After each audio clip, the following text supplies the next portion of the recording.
Okay, man. So, this is gonna be a very long stream because I'm gonna talk a lot about society, man. The world. Alright, first we gotta... Hold on. Wait.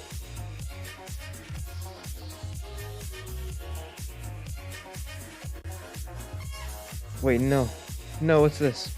No.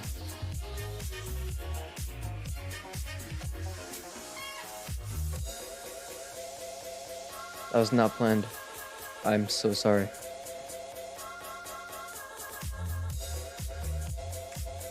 Wait.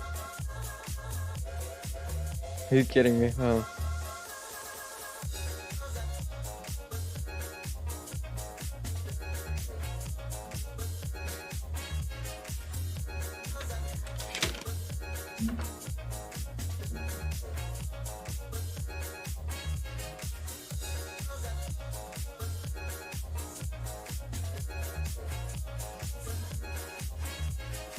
Okay, I sincerely apologize for all of that, but it's gonna get better. What is this? There we go. Alright, so we're gonna be checking out some real problems in the world. It's gonna be kinda long, so I got some snacks with me. Sponsored by Skittles, sponsored by water. It's the worst. Okay. So, man, we're going to be Alpha GX. We're gonna be reacting to some stuff, man. McDonald's.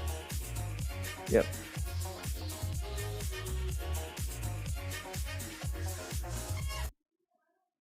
Alright, here you go. Okay, ignore everything in the background, so listen.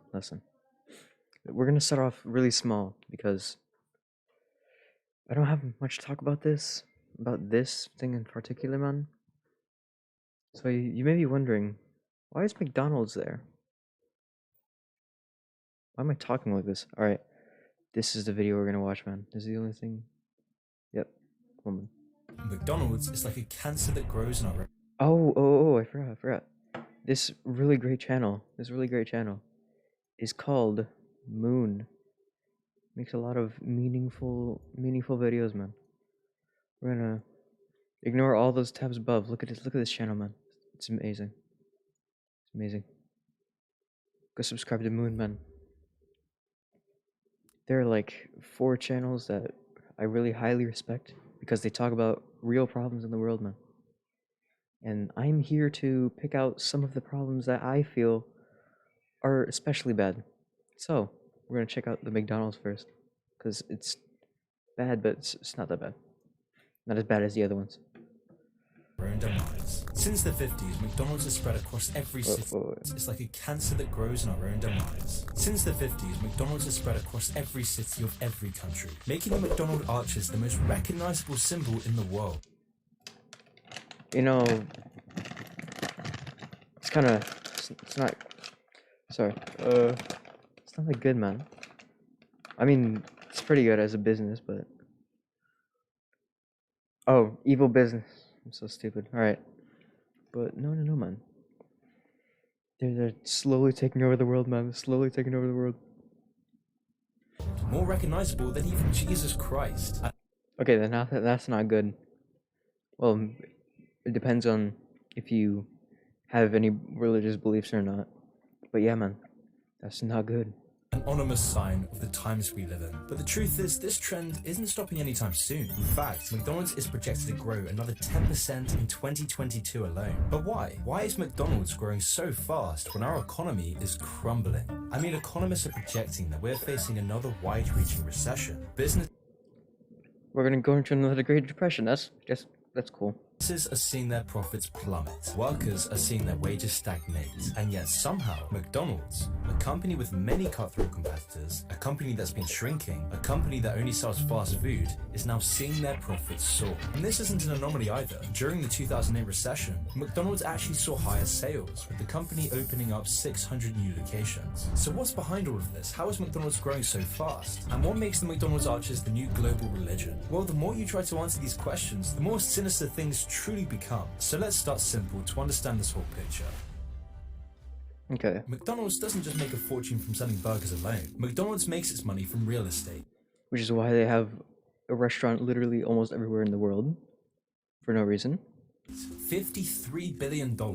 This is the value of all McDonald's real estate, making it one of the largest commercial real estate owners in the world. And this allows the company to expand into every town and city through franchising. It's why more than 85% of its restaurants are owned by someone who pays a fee to license the McDonald's name and brand. The deal being that McDonald's knows the precise ingredients and locations that make money, building up its property where most people go to work and school, usually setting up shops at intersections between two high traffic roads with traffic lights and parking. McDonald's then leases their location through a franchise agreement where all the details behind McDonald's cooking, the ingredients used, the menu, the opening hours, and pricing is firmly controlled. The tenant wanting to operate the restaurant pays an upfront investment and then a 4% fee on gross sales and a 10.7% of sales towards rent. This sounds businessy, man. I don't really get it, but it sounds bad. And costs. So then why are people agreeing to such tight requirements? Because Okay, so I was right.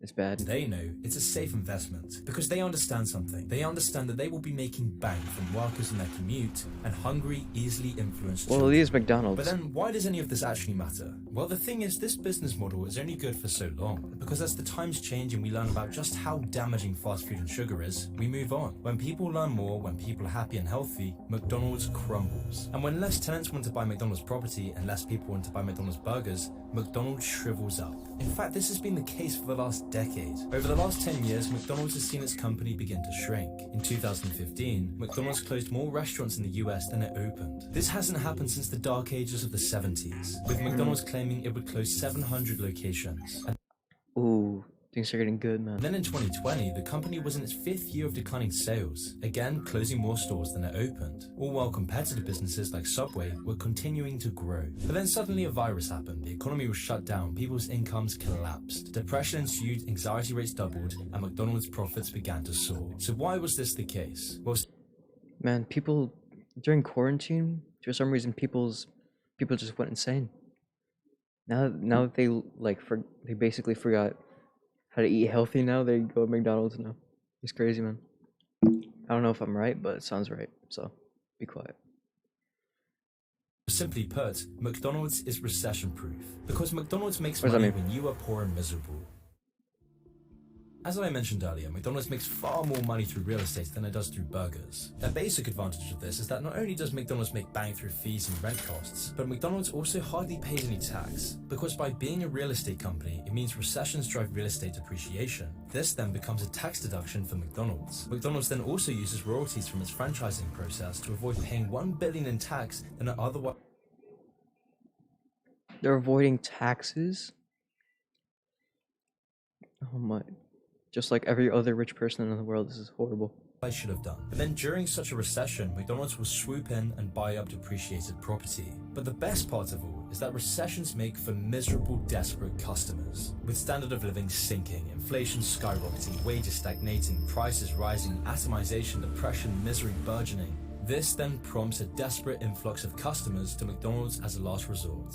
A last resort for the silent forgotten majority who realize their economic future has been sold down the river, having to move into pods that are plagued with water streak stains and infested with moss. All to compete with the rest of the drones as a service industry minimum wage slave, squabbling to work for McDonald's, squabbling to eat at McDonald's in dystopian metropolises This just is a for horrible- 5 minutes of cheap happiness.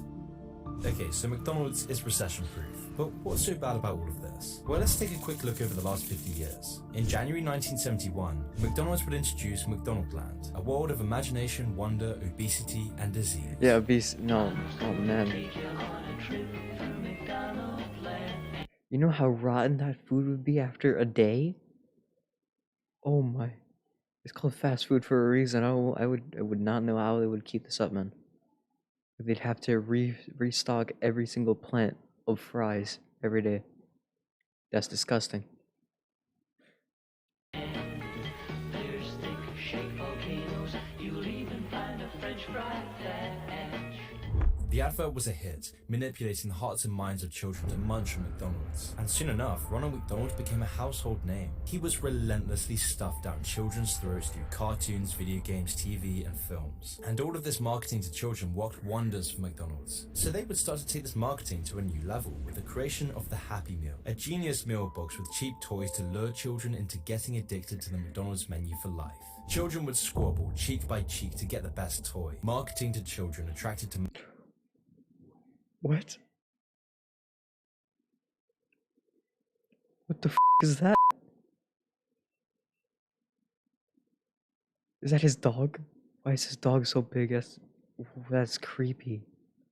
mass-produced muck who were too young to eat with their mouths and instead eat with their eyes. And this marketing in particular worked extremely well, doubling and even tripling McDonald's average weekly sales. But most importantly, this addicted a generation of children to McDonald's, clogging the arteries and colons of millions with their addictive recipes. Recipes loaded with sugar and saturated fats. Recipes that led to disease, despair, and depression. In the words of Theodore Dalrymple, I deplore McDonald's as disgusting products and despise the childish and garish decor of their canteens. They detract from the quality of our civilization, adding that if someone were to tell me that children love these restaurants, I should reply, but that is precisely why it should be a criminal offense. And like most of us already know this by now, we all know that McDonald's is bad for you. But what you might not know is that the growth of McDonald's has a very strong correlation to the growth in obesity. According to the World Health Organization's data, there is a strong worldwide correlation between obesity and the number of McDonald's restaurants. Now, why is this the case? Well, the most basic answer would be that McDonald's is unhealthy. Since the late 90s, people woke up to the realization that a fast food heavy diet would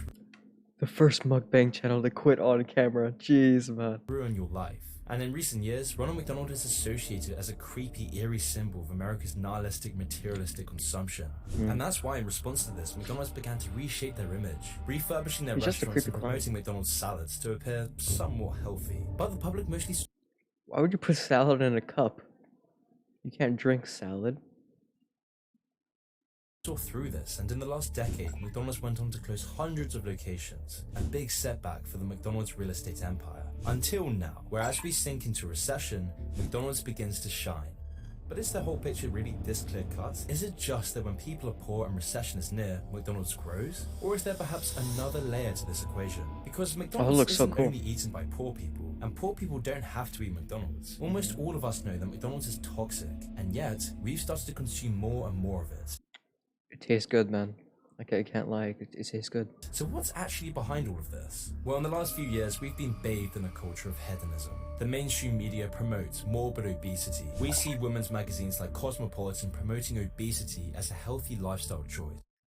And some people are getting bullied for, not bullied, but like getting called out for being fat phobic.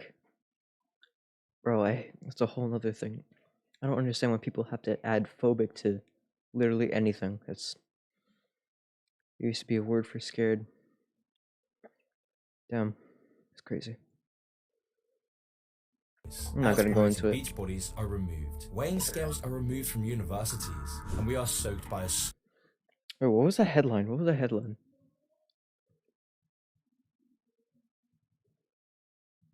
Wait. Okay, this is not gonna work. Promoting beach Controversial. bodies are removed. Weighing scales are removed. Scales are very triggering. What? Just because you can't handle being called a little too big, man. Instead of working on it, you stay big and try to get rid of the problem. Are you serious? This is what we've come to.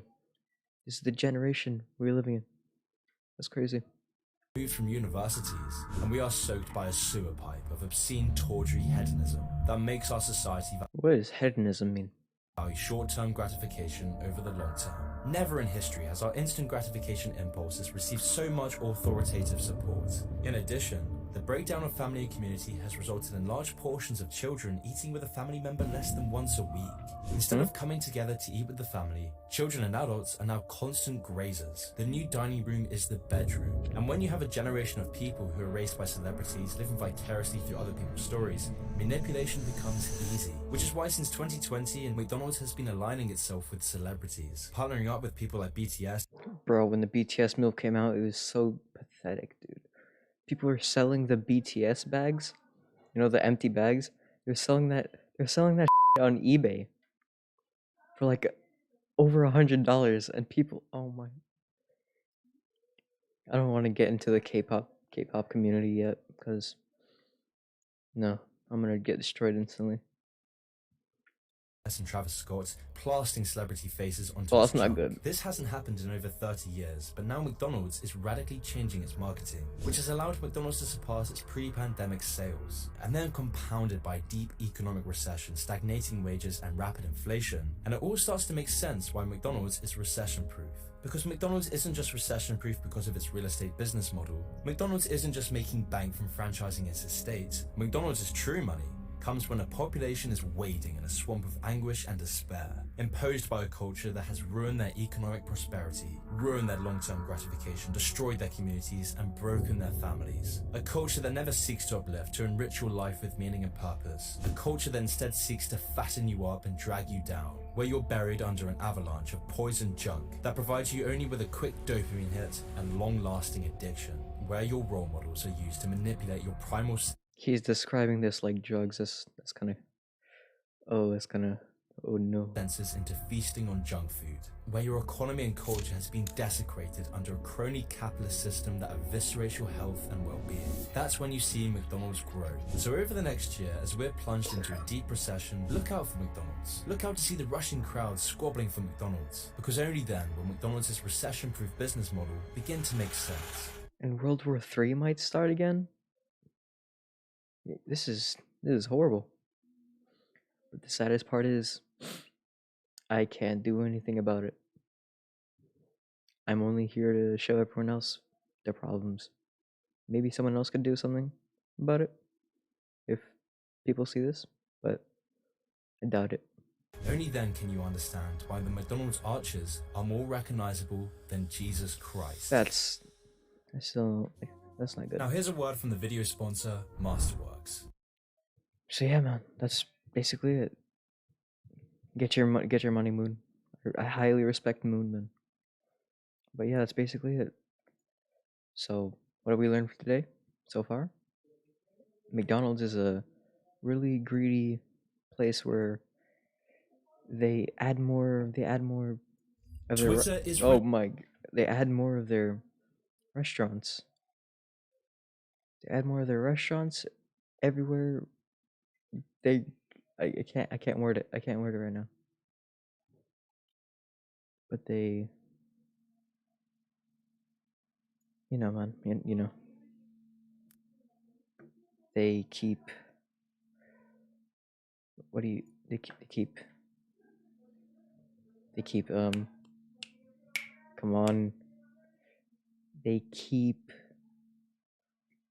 adding more restaurants all over the world so that it's easier to access to everyone, so they can eat more food and get more lazy so they can buy more. That actually sounds about right. Okay. Moving on from that, it's time to move on to a completely different subject. It's one of the short ones.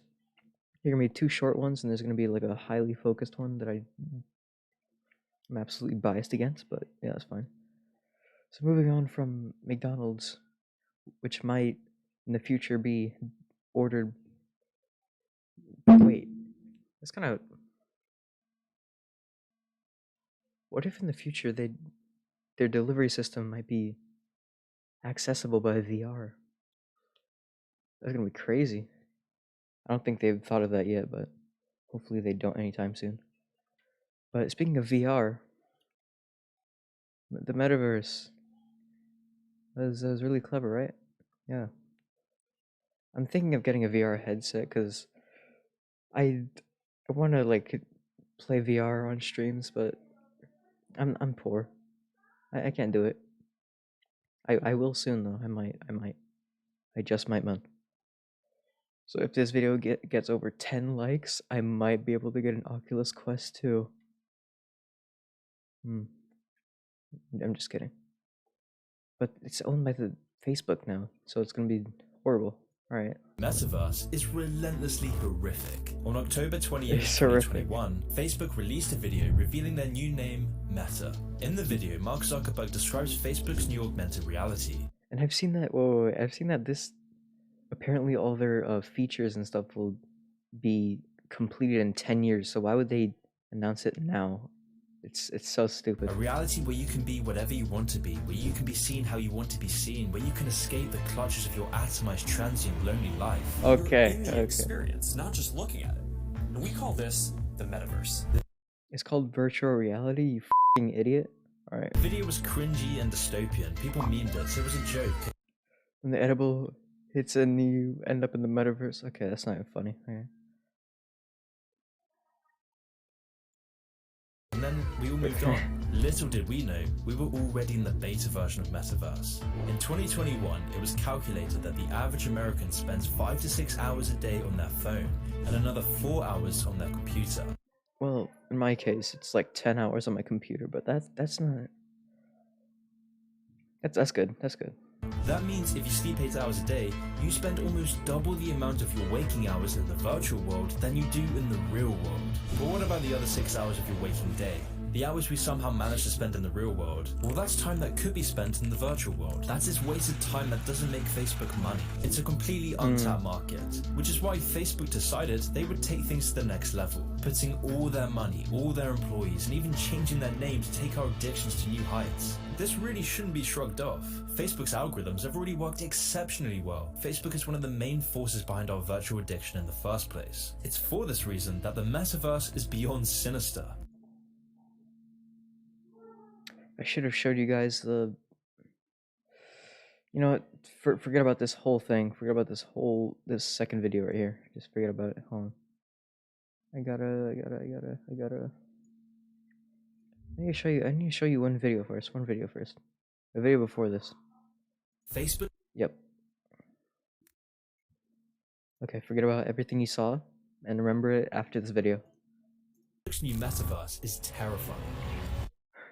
The metaverse is a new augmented reality where users will live inside a digital universe. A digital universe where you can meet your friends, find new people, do business, sell meta-only content, it sounds go good. to church, catch up with your family, travel. Okay, the church is like... If there's churches in the metaverse, it's kind of ironic, apparently. Because apparently... Stop saying that. Because according to the Bible, these electronics are bad, and it's like Satanism, but you know, it says that about everything, so yeah. But yeah, man, when I get a VR headset, just know that every Sunday I'll be showing up in my shark robe in VR in the metaverse, and I'm gonna praise the Lord, man. Just wait for that one day, man. Across dimensions, and even feel virtual objects as though they were real. Already, people are getting married inside the metaverse. That sounds as good as getting married on Animal Crossing. That doesn't sound good at all. Sounds kind of pathetic, actually. Businesses are setting up shop in the metaverse, and Snoop Dogg is buying virtual property in the metaverse. And now fans of Snoop Dogg are paying hundreds of thousands to buy virtual land next to their idol. NFT house? What the f***? What? Wait. Okay, so... That is stupid. Alright, speaking of NFTs, man. Speaking of NFTs, just so you know, my NFTs are still on sale for like $1,000 each if any of you want it. So if any of you want to buy an NFT from me, man, just DM me on Twitter or something. I don't know. Okay, I forgot to switch. All right, hold on. Yeah, there we go. We're now at a point where even Snoop Dogg is looking to create his own universe called Snoopverse, with all of this happening inside Zuckerberg's all-encompassing metaverse. Bro, Ready Player One was such a good movie. I'll stop pausing. Where what you see, hear, and feel is entirely controlled by Mark Zuckerberg. This is a gigantic process that Russell Brand refers to as the colonization of consciousness. Because Facebook is doing everything it can to create a monopoly on human existence, where society and culture is imported into a universe run by a megalomaniac. This all may seem like some Okay, he's throwing in a bunch of words that I have no idea what they mean. So let's just search this up for a second. Let's just search this. Okay, search this up for a second. What does a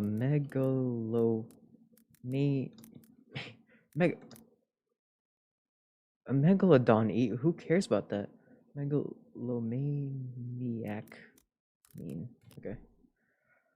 What is that? Megalomaniac. Okay, let's go with this. Psychopathological condition characterized by delusion, fantasies, wealth, power, count. Oh, so he's just greedy. Okay, makes sense. Don't pay attention to that. some sort of gimmicky marketing. Wait, is this the right one? It may seem impossible. I mean, how on earth could a social media company create their own Right. universe? At least these were my first thoughts. But after making a video on the metaverse, I began to find out more and more about the absolute insanity of the metaverse. It became very clear to me that this is a project more evil than I could have possibly imagined. And here's why. Mark Zuckerberg's expansion into the metaverse comes as other billionaires are venturing into new realms. As Jeff Bezos and Elon Musk expand into space, Zuckerberg is expanding his monopoly into human consciousness. Now, Facebook is already the 8th biggest company in the world, with control over 2 billion users worldwide. Facebook alone already has 5 times the amount of active users than any other social media company, and Instagram is following suit. But for Zuckerberg, this wasn't enough. If Facebook was to monopolize human Is that Cyberpunk? Oh, that looks kind of cool, actually. consciousness and control an entirely new reality, Facebook needed to lure people in. Because once enough influential people, businesses, and cultural groups are in, everyone else then has no choice but to jump into the metaverse or face extreme outcasting. So the first step for Facebook to lure people into its new reality That is the sickest way of torture, I guess. It's a way of putting it. Oh man, like everyone hops on the new trend because it's cool, and like you're the only one who doesn't really like it, and then everyone just scrutinizes you for not liking that trend, and then you feel weird and freaky, and then you have to like it. That's crazy, man. That's was crazy. to dominate the virtual reality market, which is why in 2014 Facebook acquired Oculus Rift for a total of $2 billion. Now Oculus, for those who don't know, controls 75% of the virtual reality market, and this number will only continue to grow as Facebook sets to subsidize these. Okay, this is off topic, but look how cool that looks. I want to do this on stream in VR. But like I said, I'm poor, but that might come in the future, so don't worry. Exact headsets to increase their availability, also that Facebook can start to hook us in with our first free hit. It really won't be much longer until you're being offered a subsidized or even free headset to lure you into the metaverse. That's bad, but a free headset. I'll take it. Free is free, man. But even still, you wouldn't really have any real reason to stay in the metaverse for extended periods of time or even join the metaverse in the first place. The only way Facebook could addict you to extract the most amount of money from your data, privacy, and consciousness would be to envelop society as a whole, which is why Facebook is actively working to control our reality in 3 key ways. Through religious control, economic control, and political control. If Facebook could get religious groups, social groups, businesses, shops, workspaces, news, and That mall looks so good. I've been to a mall like this before. It's a 3-story one, so it's not as good as this, but oh, that looks awesome. And that 3-story mall also has VR that I can't go to because I need a vaccine to go in there. Yeah, I have COVID. No, I don't have COVID. Political groups to be sucked into the metaverse, then you yourself would have no other choice but to join in, which would then allow Facebook to reshape an entire culture, an entire generation of people. They just needed to trick enough users, or what Zuckerberg refers to as dumb fucks, to join in and become addicted. That's exactly why during the development of the metaverse, Facebook developers have been regularly meeting religious leaders. For example, religious leaders like Sam Collier, the pastor for the megachurch Hillsong. The church was approached by Facebook, with the proposition being that the church could gain far-reaching expansion if they were to join in on the metaverse. All they had to do was become exclusive to the metaverse. This was an offer that was all too tempting in a world that continually shuns away the church from regular life. So the Hillsong Church agreed, and is now in an exclusive partnership with Facebook. This is far from just an anomaly. Since 2017, Facebook has been courting all sorts of religious leaders to lure them into joining the metaverse. But why is Facebook doing all of this with unknown religious leaders? Well, according to Facebook's Chief Operating Officer, Sheryl Sandberg, Facebook hopes to, quote, host religious services in virtual reality spaces. I still have no idea if we're watching the same video, now that I realize it. Because the metaverse sets a precedent. No, we're watching the right one. Never mind.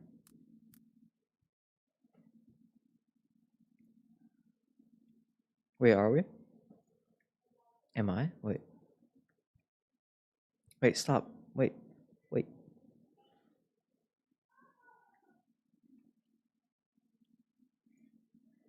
I need to see this. Okay.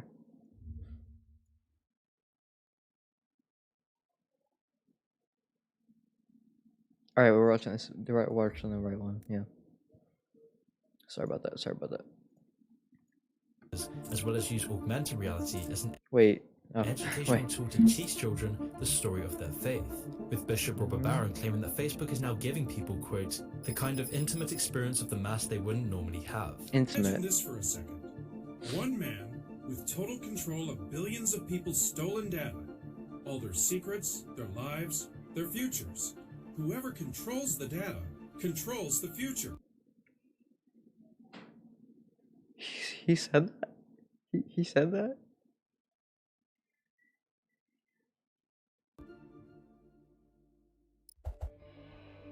But in our society, we no longer value church, religion, community, and spirituality. Instead, we've abandoned these things for a new religion, relentless consumerism, where most of us are so devoid of either ambition or interest. We have nothing to fear and nothing to hope. We're a populace without religious belief to imbue our existence with transcendental meaning. We are, as Nietzsche described, the last men, the people who have lost all meaning in their lives, whilst never being fulfilled by anything and contributing nothing of value. So the question is, what is left for us? Well, it's simple. Consumerism. Well, I wanted to say something, but that's I forgot. why most of us are vapid, tawdry consumers looking to stuff the empty pit inside of us to give us any sense of purpose. So if Facebook were going to pull in the masses to the metaverse, they would need to pull in the money, the shops, the clothes, the businesses, the celebrities, all the entertainment. Oh my. People, I forgot about this, but people are buying NFTs and clothes, or virtual clothes, in the metaverse. Are you kidding me? That's like buying a skin in Fortnite. You're just wasting your money on something that doesn't help you in the game, and it only makes you look different from other people. But then other people are gonna have the same exact skin as you, so it won't be that different. Or you could just, I don't know. Entertainment, which is why we're already seeing virtual reality becoming the norm. Justin Bieber, for example, has already been paid off to perform a live concert within the He looks so ugly. What is that cut? metaverse. And with this concert invested Wait, we've seen like different versions of the metaverse. Like we've seen one where there's people with legs, and like Roblox looking models with no legs. Metaverse doesn't know what it wants to be, man. have been eagerly buying up online concert venues. It's why Louis Vuitton, Gucci, Burberry, and all these other major clothing brands are buying up NFTs in the metaverse. What the? I literally said this. Dolce & Gabbana have just sold their own high-end fashion for a record $6 million in the metaverse. And investors are now buying up shopping malls, properties, all within the metaverse, because experts are now predicting that the metaverse will foster a brand new flourishing economy.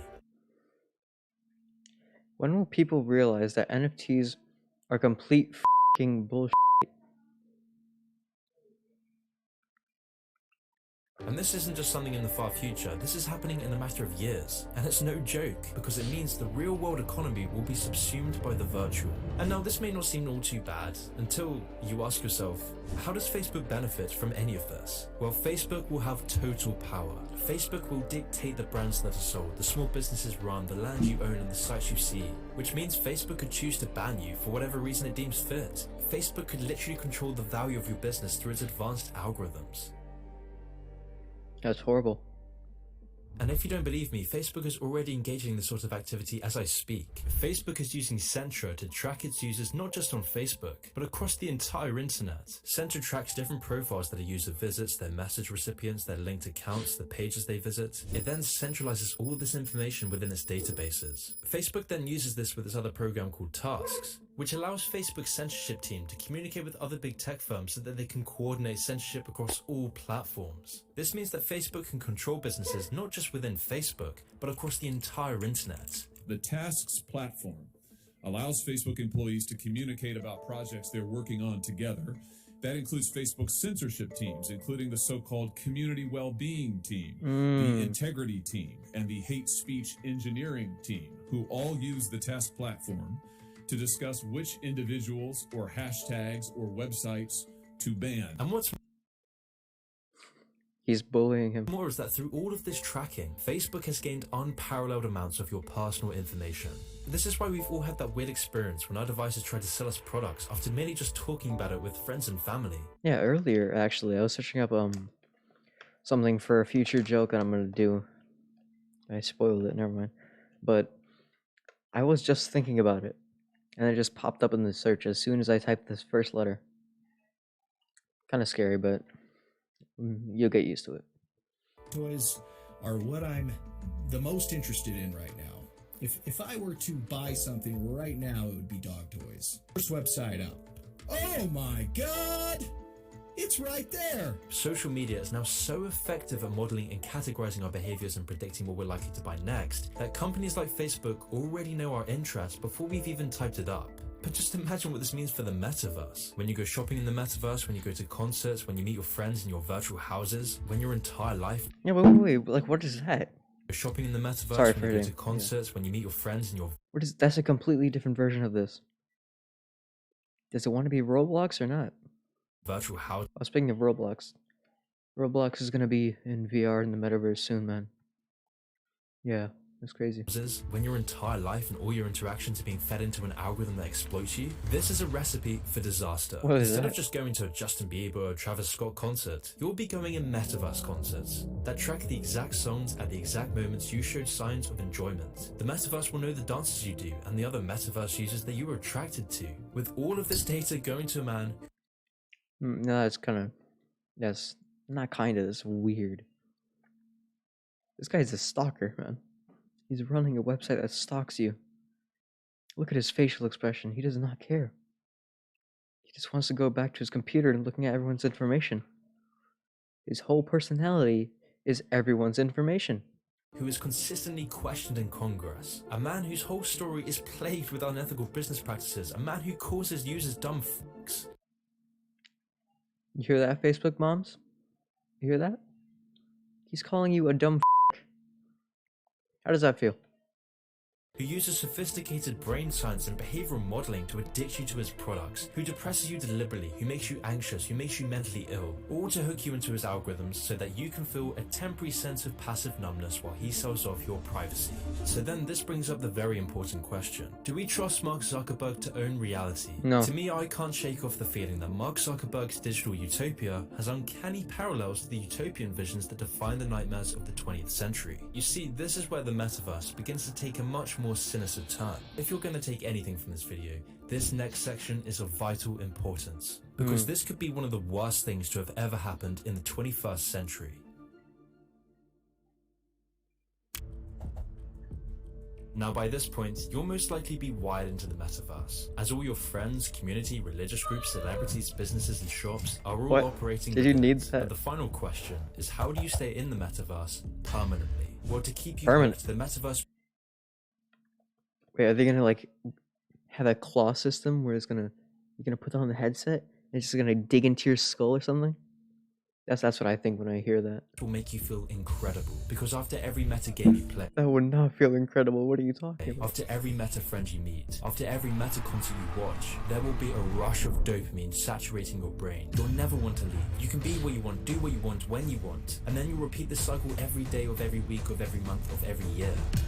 Jump into the metaverse, go to work in the metaverse, meet friends in the metaverse, play games in the metaverse, party in the metaverse, find love in the metaverse. In the metaverse, you will never have to use your imagination again. You will never have to think for yourself, because all of that is done for you. All the thoughts you have, all the opinions you hold that don't conform to the party line will gleefully be scrubbed from your consciousness. And if you still don't see why this is a terrifying prospect, we need to look into the consequences this brings. The metaverse will put you under a massive illusion. After making money in the metaverse, you'll feel productive.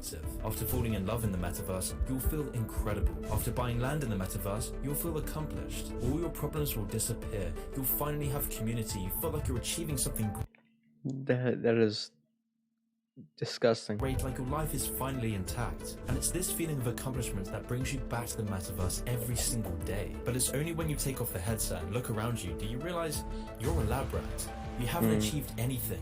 You're alone, you're empty inside, you haven't made any progress, you were just tricked into thinking that you did.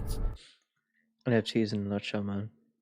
You haven't achieved anything. And what's even worse is that behind this whole addiction is something even more sinister. Your artificial life, your virtual memories and experiences are going to someone else, someone who's winning, someone who's in control of your entire life. You see, Mark Zuckerberg is delighted by the idea of a population that can no longer think for themselves, a nation of passive consumers bowing down to the throes of big tech billionaires. But once Facebook's got the users addicted to this virtual reality, they need to make sure that there is no dissent that might break the population's trance. Because if you're going to run a universe for the benefit of a few, it's very dangerous to let people have their own thoughts. The only way you can effectively make your users passive, obedient citizens is through fear and silence. Free speech is the most dangerous thing for the metaverse's continued existence. Because free speech doesn't exist for those in power, the point of free speech is to secure the rights of the unpopular.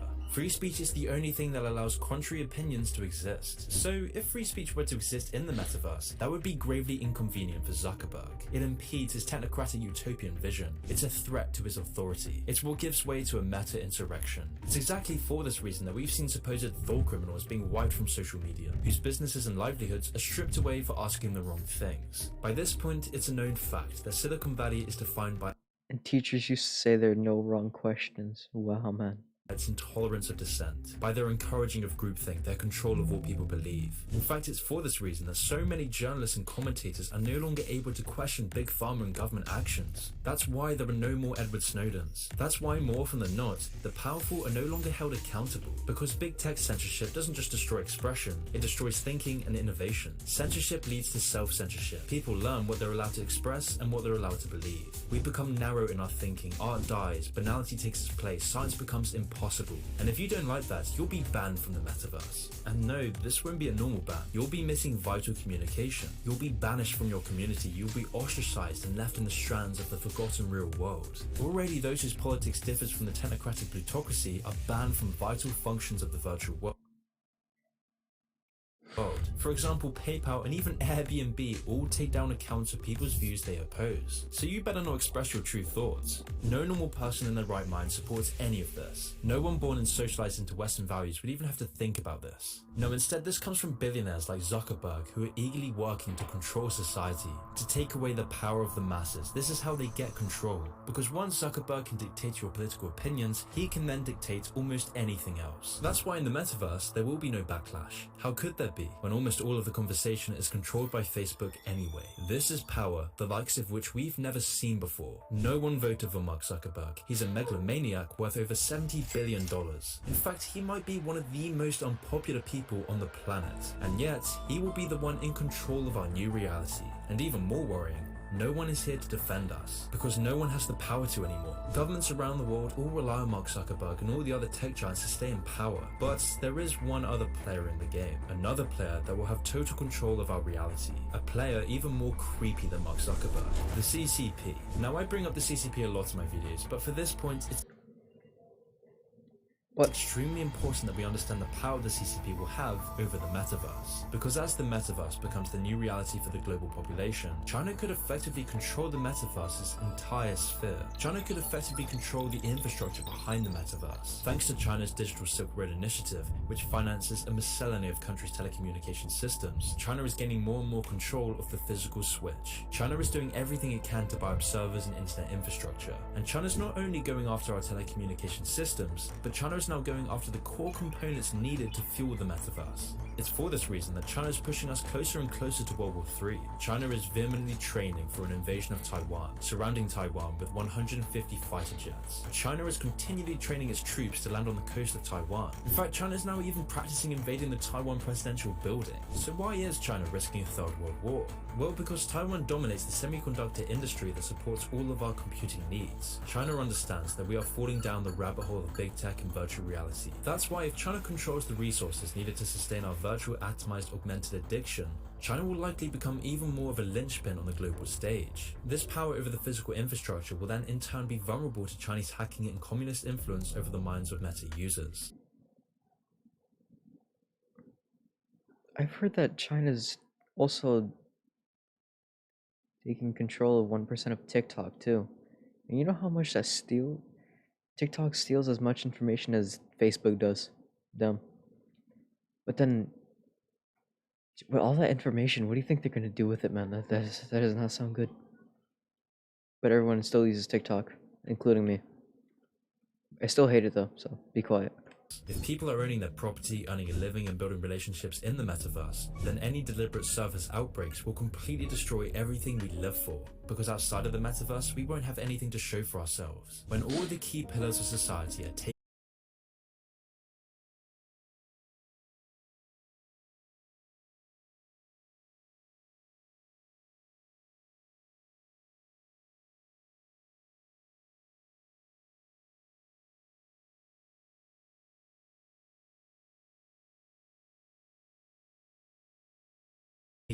nihilistic landscape, a wasteland of passive non-consumers who are addicted to escapism, unable to ever reach the levels of satisfaction the metaverse provided. Our only way of escaping the evil that is the metaverse is to create meaningful lives. Lives that feel visceral disgust by living in a dystopian virtual reality. We need to create better role models than megalomaniac billionaires and vapid celebrities. We need to reassess the true value of physical connection, not just connection based around hedonistic impulses, boorishness and nihilism. Instead, we need lives based around stoicism, discipline, responsibility and decency. I mean, the way he's wording this and using a clip right here, if he means exercising, then you can still do that in VR, man. I don't know.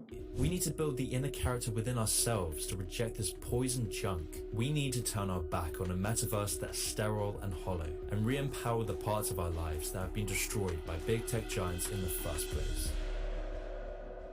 That's deep. Yeah, man. And now we're gonna go back to the other video that I played before this. Okay. Here you go. The likes of which we've never seen before. Instead of us being addicted to a drip of anodyne lethargic drop. Steph family. Whoa. I hate that We will girl. be attaching our own consciousness, our own lives, our own businesses, our own culture, our society into the virtual world. People are getting married inside the metaverse. Like I said, pathetic, man. Pathetic. And I just bought a virtual shoe company that makes virtual NFTs and sneakers for the metaverse. What? We are currently witnessing the commodification and mechanization of human existence. Oh, wait, what was that? Oh, I'm sorry. I need to put this somewhere else on. That was you guys. That wasn't me. Okay. Is that good? Hello? Yeah, that's good. But to What was that? we are currently witnessing the commodification What? That is crazy. A holographic girlfriend, that's even more pathetic. and mechanization of human existence. But to understand this whole picture, we need to understand the person behind it all, Mark Zuckerberg. He was wearing sandals to a meeting. The son of a dentist and psychiatrist, Mark Zuckerberg was born and raised in an affluent suburb of New York, where he would go on to attend Harvard University. For Mark's entire life, he has never lived outside of the elitist culture he was birthed into. Just like almost all of his co-workers, associates, the reporters covering him, or even the congressman pretending to regulate him. Starting from the beginning, Zuckerberg's business ventures have always been rife with controversy and unethical business practices. Zuckerberg started his first web venture in 2003 while attending Harvard. The site was called FaceMash. It compiled photos of Harvard students and allowed users to evaluate their attractiveness. But after Harvard caught on to this, Zuckerberg would begin a new site. That reminds me of a drama that happened in my school. So there's one time,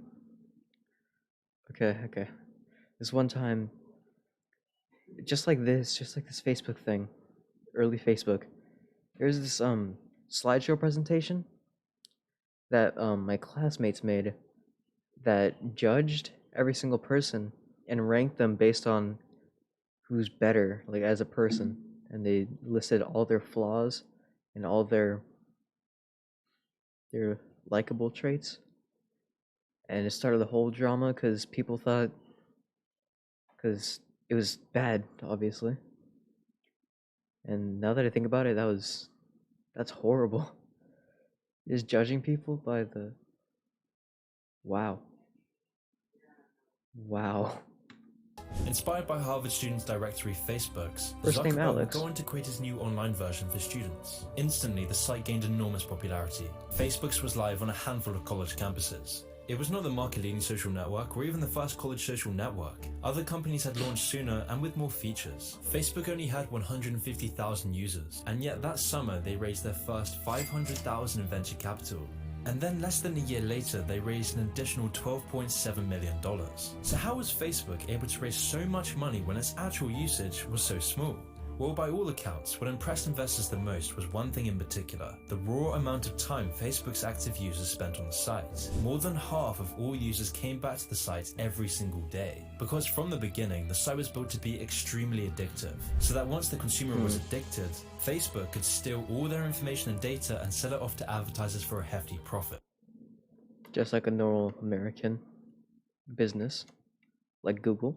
From the beginning, Zuckerberg had always shown contempt for his users. For example, just days into Facebook's launch, Zuckerberg texted a friend bragging about how he had all Facebook users' personal information and offered info about anyone at Harvard. "They trust me," Zuckerberg bragged. "Dumb f***s." Dumb f***s. Facebook moms. How do you feel? Whilst at the same time, Zuckerberg assured users over the years that they shouldn't be concerned about their privacy. As Facebook continued to grow, several of Zuckerberg's early collaborators accused him of stealing credit and shares in the company. Lawsuits followed and Zuckerberg paid, but none of this would get in the way of Facebook's growth. The company was now close to 2 billion users worldwide, granting Zuckerberg a net worth of over $70 billion. And as is always the case, Zuckerberg, like every other Silicon Valley titan, never gets high on his own supply. Instead, Zuckerberg values his own privacy. He lives in a secluded 750-acre mega mansion in Hawaii, which is secured by a 6 feet surrounding wall. And in a You know what? Let's all raid his house. That's the plan. That's the plan. his Palo Alto house, Zuckerberg bought 4 adjacent houses at the price of I'm $30 kidding. million just to serve as an extra privacy buffer. And when Zuckerberg does go online, his webcam is covered with masking tape, because Zuckerberg doesn't trust technocrats like himself. But most of the public, or in Zuckerberg's words, the dumb f***s, allow Facebook to gather an ever-growing amount of intimate information about each of its users. Facebook knows the sites you visit, the events you attend, the vehicles you use, because Facebook is attached to so many other sites. It even knows your browsing history even when you're not using Facebook. Facebook is like a leech that's life force depends on sucking all your information and privacy away from you. By synthesizing this information, Facebook's algorithm can make astonishingly accurate assumptions about your life. It can know your assets even if you've never mentioned a word about money, wealth, or your investments. Facebook's facial recognition software is now so advanced that it can detect users and uploaded photos even if the user hasn't been tagged. Because this is the core of Facebook's exponential growth. This is where the real money and wealth behind Facebook lies. Facebook serves as the ultimate hub for advertisements. Its algorithms work to create the most finely tuned ad pictures in history. Facebook's success is predicated on how long it can addict the user, which they can then sell off this engagement to advertisers. Jeez, man. You know, maybe if they go the way of Google, like saying, "Hey, we're doing this new thing where, no, that's gonna be copying." But I was trying to make it to seem like I was talking about. No, this is kind of off topic, but just like Facebook, Google, takes your information and sells it to advertisers and stuff. But whatever. And now they're making people think it's like a good thing by selling the Google Pixel, whatever, that like adapts to your every move. It's basically saying, "Hey, we're taking your information, but it's convenient for you, man. It's cool, right?"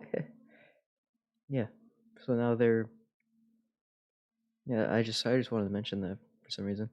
And the company has been insanely successful at doing that, with roughly 200 million Americans and Canadians that's what I using think. the app every day. Million. Sean Parker, the first president of Facebook, bluntly admitted that Facebook overrides the free will of its users. When engineers designed Facebook, Parker explained that their point of focus was, quote, "How do we consume as much of your time and conscience as possible?" In his XEO article, Parker admitted that Facebook wasn't just addictive as a virtual drug, but was having similarly wide-reaching effects. Quote, "Facebook literally changes your relationship with society and with each other. God only knows what it's doing to our children's brains." This was a stunning admission, but it received surprisingly little attention at the time, because deep down we all want to ignore this reality. It's just easier to be comfortably numb. The closest analogy I could think of to the addictive power of social media is probably heroin. Heroin gives an illusion of knowing and of control. The heroin addict is analogous to the social media consumer, where what is seen feels real. The virtual world allows the user to blot out the real world and enter into a pleasurable passive numbness. What is You this? become absorbed by the dopamine, hooking you to look. I can't get over this. I can't get over this. What is this? Is this really the metaverse? What happened to the other ones where they had legs and they looked real? The Justin Bieber looking thing. To a pleasurable passive numbness. So annoying. You become absorbed by the dopamine, hooking you to look at the next thing and the next thing. And just like any other addiction, people always overestimate their control over their virtual usage. And most importantly, the damage social media addiction has on the lives of its users and society is what, in my view, defines it as a serious addiction.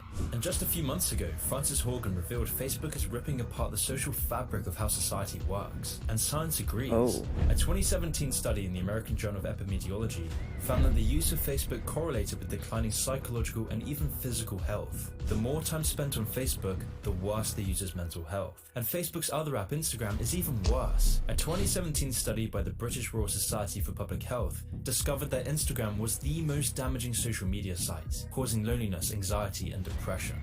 Whoa, man. I mean, I have Instagram, but I don't use it that much, so I don't know if this is true. What's this? Are they fighting? This isn't a secret to Zuckerberg, Oh, no, they're or not. even the public at this point. It's an established fact. But if you thought Facebook's global omnipresence wasn't creepy enough, things are about to get a whole lot more dystopian. In 2013, Zuckerberg foresaw that Facebook was going to plateau. Almost all big tech companies reach their expiry date as quickly as their rise. MySpace, Napster, Yahoo. So Facebook needed to take on radical change, which is why they began to invest everything. What are you doing? They're right in front of you. Why? Take off your headset. What? Oh my, this reminds me of that one time where I was at a sleepover and someone was right next to me and they were texting me and I was texting them back and my friend, you guys know him, Victor, the funny guy. He said, "What are you guys doing? Just talk. You're right next to each other." And that makes me realize, that makes me look at things differently like this.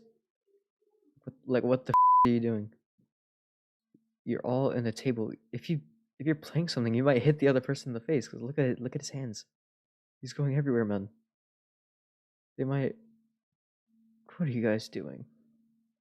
They're just ignoring each other. You might as well be back at home doing this. Come on. Into VR technology, putting their finest programmers, engineers, designers to revolutionize social media. It would take over 8 years for their first prototype to be produced, and it was called the Metaverse. Now, what's the metaverse? Well, according to Zuckerberg, the metaverse is the next version of the internet. Facebook promises that the metaverse will introduce the world to a new reality, a reality made up of different worlds, avatars, and businesses. Professor Reed explained that, quote, "The metaverse's ultimate aim is not just virtual reality or augmented reality, it's mixed reality. It's blending the digital and real world together. Ultimately, this blend may be so good and so pervasive that the virtual and real become indistinguishable. And the market for that is gigantic. Whoever controls it will basically have control of your entire reality."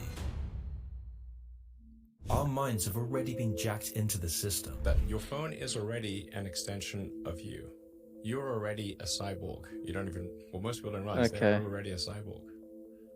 That phone is an extension of yourself. But once we live inside the virtual world, where an entire society, economy, Okay, that looks kind of cool, actually. and culture exists in this world, that's when we should Oh, that does not look good. be deeply concerned. This is potentially the biggest threat to humanity as we know it. But to understand why, let's first look at the experience machine. Philosopher Robert Nozick coined the idea of the experience machine in the 1960s, and his version of the experience machine has uncanny parallels to the metaverse. The experience machine is a thought experiment where you can put an electrode in your head and you can simulate neurotransmitters that you can live life in infinite bliss. Most rational humans would completely reject this. They wouldn't want this. They'd want a meaningful life. But what if you could put an electrode in your head that gives you endless what the... meaning? Well, I'm starting to worry that that's the situation we find ourselves in now, where the metaverse will provide you meaning through shops, businesses, meeting friends, celebrity worship, instant news, instant pleasure, and shallow meaning in the metaverse. You'll be able to feel as much pleasure as you want and do whatever you want. You can feel like what you're doing is meaningful because that's the illusion needed to keep you stuck in the metaverse algorithm. There's too many truths This going is all at me. very real, and as we go into the year 2022, we're already a culture that's being ripped apart by the bliss machine in our pockets. TikTok. Because we're a culture that has lost faith in itself and offers nothing but empty, meaningless nihilism, a neoliberal dystopia that indoctrinates young people to shun authenticity, community, and family in pursuit of vapid consumerism and escapism. Where we're so numbed on social media that for us to feel anything, we have to find the most absurd forms of escapism, where everything is so fake and empty inside that we have to live vicariously through other people's stories just to feel anything, where we no longer have a sense of belonging, with our only destiny to be atomized and alone, embroiled in debt, no savings and no money, living. And you're wasting even more money by spending stuff in the metaverse. Wow. In decaying dystopian megacities that are littered with piles of oozing feces. Unable to afford a standard of living that provides us with basic dignity or privacy. A generation of atomized. What the... I'm not trying to bully her or anything, but that's... Is that a 6 chin? Whoa. It's desperate, lonely losers whose only way of addressing their pain of isolation is to be absorbed by the virtual world. A virtual world that strips us of privacy, freedom, and authenticity. So long as our culture continues to offer nothing whatsoever of substance, authenticity, or meaning, nightmarish trends like the metaverse will only continue to proliferate. And the sad fact is the majority of us will jump in without a second thought. Because deep down, we have nothing else to live for. And when the majority of people go into the metaverse, that leaves only a... Look at how lonely he looks. Wait, he's trying to... Look, he's trying to get their attention, look. And he's like... Oh, okay, never mind. They're wearing headsets, they're ignoring him, they're having fun without him. He's lonely. A small segment of the population who remains outside of the metaverse, who are... What? That is so sad. Further ostracized from their friends and family. And of course, Zuckerberg knows this, and he wants this. He's the architect of this, because this allows him to become the prophet, the god of an entirely new reality, the creator looking over his population of dumb f***s, an increasingly narrow group of technocrat billionaires who have full control over the lives of the global population. A metaverse of socialism for the rich. This will serve as the catalyst for the greatest transfer of wealth in recorded history, where all our money and assets are artificially owned in a metaverse owned by technocrats, who have full control of this. All our money and assets are artificially owned in a metaverse. Here's what your mall will look like in the metaverse.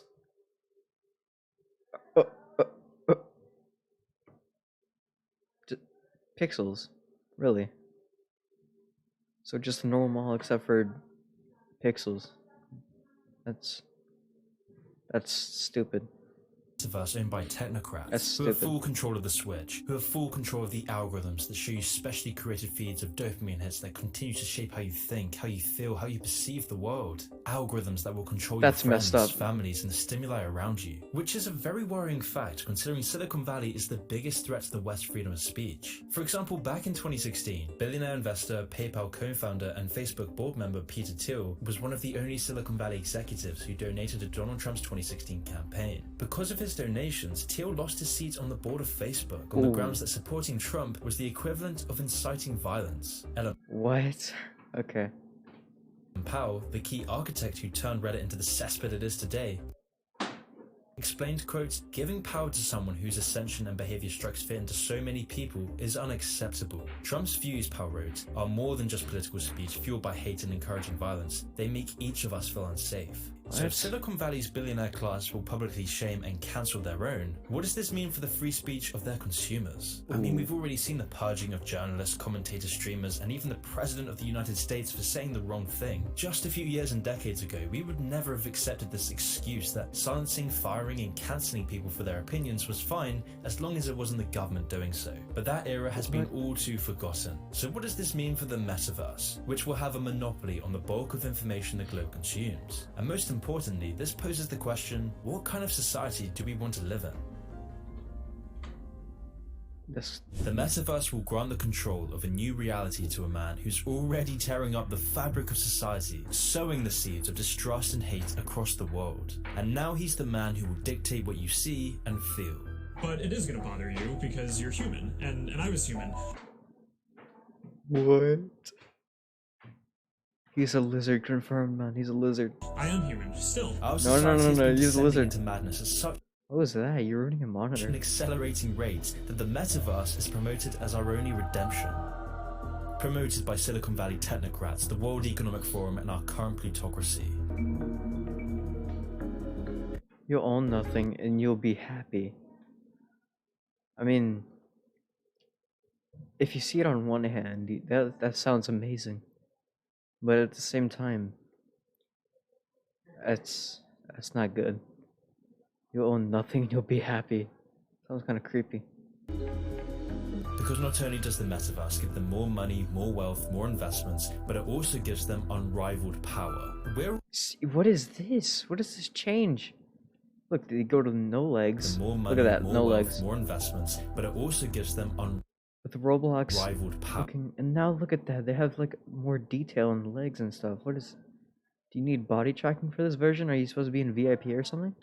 We're already seeing countries like China using dystopian social monitoring technology to control their population, where China is combining their health program and their social credit system to create a civilization code. A civilization code that gives people a civilization score that ranks them. Social credit is real, no way. I only saw memes about this. Social credit is real? He uses to judge who gets to enjoy the benefits the state provides and who gets restricted That meme right there, like John Cena. and punished. 是已经被限制这个自由的出行了，就是订票啊，我们高铁和飞机都不行。我跟你演示一下，我们用这个 APP 来订票。What did you just say? Oh wait, no. 现在是我们从重庆到西安，我们来订一张票，订一张过几天的票。And what does it say? 然后就显示那个出票失败。说我已经被法院依法限制高消费。 It's legally restricted because you don't have any credit. Really? I thought we were done with school. What is this? 限制乘坐 G 字头列车。 All of this data is then stored on a government database that tracks your internet activity, internet history, which sites you spend your time on, what you say, what you do, and your overall general behavior. With some of these very same restrictions now being imposed on massive chunks of the Western population. A digital ID card that is monitored by government databases around the world. Where your basic liberties are stripped away from you if you aren't able to comply. Where you are dehumanized for not wanting your God-given freedoms to be used as a bargaining tool. And I think, like others have said, gyms, hairdressers, but why not supermarkets? Why not public transport? I know it's difficult to police some of these things, but really, if you want to participate in society, you need to be vaccinated. Where all of those who oppose this are targeted by big tech giants and the What the? Look at everyone screaming at each other. parasitic mob. All of these combining factors makes the that? metaverse the gateway drug Yo. to a globalized social credit system, where your speech, actions, and preferences are monitored at all times of the day, where your virtual memories are chopped up and distributed to advertisers for a profit. If this doesn't terrify you, I don't know what will. The companies who will do this have done nothing to engender trust in their users, and yet they will What was... Companies who will do this have done nothing to engender trust in their users, and yet... He has a knife behind his... That image is crazy. They will be the architects of our new reality, and the even sadder fact is that most of the public will continue to eat all of this up, desperately rushing to fill the void of emptiness and loneliness, voraciously consuming synthetic emotions through any escapism possible, complicitly creating a nightmarish future that will destroy all the pillars of Western free society, where we will eagerly strip all of our privacy and dignity for a pair of Nike's NFT virtual shoes. No, please, please don't. I really hope he's making a joke about that, please. Gleefully becoming married inside a universe run by a man who sees his customers as dumb f***s, while at the same time, China is now putting their efforts to unplugging their population from the virtual world. China is limiting video game usage. China is limiting their population's internet usage. Instead, China is promoting marriage within its population through social economical wedding zones. What? China is doing everything it can to promote family culture within its populace, and rewarding happy families for doing so. A stark contrast to the West, where single parenthood is now praised as a virtue, where marriage and happy families are seen as an oppressive force, where the metaverse is praised by the elites, where the metaverse is willingly eaten up by people so desperate to escape their own hellish reality. Now that is terrifying right there. You're eating fast food. They know it's bad for you, so they put some exercise machines in there while you're eating. A reality that is no longer No even real way. in itself, where everything we eat, everything we consume, all the facades, all the dystopian megacities, all the synthetic pills, reality, we haven't even lived in anything remotely real in years. And that's why only in a society like ours, where nothing is real, does virtual escapism seem like a utopia. Only in a sick society does a man like Mark Zuckerberg become a sanctified prophet, which is why the technocratic vultures are busy licking their lips. Hey.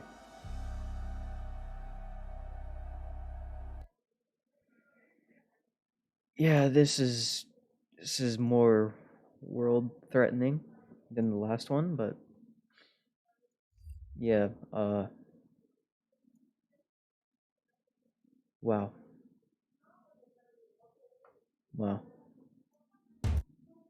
So, the last thing we're gonna be watching for the main part of the stream / video is we're gonna be looking at TikTok, man. Yeah. I haven't seen one of these videos, but I'm gonna show you guys one that I have watched. I haven't really, let's just watch it. I haven't really watched, I don't really remember what is happening. It wasn't always obvious. Never mind. In 2018, an app called TikTok came from nowhere. Back then, TikTok seemed like just another mindless app for teens, where teens and creeps would lip sync to insipid, droog-like songs. Yeah, you're but right. in a matter of weeks, something changed. YouTubers, commentators, the media, TikTok became the new gold rush. To me, the app looked ugly, with a logo that didn't look quite right, but I didn't want to be out of touch. And me being curious, I eventually caved and downloaded it. The first, I too caved in, but like the first 2 years that everyone was using TikTok, I did not like it at all. I did not understand it. I still don't. But yeah, eventually after 2 years, after it was launched, I eventually downloaded it because all my friends were. Oh wow, this says a lot about society, man. It's like the metaverse thing. I didn't want to be left out. Whoa, man. That's crazy. And just like that, it all connects. I was hooked. My mornings would be taken up by 30-second videos. Okay, I don't use TikTok that much. I use TikTok like twice a month. My evenings stolen by the buffet of dopamine. I couldn't put it down, the endless scrolling, the constant dopamine hits. I had no control. I'd look around me, parties, gatherings, cafes, everyone was watching TikTok. I'd go online to find TikTok reaction videos on trending. That is cringy as balls, bro. Bombarded by TikTok ads wherever I went. I'd walk around my city to see TikTok logos, graffiti, ads, TikTok dances. No way. But no, wait. Speaking of advertisements, I hate those ads where it's like, hey, you should get this app when you already have it. Like, maybe that should be a thing that they get rid of in the future. Because I have TikTok, as you already know, and it keeps advertising TikTok to me. I have it. You want me to use it more? What are you talking about? Everywhere. This was revolutionary. TikTok. That guy looks like such a good actor, man. TikTok had achieved the impossible. TikTok had taken over the world. No one could escape its secret formula. Instant entertainment, constant dopamine, unlimited content, nothing could compete. TikTok was perfect. Is he...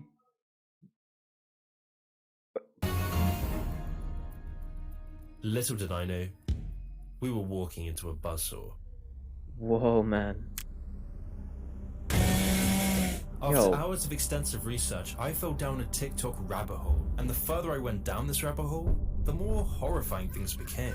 As what I'm telling you today has been ignored by almost all of the media, almost all of the influencers, and all of the corporate elite. And at the same time, governments around the world are beginning to understand the true scope of what's going on. So let this video be a warning to everyone who's downloaded this insidious app, and join me as we cover the raw and unfiltered truth behind TikTok. Part 1. Jeez, wait, how long is this? A question. Oh, 32 Do you never want to be bored again? Do you want fame, money, to not feel left out? For success to come sooner, this is how it begins. Through tapping into your innate biological desires, TikTok has been able to achieve 3 billion downloads. But behind our addiction to this app is something sinister. Because on the back of your constant scrolling and chasing of dopamine, someone has transformed a lip-syncing app for teens into the greatest cyber threat in human history. So the question is, who? You know, I see all these people, well, back when it was gonna get banned, I saw all these people defending it. Like, oh, Google steals your information too, and, well, yeah, but you'll see in a minute why it's bad. I don't know if it's an exact minute, but... we need to go back to 2012. Back in 2012, Vine was the closest thing you'd get to TikTok. What's up, Brendo, man? What's up? And whilst Vine was kind of big, most people fawned for Facebook, Instagram, and YouTube, because in this time, it seemed like Silicon Valley was on the verge of something great. Unprecedented societal change. We were so caught up with our own creations that we never gave China a second thought. But back in Beijing... So, in my head, every time he talks about this, I feel like this is a bit... something, but... He's not wrong, man. Something was bubbling under the surface. A creature called ByteDance. Now, ByteDance wasn't just any old tech startup. It was a startup directed by a man named Zhang Yiming, and it was also a startup that was littered with Chinese officials.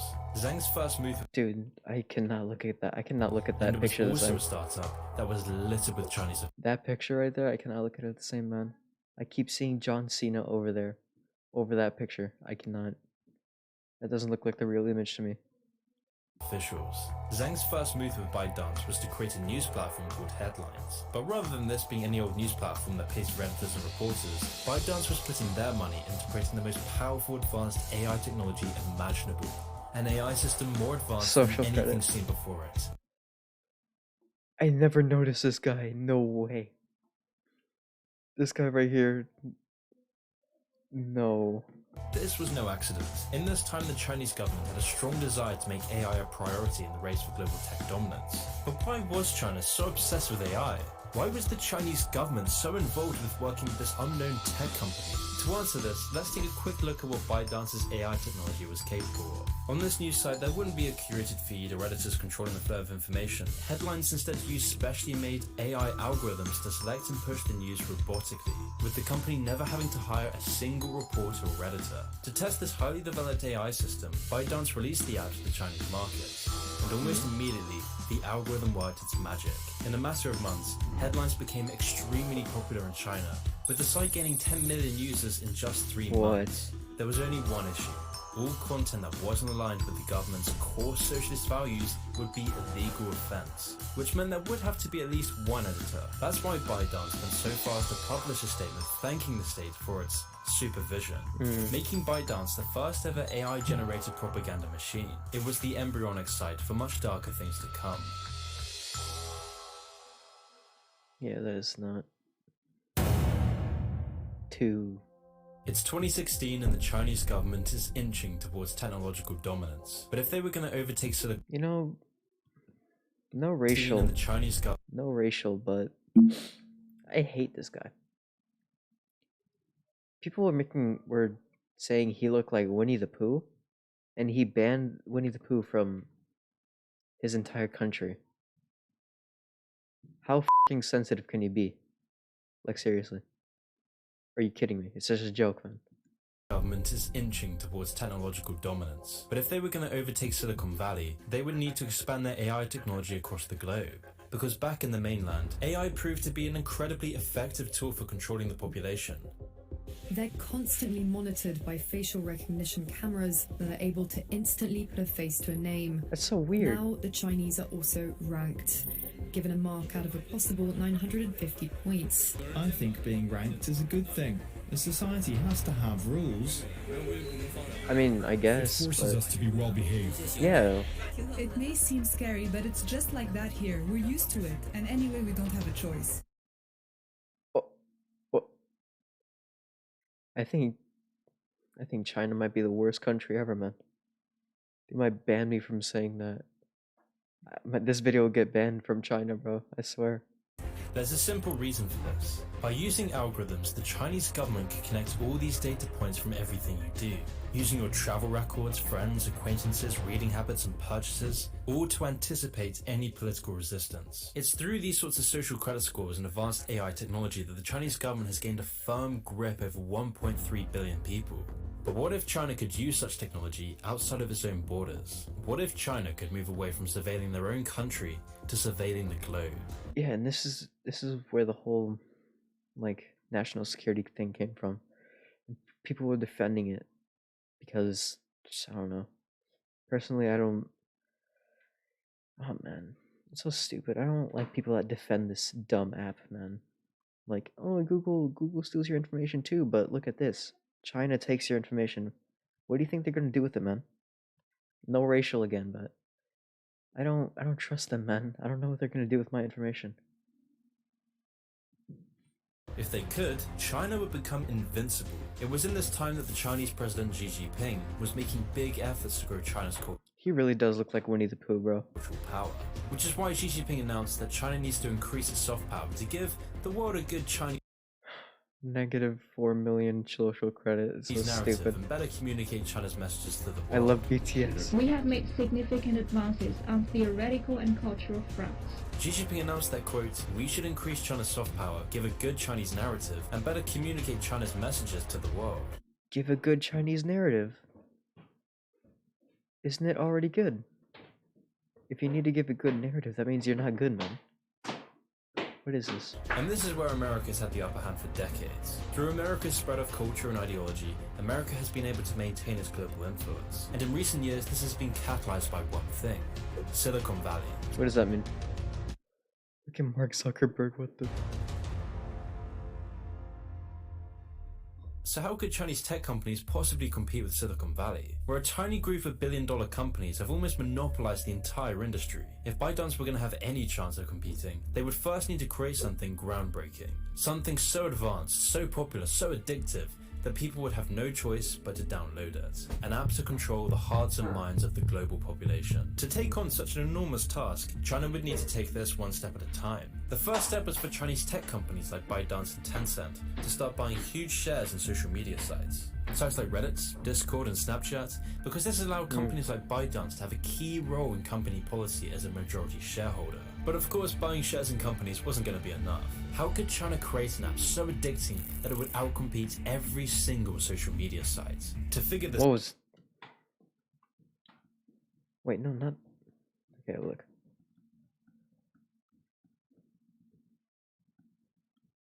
Okay, bro.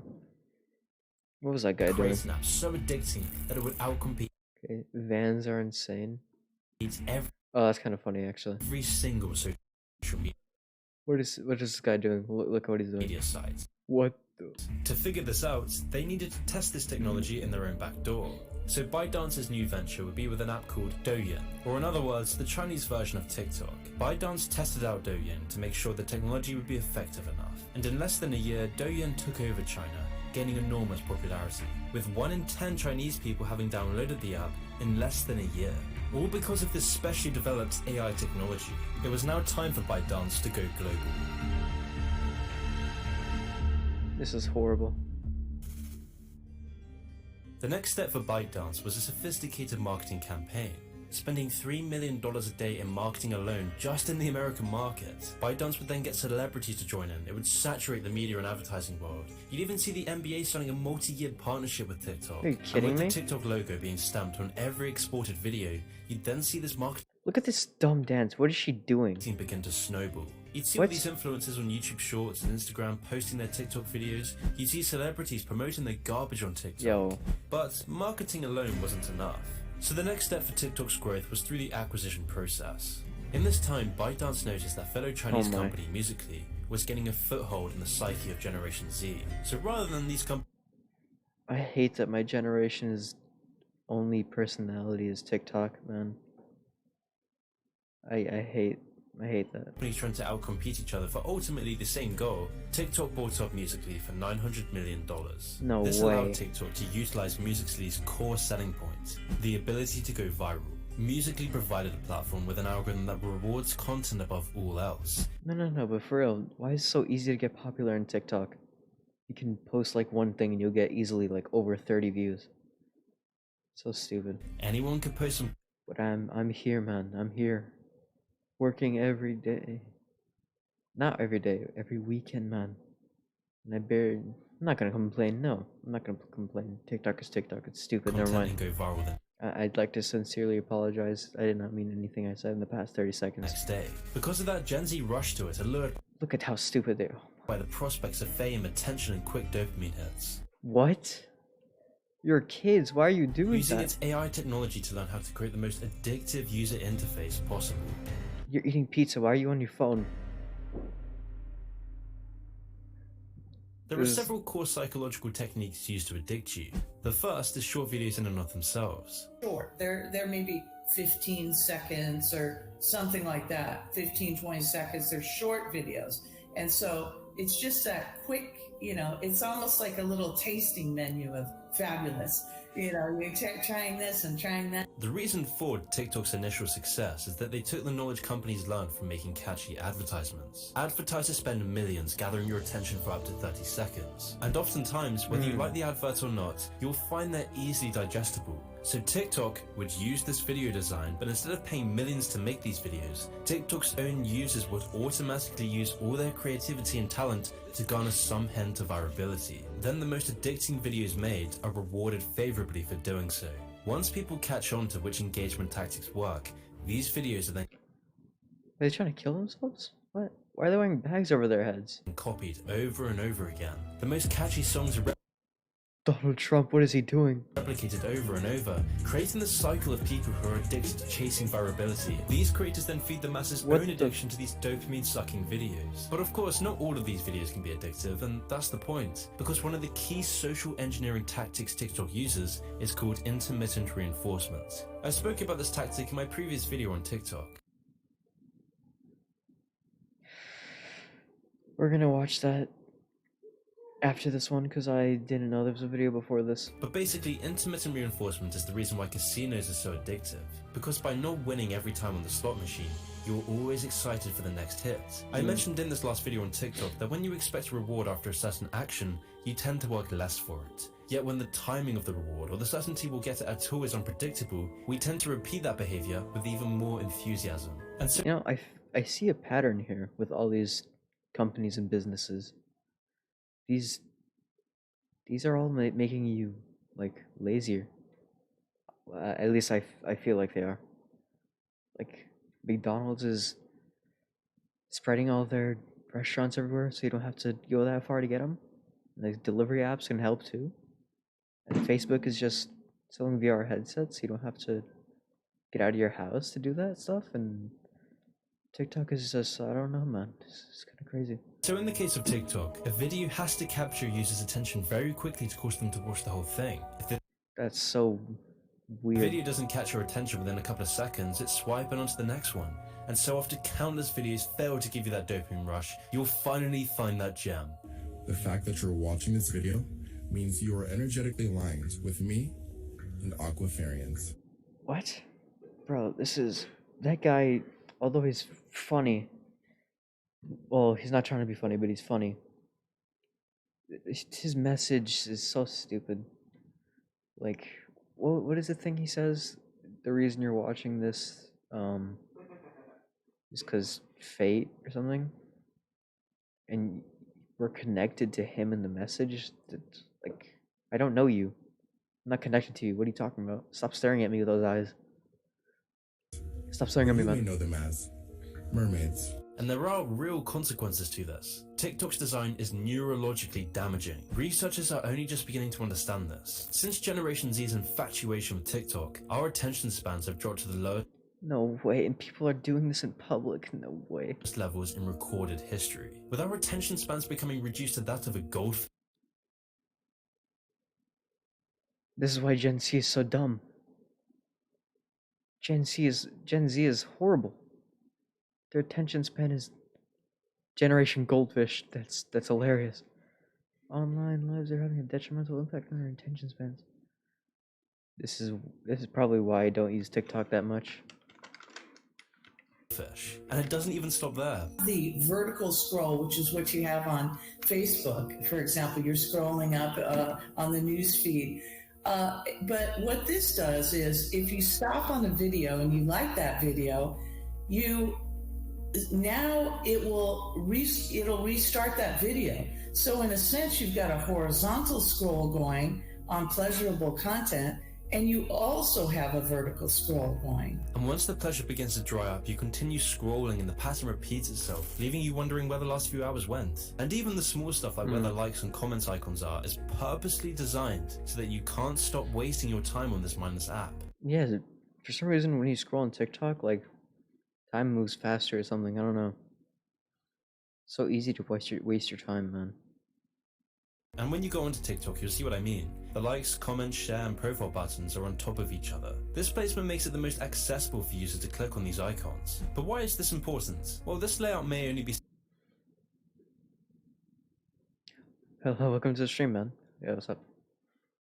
Saving the user microseconds of their time, but in an app that runs on quick spurts of attention, these fractions of a second hold significant weight. When you're browsing social media on your phone, the screen you're using is very small. As a result, every little inch of that screen is immensely important, since any what is she about to do? little distraction or element that takes away from the content at hand has... I'm doing okay as usual. We're watching some of the world's problems real quick, but yeah, I'm doing fine. How about you, man? It's the potential to drive the user away. Wasting screen space is the cardinal sin when it comes to keeping users in that entertainment high. And so with this combination of musically and addictive user design and attention-sucking short videos, TikTok has been able to feast on a generation's goldfish attention span, allowing TikTok to take over the world. Because in just 3 months after its launch, TikTok gained 30 million users. But the real question is, how could ByteDance justify spending almost $1 billion on an app that only sells ads and emojis? I mean, TikTok wants you to think that hosting a few ads and selling emojis is enough to become a multi-billion company, but to anyone looking under the surface, you realize this is far from the truth. To understand where the real money is, we first need to understand the secrets behind the TikTok formula.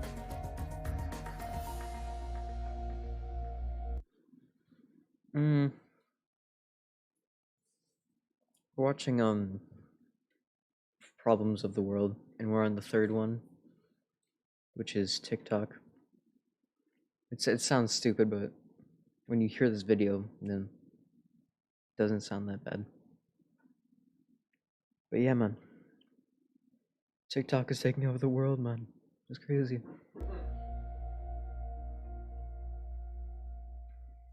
If If China wanted TikTok to take over the globe, TikTok would need to tap into the human mind.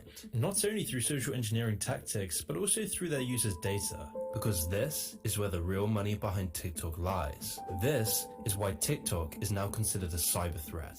And once again, it all comes back to the TikTok algorithm.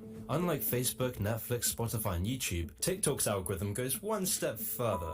Okay, has anyone else noticed that your For You page has been a little too accurate lately? It hasn't been things that I'll Google or I talk about. It's been thoughts. TikTok knows everything about us. But how does TikTok know which video And yet everyone still uses it. That's is what addict you? Well, this all starts to become clear as soon as you begin reading TikTok's privacy page. A privacy page that literally admits to collecting as much data from you as possible. And what kind of data is TikTok collecting as it runs on our phones? A heck of a lot more than you would think. Images, of course, that users post. But TikTok also collects information about the messages that you send, about the apps that you use, the other apps on your phone. It collects the sites that you visit. TikTok is stupid. It just shows me depressed things. Yeah, that's one reason why it's horrible. But yeah. Yeah, I hate when they just show you stuff that you know, yeah. Like, look at my happy life, man. Look how happy my life is. I hate that. I hate that. Collects your search history. It collects your keystrokes. It collects your location data. It stores all of this and maybe lots more. And so using all of this data, TikTok understands you better than you understand yourself. It predicts your future behavior. It learns at every second what you want and what you will do. And no, this isn't like Google or Facebook stealing your data and selling off to advertisers. This information is being used to tap into your biological hardwiring and, most importantly, to fund China's openly stated goal of world domination. Now, this may sound a little extreme, it may sound exaggerated, but I promise you it's anything but. Chinese President Xi Jinping has a dream. I cannot get over it. He really does look like Winnie the Pooh. Chinese dream of global dominance. 任何力量能够撼动我们伟大祖国的地位，没有任何力量能够阻挡中国人民和中华民族的前进步伐。 With this has come some new laws that coincide directly with TikTok. Since China adopted the National Intelligence Law in 2017, all Chinese citizens and companies have been under a legal obligation to help the government gather intelligence, whilst also keeping any cooperation with the government a secret. And we also know that under Chinese law, TikTok, ByteDance, the parent, is required to share data with the Chinese Communist Party. Required to under Chinese law. That's not a matter of speculation. That's in the law. And it is required under Chinese law to share user data with Beijing. This guy's the best, man. He speaks the truth and only the truth. And TikTok has admitted that it has sent user data to China. And so with TikTok collecting so much user data, the fact that TikTok is They get your IP too. That's crazy. Half run by the Chinese government, and now with the passing of this new law, TikTok is beyond problematic. Which is why several countries have been quick to ban TikTok. TikTok, along with 223 other Chinese applications, were banned by India. The Indian government has banned dozens of Chinese-owned apps over apparent security concerns. The list includes the messaging service WeChat and the wildly popular video platform TikTok. The Indian government claimed this was because they were damaging to India's sovereignty. What would TikTok do to my data though? See, that's the thing we don't know, because China has it. And we have no idea what China's gonna do, man. I don't know, man. And now China owns like 1% of TikTok, so they can basically edit it and stuff, so whatever you see is... I don't know, man. They're gonna do something with your data, I don't know. They're gonna psychologically attack you or something? I don't know. Sovereignty, integrity, defense, security, and public order. And this is why Trump signed an order to ban TikTok. In the order, Trump said that there is credible evidence that leads him to believe that He is so ugly. Holy. Might take action that threatens to impair the national security of the United States. But with America's heated politics, Joe Biden could let Trump have this legal victory and revoke Trump's ban on TikTok. Although it wouldn't take long for Biden to realize this was a huge mistake. He literally had to admit later on that TikTok is, quote, a matter of genuine concern. In addition to this, militaries around the world have banned TikTok on all personal devices. There's nothing interesting about me that is on TikTok. Well, I mean, me neither, but they're just taking everyone's information for I don't know, man. They're just weird like that. Since our last hearing, no racial, of course, on this subject, the Pentagon, the Department of State, the Department of Homeland Security, and the TSA have all banned their employees and service members from using TikTok on government devices. In fact, the Pentagon... Yeah, wait. Because if they steal their information, they'll know they're like how their army works and stuff. Ooh.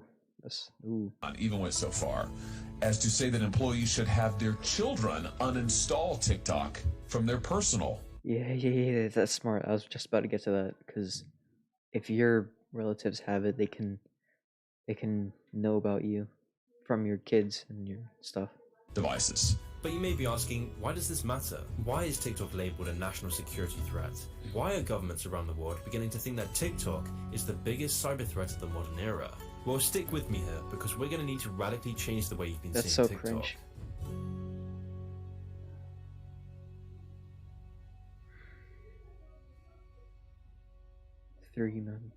Part 3. The day is coming when the politicians realize that these social media platforms are picking the next president, the next congressman. They're literally picking. This is where true power in the modern day lies, because the people who control the algorithms are the people rewiring your brain. They are controlling the spread of information, they program the culture, and with TikTok now being the most downloaded app for several consecutive years, the results are becoming apparent. I'm vaccinated, caffeinated, and freshly masturbated. What? On the Chinese version of TikTok, all videos seen as degenerate by the Chinese government are actively removed, and yet at the same time, the algorithm promotes videos of hard-working, everyday people sharing their life and work accomplishments. As you could expect, these videos are generally... It's like they're rubbing it in. Chinese villagers say goodbye to communist official that helped them throw off poverty. Wholesome, upbeat, and positive, with there being a literal section on the Chinese TikTok called Positive Energy to promote the Communist Party.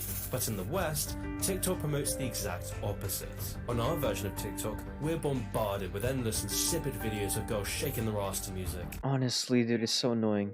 Where we become obedient, placid consumers slumped open in front of screens. And this trend couldn't be better summed up with the rise of OnlyFans. In recent years, the rise of OnlyFans has been catalyzed by the wave of TikTok videos of OnlyFans models alluring desperate, atomized, lonely simps to fork over the hard-earned cash. Oh my God, so stupid. You know, I've made a something about this, like, for a virtual girlfriend.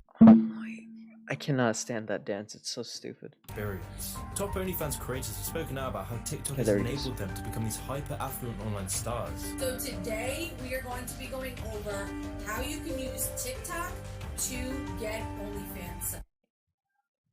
What the?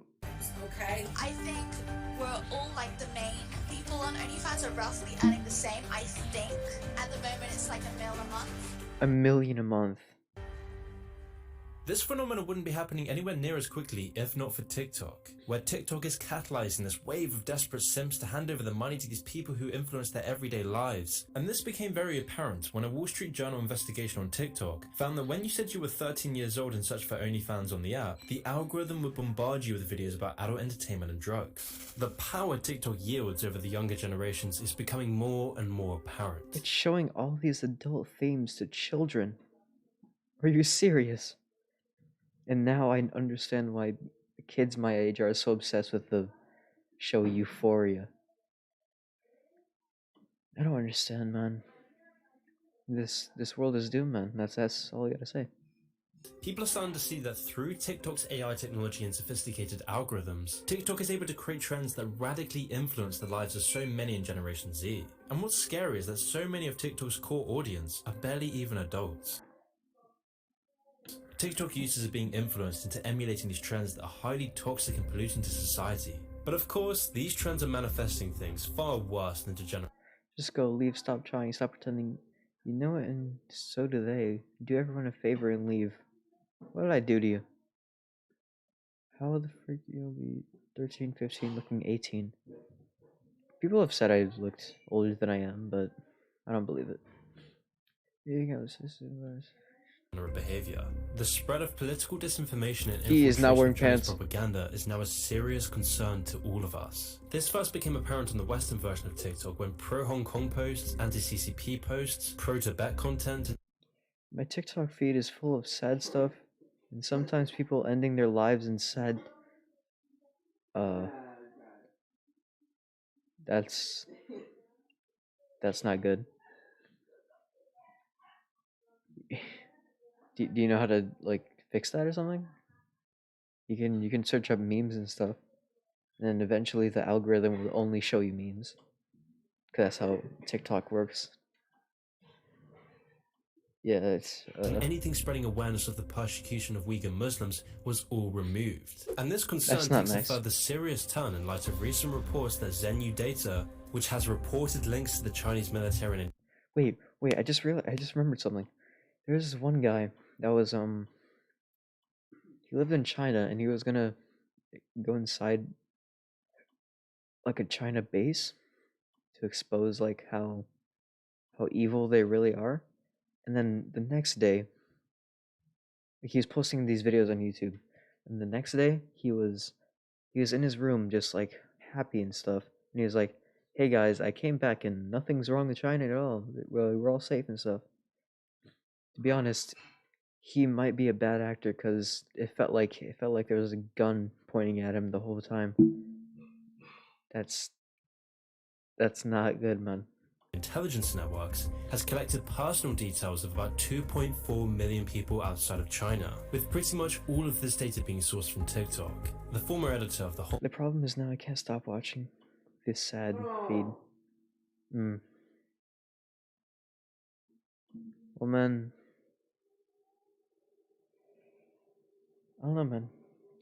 For me, memes solve the sad problems, and can you alright, but yeah, the memes always solve my sadness, kinda. It helps. Hong Kong Economic Journal wrote in a column that TikTok is reaching deep into offices and homes, shaping how Americans understand real-world events. He went on to explain that while China's move to establish physical footholds around the world was easy enough to recognize, China's quote soft power ambitions have been much less noticed until recently, where China is using highly developed AI technology and powerful algorithms to erode free speech and Western culture. It's for this reason why ByteDance has pledged to hire 10,000 sensors to identify and block anti-government content. Sensors? Now, I already know that some of you will think I'm fear-mongering, but when you look into China's history and current political motives, you start to realize how daunting the situation truly is. China is also notorious for using its big tech companies to track and predict the behavior of its own citizens, as seen in this 60 Minutes report from last year. China's stated goal is to become the world leader in artificial intelligence by 2030. 2030? Senator Hawley fears China is doing the same thing here. Just last February, the Department of Justice charged 4 Chinese military hackers with stealing records from the credit reporting agency Equifax, affecting 145 million Americans, almost half the country. No way. China has been caught hacking the second largest American health insurer, the agency that stores information about all government employees, even records from the Marriott hotel chain. Hawley. Bro, I was at that hotel like 2 days ago. Well, I was coming back from Florida. Dude. Oh no. He says TikTok is just the friendly face of Chinese data harvesting. So what would the Chinese Communist Party do with all this information? Build dossiers, build files on every American who they can get their hands on. We could ask the same question about the Equifax breach. Why would the Chinese government be interested in the financial history of hundreds of millions of Americans? Yeah, what are they going to do with that? Well, it's good that I don't live in America then. Yeah. I don't know, man. Eventually they'll come for everyone since their whole goal is to take over the world. So, I don't know if anyone's safe. Clearly, they thought it was very, very useful. But when you look at Xi Jinping's admiration for Mao, it all begins to make sense. During the Communist Revolution, Mao became infamous for conquering the countryside to capture. I don't know how it is with other people around the world, but is his receding hairline normal? Like, look at that. The cities. This method was used not only for Mao's Communist Revolution, but also for Mao's dream of world domination, where the world's most developed countries were seen as the cities, and the world's less developed countries were the countryside. This is why in recent years, China has gained a strong foothold across Africa and the Middle East, and now the next frontier is to gain a strong foothold if you like some. Thank you, Nightbot. In the global culture. Because if you can control the culture, you control the population. And as Xi Jinping declared, it is time to, quote, dare to draw the shining sword. So while the West becomes addicted to TikTok, where the West is their attention spans reduced to that of a goldfish, where people can't go 5 minutes without— I still can't believe that. My generation is... Their attention span is so bad. Dude, no wonder 21st century humor is so fast and stuff. Because it's just mind-numbing fast videos that are like 2 seconds long. And they call that humor. That is... Oh man, the world is truly doomed, man. I can't do anything about it. That's the worst part. Checking their phone, absorbed by TikTok degeneracy, where we are having our brains literally rewired. China is now training their youth to prepare for war. What? Allowing you to bully, oppress, or enslave us. Aren't you doing that with your own people? Will have their heads bashed. Okay, man.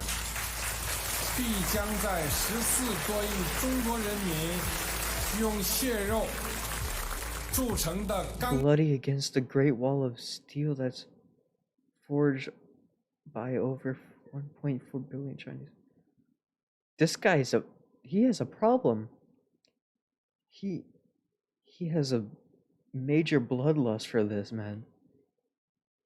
He wants to cover his Great Wall in the blood of his enemies? Russia and Ukraine, World War III. Oh no.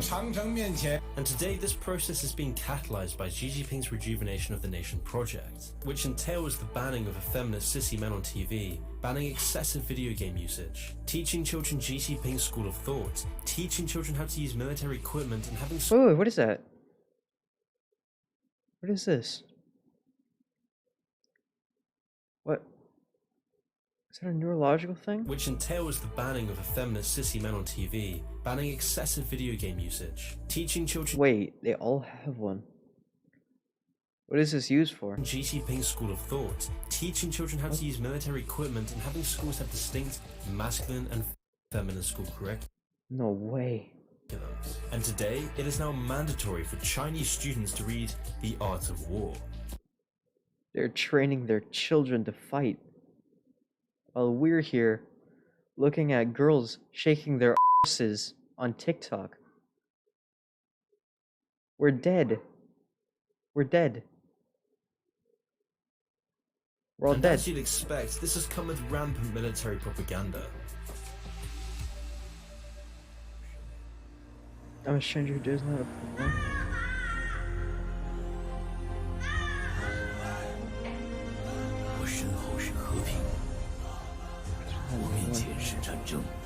Peace behind me, war in front of me. That is not a good motto.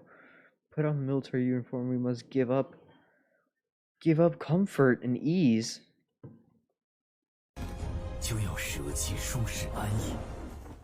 Are you serious? I don't want to go to war. Me neither, man. I don't think anyone wants to go to war, except for China. Oh, this sounds so racist, man. No, it's not. Data's all right here, man. Trust me. So while the West— Look at that.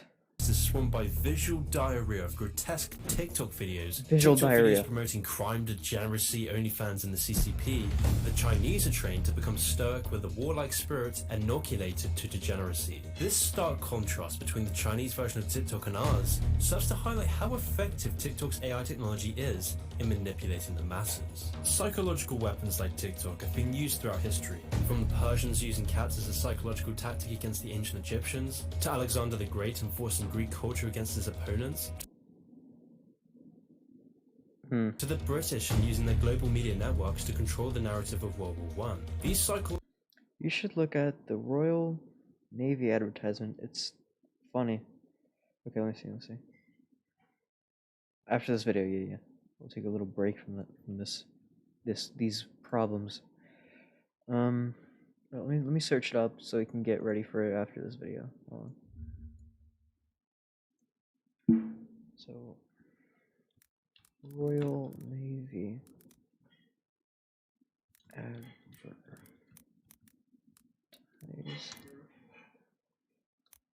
Royal Navy advert. Okay. Wait, is it Ben's story or? I think I know what you're talking about. A women's place.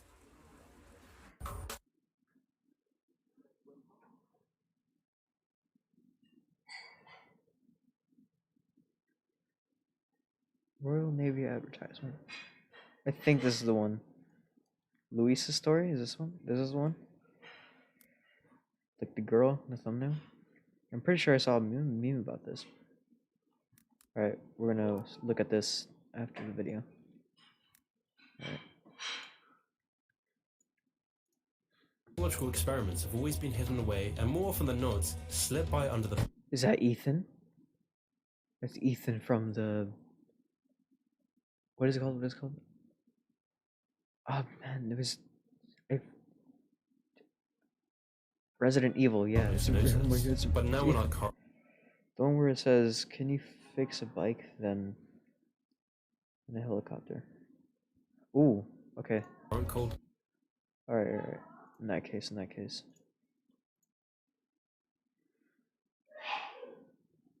Wait. Oh, I was gonna press X on the video. Okay, that's not good.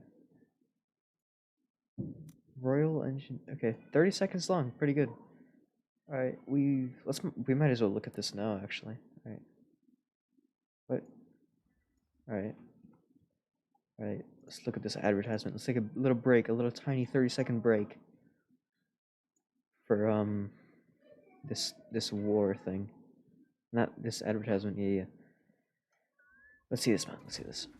So, you can fix a board, then you can fix a bike, and if you can What fix is a that? bike, then you can fix a car.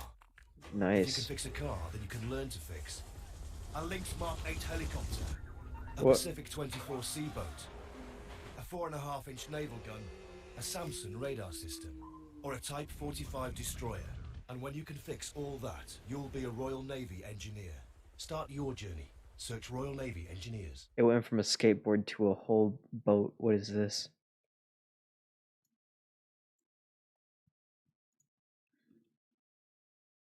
That is crazy. All right, let's go back to the controversial topics. All right. War, these tactics have become more and more advanced. And right now, the most dangerous psychological weapon we face is TikTok. According to US military analysts, attacking the enemy's psyche is a key part of China's military strategy. Maybe that's why they're trying to take your information, man, so they can know what makes you tick. That's smart, but that's evil. Kind of creepy. The Chinese stratagems, established by Sun Tzu in The Art of War, was the foundation for this form of warfare. So it shouldn't be any surprise why The Art of War is mandatory reading. But then this all begs the question, why is China going to all of this effort? All the government employees, all the high-tech algorithms, all the social engineering, all the spying. Why is China so desperate to influence Western culture? Well, like all psychological weapons, there's only one reason for that usage. To destroy the enemy. Destroy the enemy? No. That's... Part 4, man. Part 4. Before I began making this video, TikTok's growth was never obvious. TikTok seemed like an anomaly, because somehow, in just a matter of months, I went from never knowing TikTok to seeing my friends, family, and self all become enveloped by its algorithm. Back then, we were in blissful ignorance. What is... Ignorant to a force that has been brewing for decades. A brew now reaching its boiling point. Since the Cold War, the idea of World War III was always thrown around. Throughout this time, civil wars, skirmishes, propaganda all created the sense of uncertainty. But this feeling was never existential. Our enemies were always the underdogs. They were poorer with lower grade equipment. They had no influence on mainstream culture. They were just this hidden, mysterious force, far from the clutches of regular life. And when this tense time finally came to a close in 1991, people felt liberated.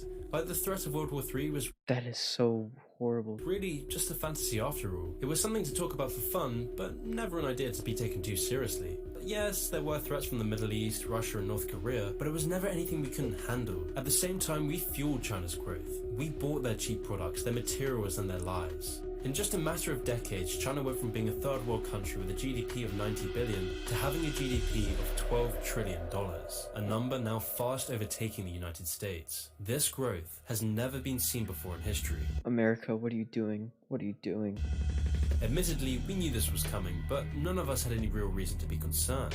At least, we didn't think there was. China's just that place we make our iPhones, we told ourselves. So over the years, we shipped off our entire economy to China. Banking moguls on Wall Street propped up the Chinese economy with billions in investments. Elected officials in the UK did their part by selling out the country's core infrastructure and national energy grid to China.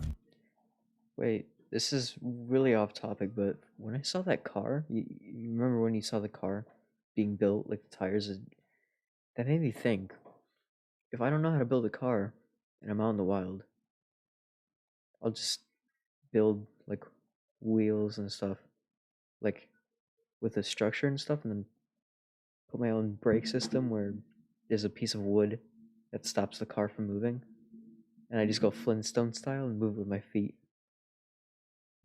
That just made me think of that. Talking heads in Washington did their parts by telling the public that the real threat to the West was Putin and his army of Macedonian troll farms. And us, we bought into China's surveillance technology and downloaded TikTok en masse. And people are still using it. Because we were in our own little bubble. Our main concern was celebrities. What the? Political scandals. Orange man bad. Orange man bad. Yeah, people... My generation was so obsessed with these politics, we can't even vote. And we're like, Donald Trump is a horrible person, horrible person. We shouldn't care. And people were arguing about this. I remember it clearly. We were in Zoom calls during class. We were supposed to be doing assignments, work, things that us kids are supposed to focus on, not adult stuff like politics. We can't control that. We're not even old enough to vote. We can't change anything. And they're still talking about it. Oh my... I don't see... I can barely see anyone that's sane anymore than my age. It's really rare for me to see someone that like actually thinks normally. It's sad. And cheap. I was playing Among Us. I was playing Among Us in an online session. Yeah. It must have been fun. I was in band class. Yeah, sorry, man. I used to be a band kid. Yeah, there's this event where after school we could all go on the Zoom call with the band and then we all play Among Us. That was weird. But yeah. Hedonistic pursuits. What the f***? But like any bubble, there was always a burst. And our burst came in 2020. Oh, I was waiting for that balloon to pop. That bubble, whatever. From the very beginning, it was never about TikTok. TikTok is just a means to an end, a tool and an operation. All the TikTok dances, TikTok ads, all the lip syncing, it was a facade for something sinister, something greater, something known as the 2049 plan. Now, what does this 2049 entail? Well, as you can imagine, it's not something to be taken lightheartedly. China's push for world domination has been government policy for the last 50 years and is embodied within the Chinese spirit. For decades now, China has manipulated us into believing that China was just another capitalist state, dissolving its ideological ties to Marxism. But this couldn't be any further from the truth. China's intent has been to acquire as much money, physical... I was in the singing club. My voice is shite, so I left. I'm pretty sure your singing voice isn't that bad. People probably told you were good. I don't know, man. I've never heard your voice personally, but I'm guessing it's not too bad. Power and technological control as possible. And China has gained the money, China has gained the physical power, and now China is controlling technology. And so it's no coincidence that just in line with the 2049 plan, TikTok suddenly took over the psyche of millennials and Generation Z.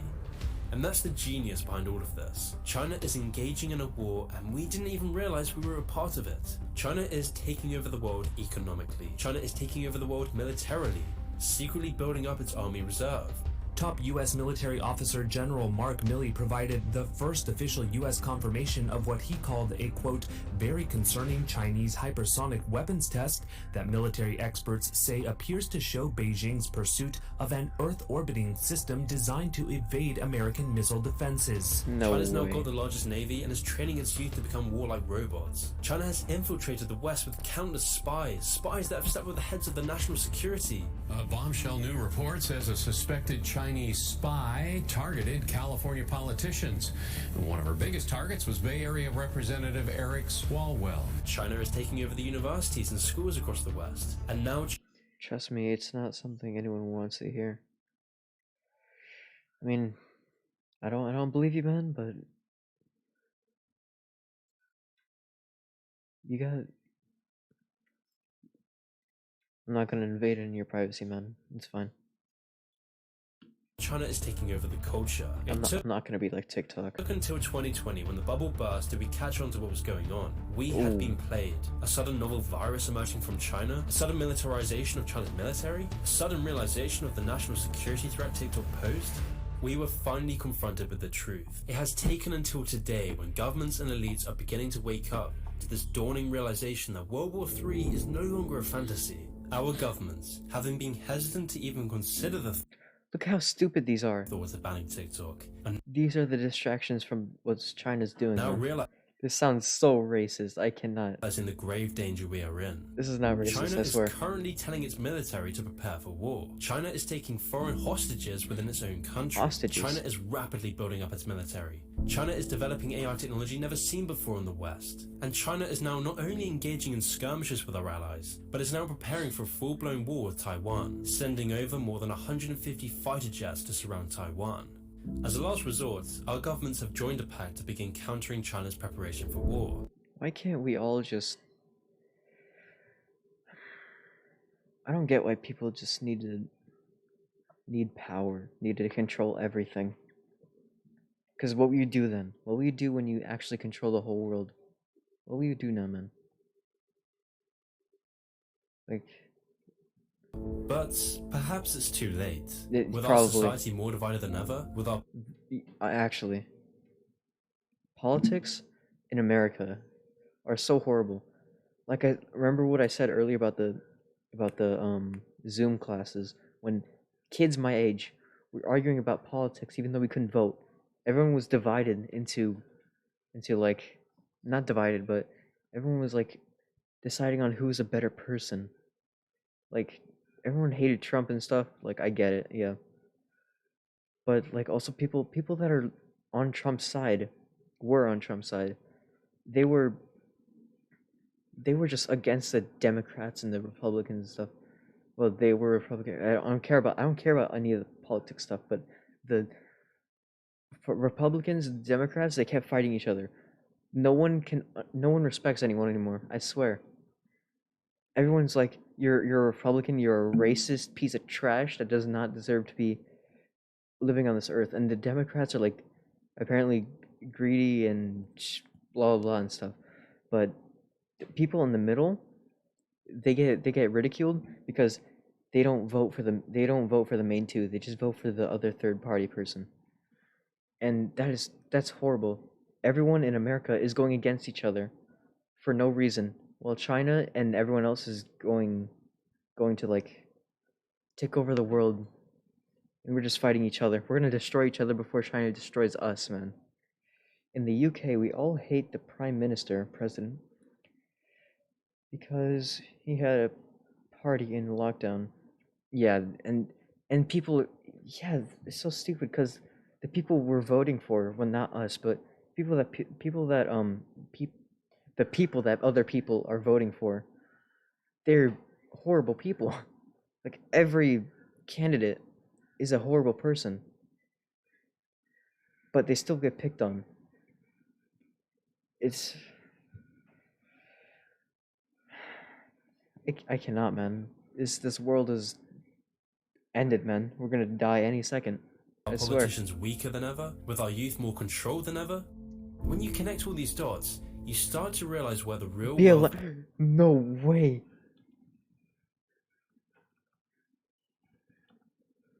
Hurry up. No. Youth more controlled than ever. When you connect all these dots, you start... BLM versus ALM, really. This is literally like the Democrats and the Republicans thing. They're just... Start to realize where the real wealth behind TikTok lies. It lies in our addiction. It lies in our shortened attention spans. It lies in our own demise. TikTok allows China to gain vast sums of money from playing on our own psychology, promising you that dopamine hit, that dream, that attention, dangling it in front of you like a carrot on a stick, disguised as an innocent little app. But there are those of you that are concerned with what's going on. Those of you who care about your privacy. Those of you who care about your attention. Those of you who understand the other side. And so to those of you who feel this way, I feel the need to remind you to delete TikTok. Because if we want a high quality future, we must reject a low quality present. Man, at this point, it's kind of too late to delete it because it has everyone's information at this point, so I don't see the point in it.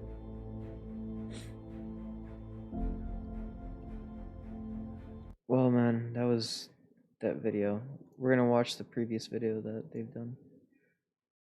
That Moon has done. See, I like these channels like Moon, Optimus, like Sunny V2 and the Right Opinion Tro. They speak the truth, man. They have these long thought out videos that have like good research in them. They have good intentions of sharing the truth to everyone, and yeah, that's amazing. It's really good. I remember I had to turn off my phone for a week because it started having negative effects on my mental health. Yeah, people, I don't know, man. Technology it's the birth of the internet was a weird thing. I'm not gonna say horrible or amazing because there's nothing. There's just a middle. It depends how you use it, really. All right, we're gonna watch this, man. Wait. TikTok is the... All right. This is the... Yep. TikTok is the most vulgar, vapid, self-absorbed, really? And dehumanizing social media site in living Look at memory. this. He's acting like a fucking idiot on the internet just for some views. What is... That's disgusting. It's a platform marketed to teenagers which incentivizes And here... underage girls to wear like burlesque dances. Yes, underage people are doing this too. In strip clubs for the viewing pleasure of sex-crazed teenage boys. Yeah. Look at this. Okay. So, I'm grabbing you right now. I'm sorry. I just need to check on something. That sounds so weird. Alright. I made a picture, not picture. There's a whole paragraph I made on Snapchat. It's about this whole TikTok thing. I need to read it out loud to you guys. Here it is. Okay. It's a message to people who like TikTok. Why do you like TikTok so much? I get it, there are a lot of funny people there, but at the same time, they're mostly getting blocked out by talentless 16-year-olds that do dances and wear crop tops for short shorts for mostly horny 12-year-olds or pedophiles that give them attention. And I will not sit here and accept how easily those people get views. They just do the same stupid dance like it's the only thing they know how to do. They literally get views because of their bodies, and all they do is the same dance they rehearse for God knows how many days, nights, and or months. And they do it over and over again. They dance the same dance more times than I ever ate chocolate chip cookies in my life. And trust me, I eat a lot of f***ing chocolate chip cookies.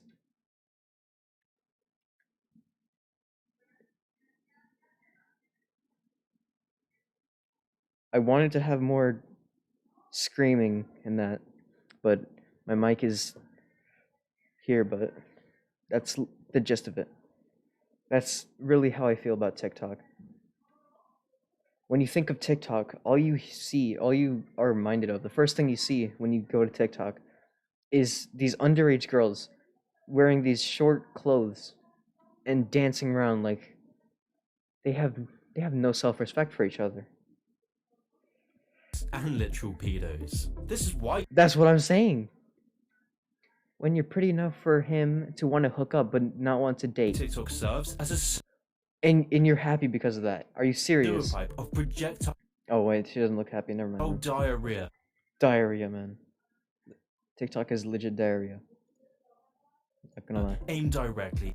When you try and touch the under the table and his family ends up being his dad's. At our gawping mouth. Are you serious? What are you doing? That dog trying to get as many views as possible. TikTok has managed to get.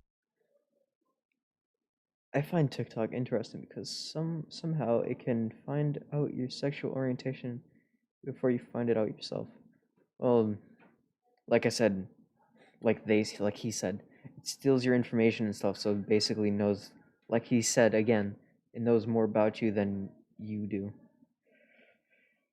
Man, I don't even find it scary. It's supposed to be scary, but we're just used to it, so. Gain a foothold in the psyche of tomorrow's young adults. As Andy Warhol said, in the future, you're not hot. You are not hot. Everyone will be world famous for 15. I'm uglier than you, and I'm still hotter. Minutes. So then the question is, what are you talking where about? the hell did this wave of TikTok downloads even come from? Why did the Reddit CEO call TikTok fundamentally parasitic? And why are governments around the world becoming so nervous about TikTok? Something else is going on. Part 1, demoralization.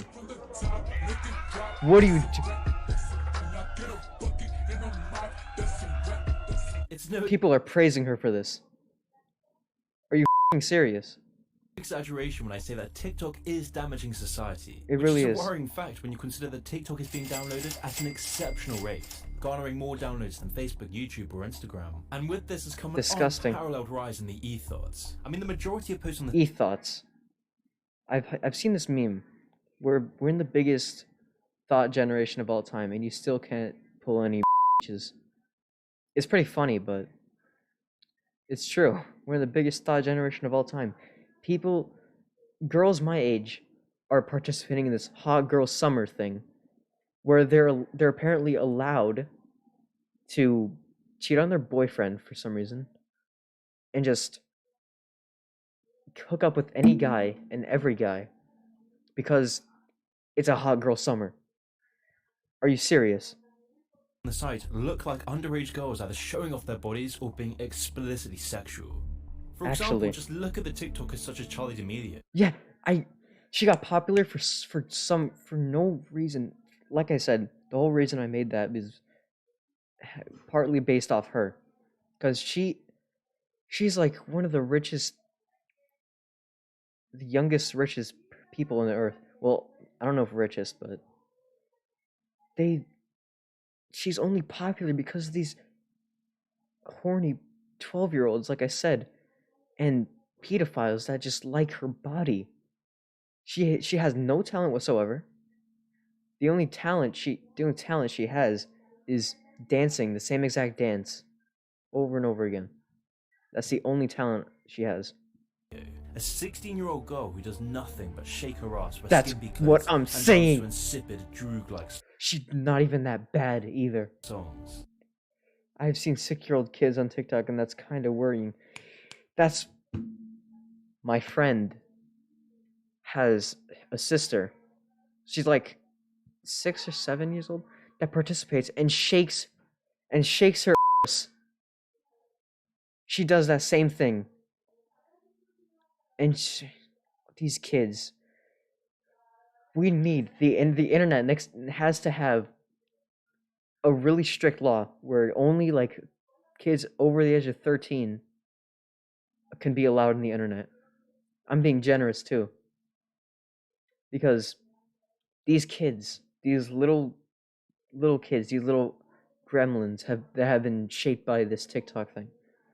that the only thing they see, they mimic the things they see because they're little kids and they're very impressionable. So they look at what their siblings are doing and they copy them because they think that's a good thing to do. But in fact, they're just making more horrible people. And these people, instead of stopping what they're doing and teaching them the right ways to do things, they encourage it and they praise them. They laugh at it. They don't take it as a big deal. And I can go on a tangent about this for an hour straight. No, not an hour straight. I'd probably be screaming for 30 minutes, but I'd probably be able to say a lot of stuff about this without watching any of these videos. But yeah, this whole TikTok thing, I really hate TikTok. Thank you, Nightbot, again. I haven't been streaming for that long. It's crazy. From doing just this, she has gained over 100 million followers on TikTok, with so many of these followers being horny men. Yes! Dude, this YouTuber, this might be my favorite YouTuber. He understands. He understands. I'm so fucking horny! Well, what's even worse is that most of these TikTok stars haven't even left school. Honestly, it's so easy to be famous on TikTok. All you have to do is look good. That's actually all you have to do. But nonetheless, this is in turn incentivizing the guys watching to mimic that exact behavior and chase the same dopamine dragon. And these stupid what the Okay, I did not want to pause that moment. People are getting phones younger and younger. I don't get mine when I was only 12 years old. Yeah, I've seen this little kid, like she was like 7 in a gas station one time, and she was holding like an iPhone 13 in her hand. And at the time, I only had like a Samsung phone, like Galaxy S8, I'm pretty sure. And I called it the orange phone because there was like an orange casing around it, but that was the best I had at the time. And she had an iPhone 13. My phone right now it's better, I guess, but like I can't believe it. These parents are just giving their kids whatever they want. I've been disciplined, not that harshly disciplined, but I've been disciplined to the point where I know if I'm doing something wrong. But these kids, they haven't learned anything in their lives. The internet teaches them, and their parents just don't care.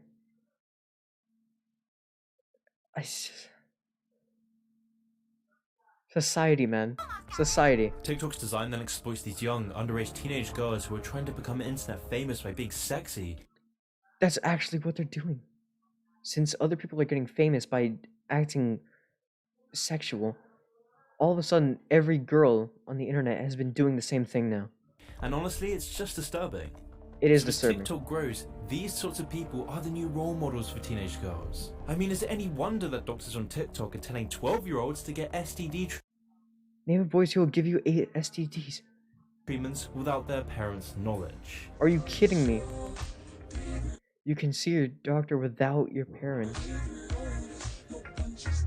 For birth control, STD screening, pregnancy test, to answer your question about and give us. And if you're 12 or older, I will politely ask all adults to exit for the part of the visit.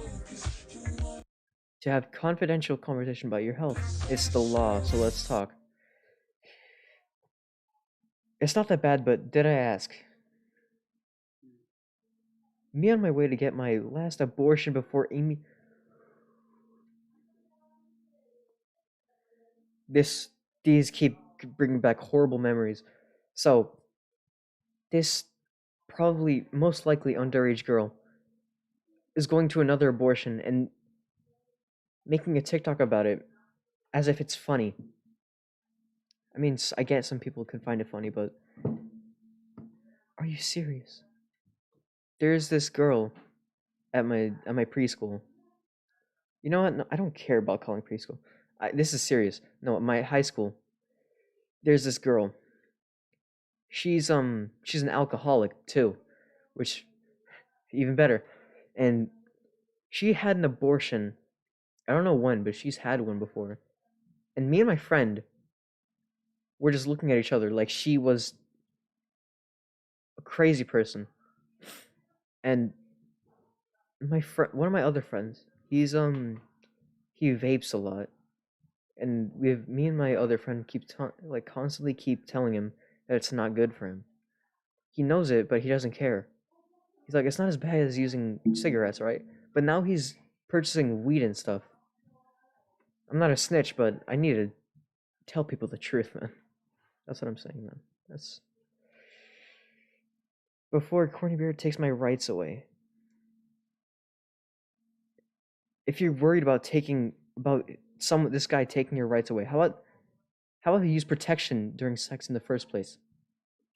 How about don't do that type of stuff? Just because it feels good doesn't mean you have to risk. You have to just get rid of another potential life, man. A person that you can birth that can be so much more better than you ever could be. Hey. And she's making a TikTok of this instead of handling it privately. This is just one of the reasons why studies are now showing that the more of these short TikTok-style videos you watch, the more depressed you become, even for active people who exercise regularly. In the UK, most teenagers end their lives or self-harm. Some people I know have done it. Yeah, I've been in this Discord. I have to stop remembering these things, but I've been in this Discord server where it was like full of these kids, these mentally unstable kids. I'm not saying that just to bully them. I've never bullied people like that, but they were mentally like messed up in the head, man. And they self-harm. I don't get why people self-harm, man. But this teacher, he's a good teacher, and he told me that people self-harm because the physical pain is much less painful than the mental pain they go through every day, and that gives me like a slightly more understanding of that. And every time I see people like self-harming themselves, I hate seeing that because I don't understand why you need to hurt yourself. Even though my teachers said why they do it before, but I still don't understand why people just do that to themselves. Like, I don't know, man. What are you doing? Are you and these apps are affecting people's mental health, and they still keep going back to them. This world is a horrible place, man. Famous used to require having actual talent, but now as a result of TikTok, the measure of fame for teens is yeah. The dads, the parents, they're looking at. I'm not gonna say us because I'm not part of them. I'm ashamed to call myself someone from Gen Z because the people in Gen Z, the average Gen Z person, is a f***ing idiot that just does nothing all day and just goes.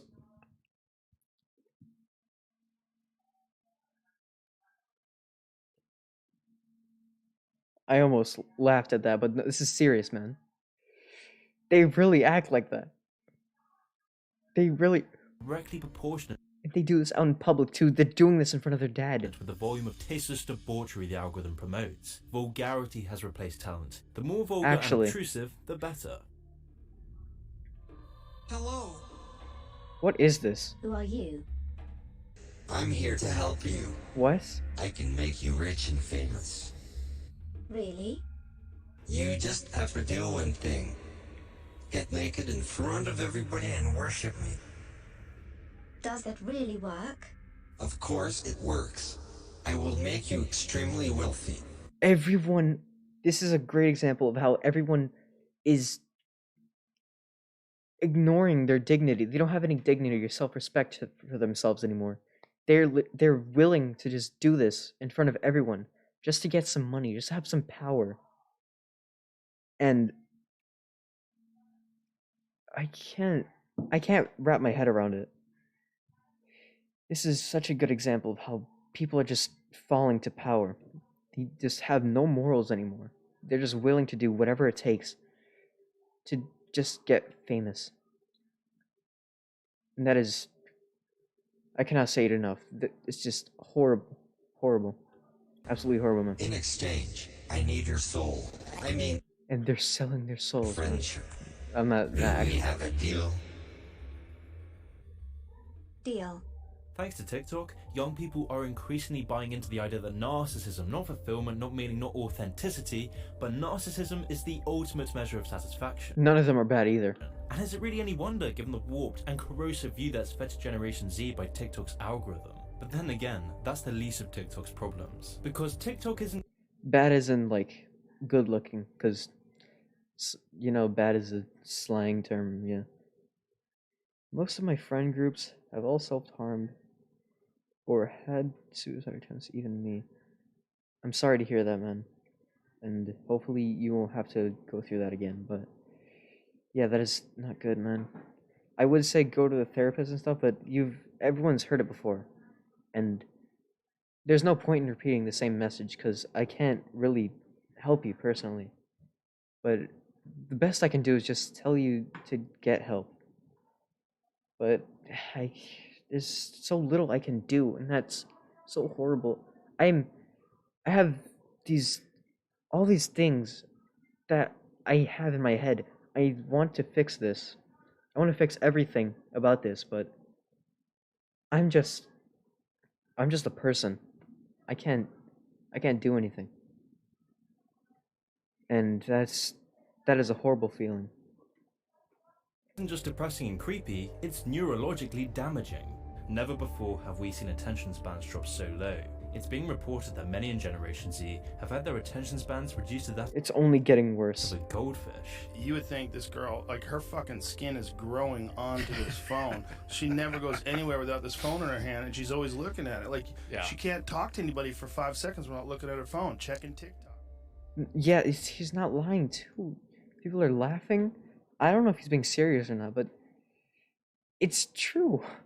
I was in a video drought. You know the feeling. There are videos we watch because we've got to watch something, and it's better this than nothing. You get stuck here long enough and you start drifting back to Tinder and Snapchat, but you know that's not where you belong. So you try this and that. Some videos get you with fancy graphics and thumbnails, and all too often making you feel like you've been robbed of time. I couldn't bring myself to go there. And with friends and family constantly talking about TikTok, I eventually caved and downloaded it. It took me over an hour to escape from the most... I've been to a therapist and everything like that. It doesn't work. Yeah, man. Because some therapists, man, they don't... I feel like most therapists don't actually help. They just tell you, like, they just give you the same advice they do every time someone goes there. They just tell you to, don't be sad. Don't be sad. Like, that doesn't help.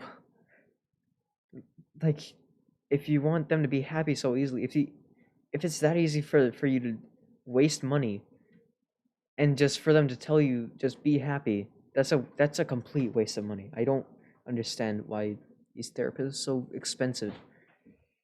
Is it really help someone? Really? I can do that for free.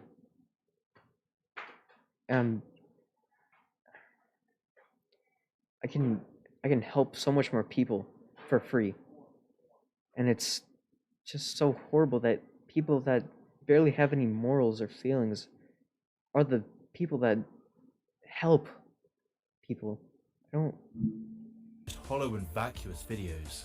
These really are world problems, man. I wasted so much time watching apes, guys shooting sword shotguns, and just complete narcissists. And in my own experience, after watching these videos for hours, I would struggle to read a book for more than 15 minutes without getting fidgety. And I wasn't the only one having this issue, far from it. Turns out a whole generation of people are now wired into these dopamine-sucking videos, with the original source of this ugly behavior being TikTok.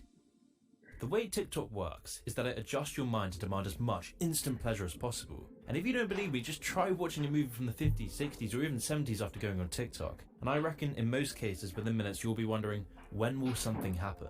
And this is because TikTok uses social engineering tactics. And one of the most effective ones TikTok uses is called intermittent reinforcement.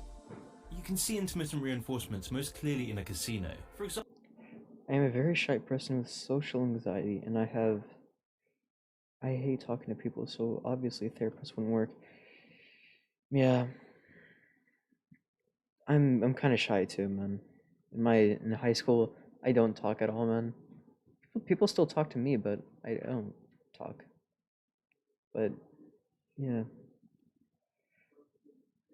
I don't know how that. Maybe talking over the internet is better, because to me it's better because I'm talking a lot in this. Compared to if you compare me right now to school me, you will see a major difference in everything. Not everything, but yeah. But yeah, talking online helps me a lot actually.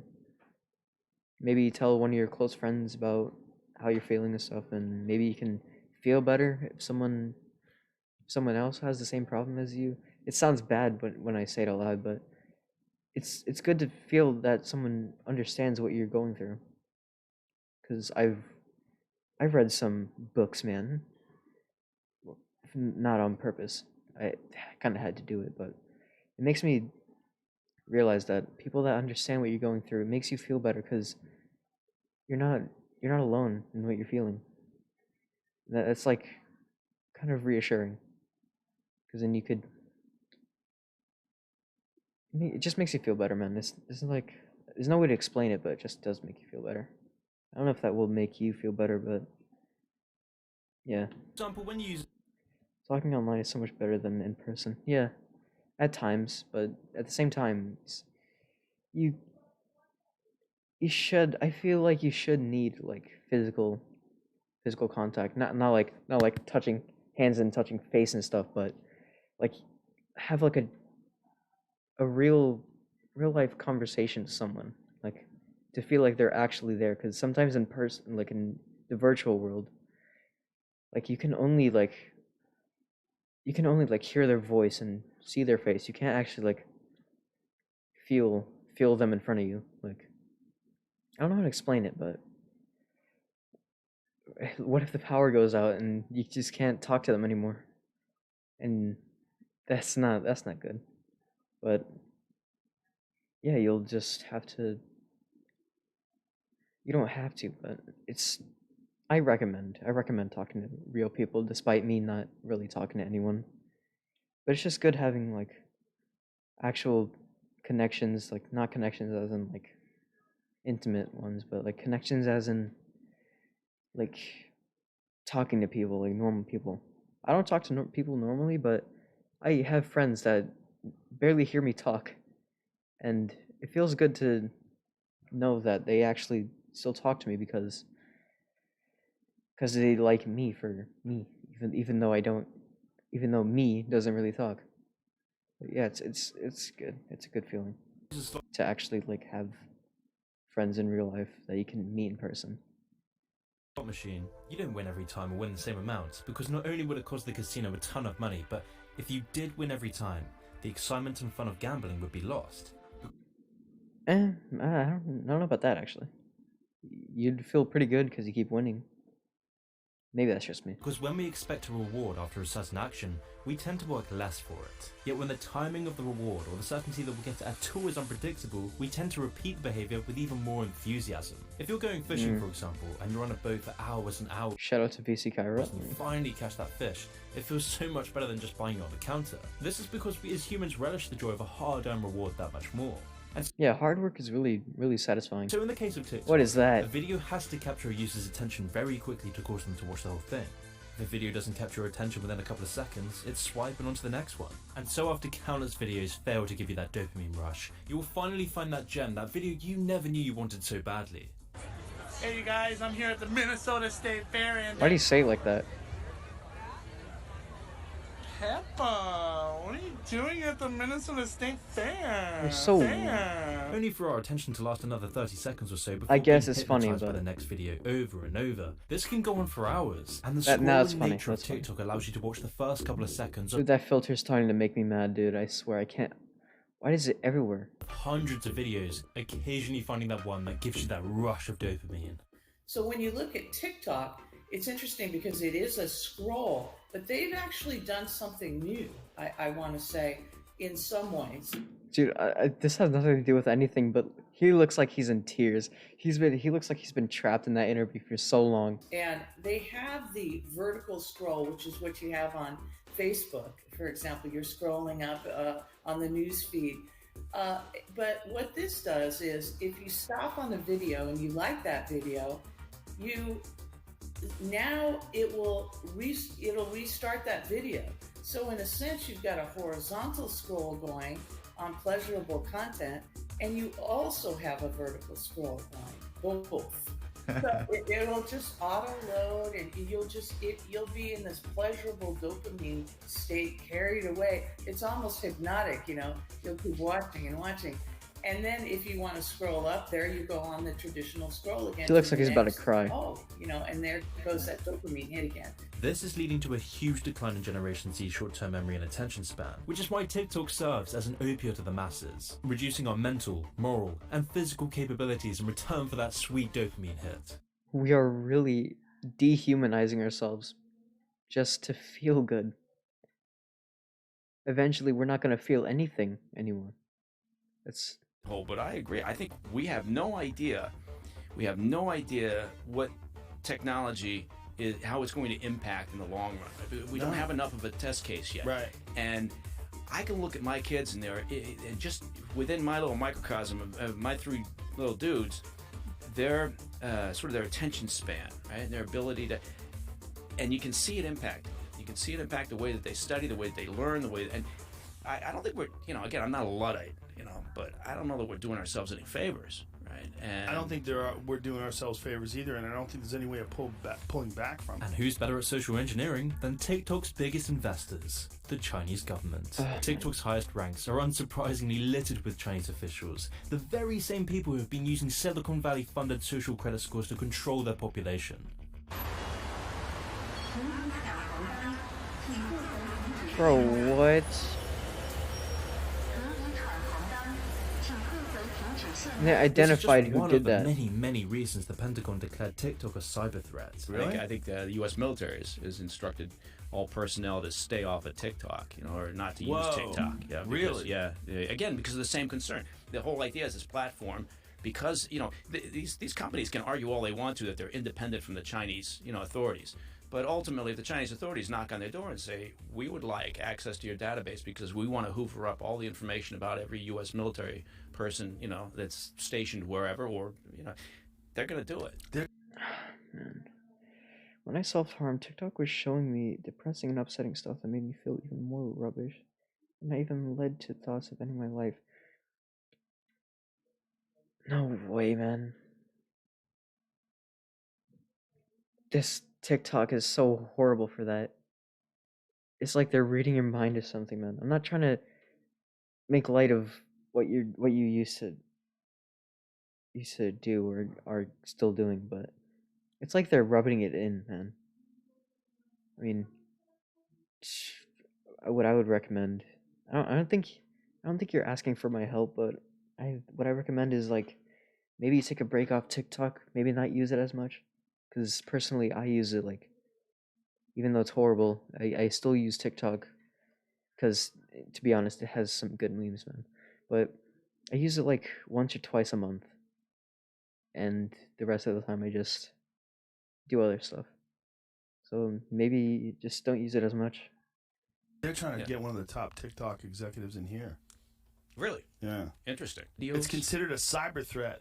Yeah. Lieutenant Colonel Robin Ocha, an Army spokeswoman, told military.com, we do not allow it on government phones. There you go. Whoa. Look at that. A cyber threat. But TikTok turning us into brain-dead goldfish consumers is just one cog within the TikTok cancer, because as you become addicted... And then we're going to be so dumb to the point where we don't even know how to use a gun unless a famous TikToker shows us how to use it. And they might be even lying to us about how to use it. They might point it towards their own head and then say, pull the trigger or something. That sounds really, really extreme, but that's just what I think. Like, they're so impressionable. TikTok I feel, is dumbing down my generation even more than it already has. And eventually they're going to believe in anything they see on TikTok. They're not going to believe the news. They're only going to believe in people that made a video for 15 seconds. Or 3 minutes, because that's what they can do now. But no one's really going to watch a 3-minute video compared to a 15-second video. to the app, you'll ignore TikTok's privacy page, a privacy page that literally admits to collecting as much data as possible from metadata, GPS location, and pulling all contact information from your Facebook, Instagram, and phone. But even worse, TikTok was caught monitoring what users were typing even when they were typing on different apps. I swear, TikTok reads our minds and can control us mentally. They really can, man. This is why I don't use it that much, man. You also could just try to not let it get to you that much. I'm stuttering so much, it's annoying me. Apps. So where does all this data go? To the Chinese government. By law, TikTok has to provide all the data on its users to the Chinese government. This is why the amount of user information and data collected by TikTok is much higher than other social networks. No way. More teenagers are on TikTok now than use Facebook. It counts millions and millions and millions of Americans as users. But it is owned by a Chinese company that includes Chinese Communist Party members in leadership.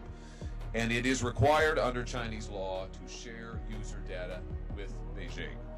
And TikTok has admitted that it has sent user data to China. To put it bluntly, this is a major security risk for the American people. But as the app has been downloaded 165 million times in the US, it might be too late for that to matter. Because if each of these downloads is unique, more than half of the American population has already turned over their most sensitive data to the Chinese government. Oh, this is horrible, man. I want to protect my information. I want to, stay away from the internet, safely. I don't want to stop using the internet, because the internet's it's really entertaining, but I just don't want people to have my information like that, at least that much information about me, because it's really uncomfortable knowing that people know me that deeply. Sometimes more than I know myself. That's not a good thought, man. But I would get a VPN or something like that, but I'm too poor, like I've already stated multiple times. And like I said, again, I am powerless, man. I can't really do anything. We already know that sites like Facebook and Google are free because you, the user, are the product. But even then, Instagram, Facebook, and Twitter, they don't collect anywhere near the same amount of data that TikTok does. Not alone trying to hide it like TikTok does, they just don't compare. Because allowing your profile to be mined for targeted ads is a world away from servicing a literal dictatorship committing an untold amount of atrocities. And what kind of data is TikTok collecting as it runs on our phones? A heck of a lot more than you would think. Images, of course, that users post.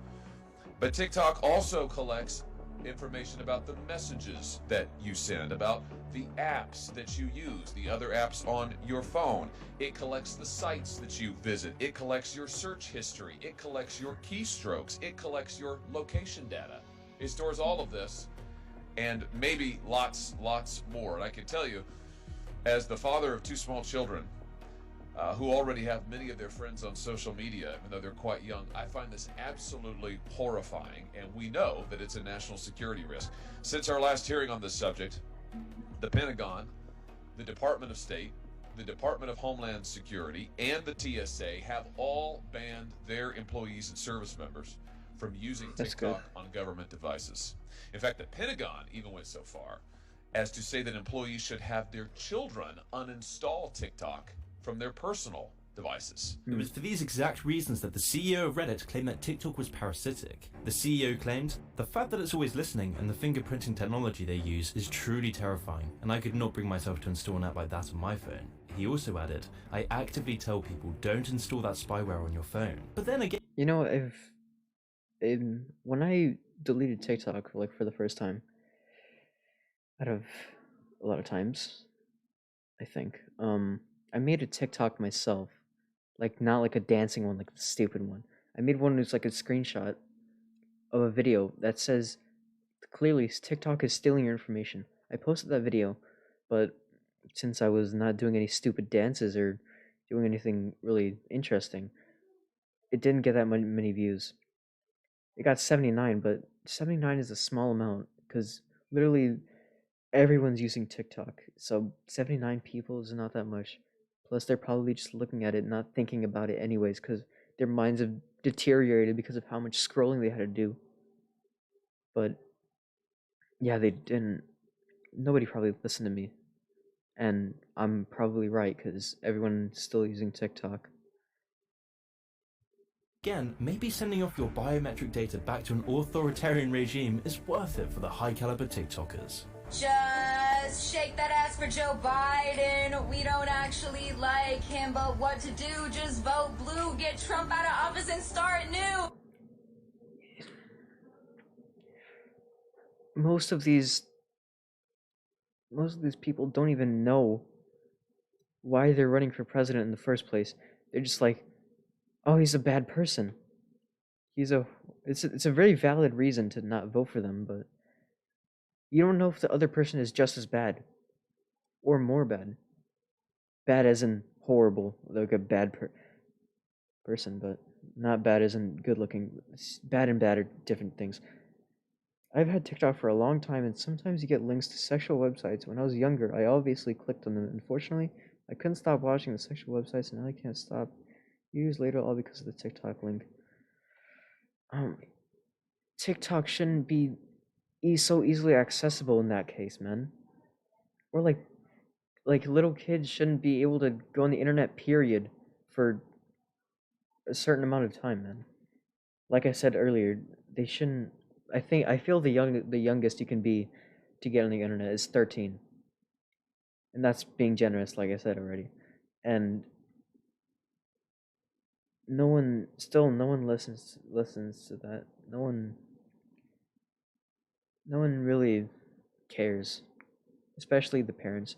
The parents are the only ones who can stop their children from doing these things, but they're either too busy, which is fair, or they just don't care about their children at all, which is so bad. Because if you wanted a child in the first place, then you should be able to care for it, man. 'Cause that's the whole reason of like raising a child in the first place, to make them and shape them into a good person. To me, that's what they should do, but they should like try to shape them into a person that's like a respectable human being and like a good person in general. But these parents just don't do anything about it, man. Either for good reasons or for bad reasons. There is no good reason, but I mean, you have to do some stuff sometimes, man.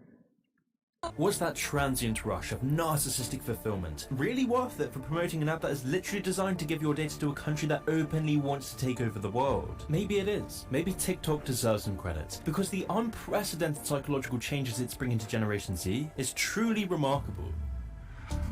It's almost as if TikTok is China's attempt at pushing their propaganda out to the world. I mean, that would explain why researchers have grown worried that the app could prove to be one of China's most effective weapons in the global information war, bringing Chinese-style censorship to mainstream US audiences and shaping how they understand real-world events. The imprisonment of more than 1 million Uyghurs, the corruption of upper-level party members, pro-Taiwan, pro-Hong Kong, pro-Tibet movements, all of it is censored. Anything that's a news source must be in line with the version of the world China wants people to see. This is because China has caught on to the fact that those who control social media algorithms pick the president. Most powerful people in the world today are the people who are writing the algorithms for Twitter and Facebook and Instagram, because they're controlling the spread of information. They're literally rewriting people's brains. They're programming the culture. The day is coming when the politicians realize that these social media platforms are picking the next president, the next congressman. They're literally picking.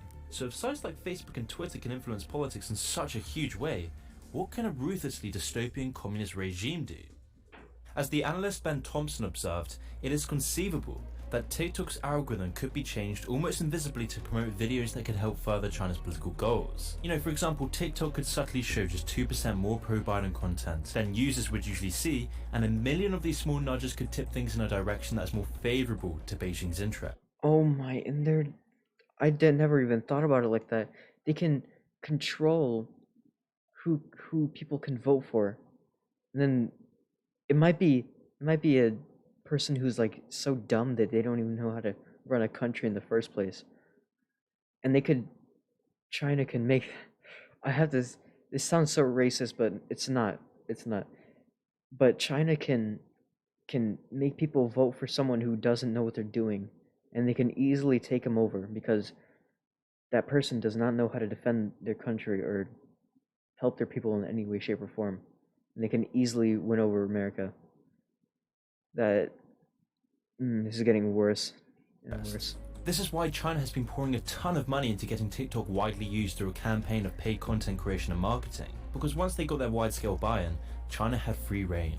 China could start growing its cultural influence, and it's really, really working. Considering right now, tonight, a ban on Chinese social media apps, especially TikTok. Oh man, it should have happened. Trump should have banned TikTok. That would have been one of the only good things you've ever done. No, I'm just kidding. Really looking at it. We've worked on this very issue for a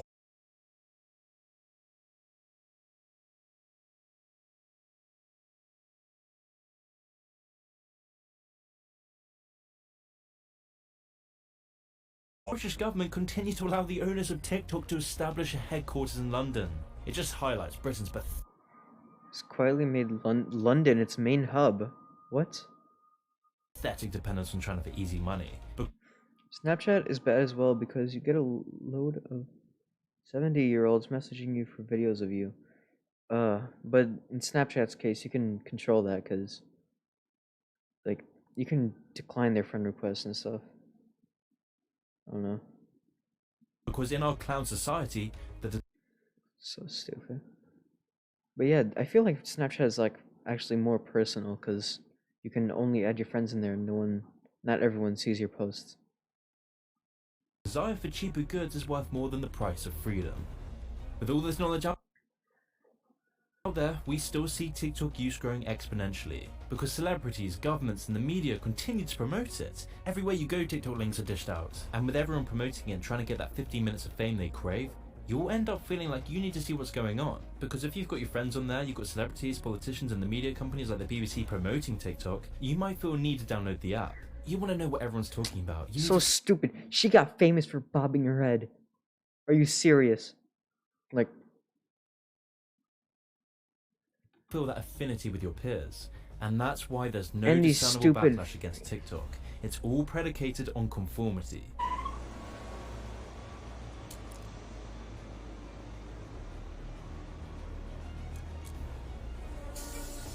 We are seeing our minds rot. We are becoming so numb with the wait, what was that? That was kind of weird. We're creating the transparent computing environment.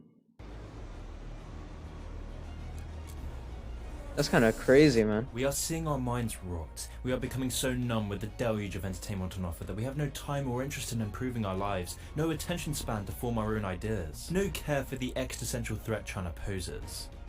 We have to stop watching TikTok videos. We have to stop downloading TikTok. We have to completely reject this app before it's too late. I mean, it's so sad that everyone, like, as much following as he has, BBC is on TikTok. That's insane. Yeah, it's bad that as much as people follow Moon, they're all like, they probably all won't stop watching his. They probably won't stop watching TikToks. Emerald claimed to have suffered from Tourette syndrome since the age Alright, hold on. Alright, so. Oh, man. I don't.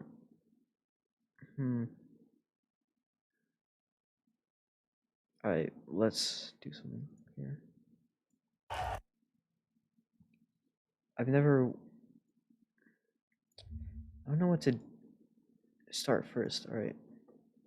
So yeah, go subscribe to Moon and stuff. But alright. Where is it? So speaking of the TikTok stuff, I probably won't stop watching TikTok. Yeah, me too. That's the worst part of it. So we're gonna watch another YouTuber I really highly respect. His name is Sunny V2. I'm guessing this is like a second channel for Sunny, but yeah, we're gonna be watching these two videos today, man. And yeah, Emerald claimed to have suffered from Tourette syndrome since the age of 6 or 7. We're gonna be, yeah, we're looking at, we're looking deeper into the horrible people on TikTok, man. A disorder which made her life incredibly difficult over the years, so she claimed. By mid-2021, at the age of 27, she's really faking illnesses for attention. And it's just, I don't know, man. I don't know what to say about this. I don't know what to say, man. I've seen this comment where it was like people were like, so many people were faking depression that they moved on to another mental disorder, and it was seen as a joke, and I laughed at it a bit, but then I realized it's actually kind of true, because people are faking DID like a lot, man. 100,000 It's not follower good. TikTok account Ticks and Roses to raise awareness about Tourette's, whilst simultaneously promoting her yarn dyeing business. Hi, this is Emerald with Stardust Fiber Studio. I am one of the owners. I also Just seeing them makes me mad. Why would you fake depression? Because people want attention. People want to be known. They want to, like, people want attention, man. That's really about it. They want to feel like they're important. So instead of like trying to actually do something different or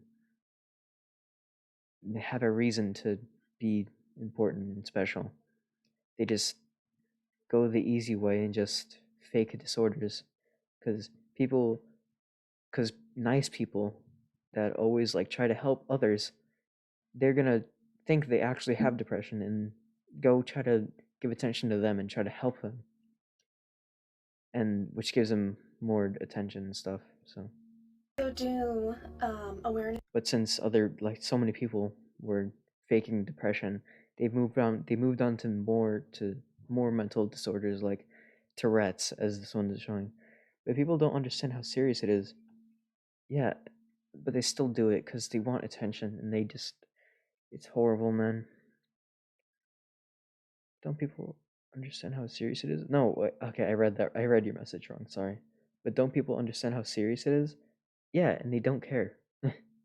That's why there's so many people who do it. Because they just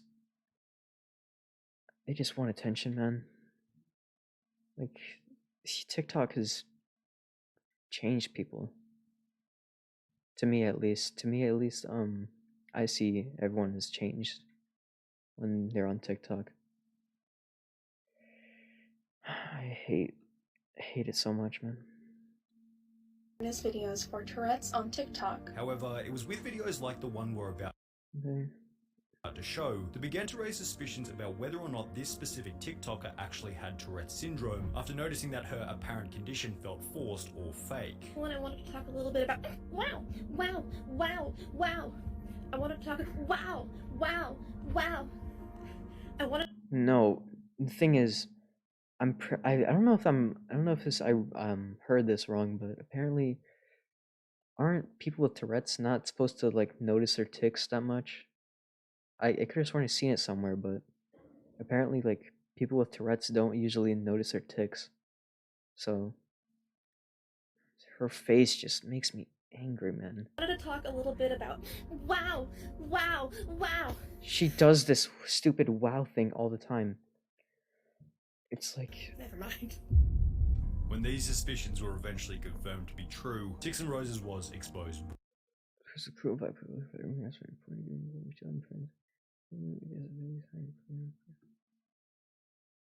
She's saying Euro lies, are you kidding me? Eventually resulting in the permanent deletion of her account. This video will detail exactly how the internet came to discover that she was faking it, all beginning with a subreddit dedicated to the truth and an old Facebook live stream.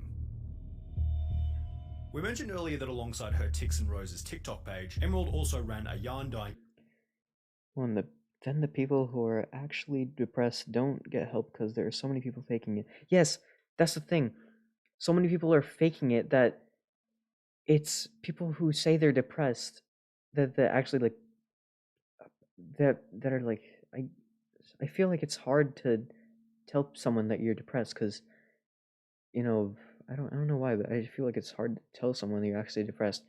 they won't take it as serious or not seriously at all because everyone's been faking it and people know that they're faking it, so they must think that you're faking it too. They won't pay as much attention to you anymore. And that's so horrible, man.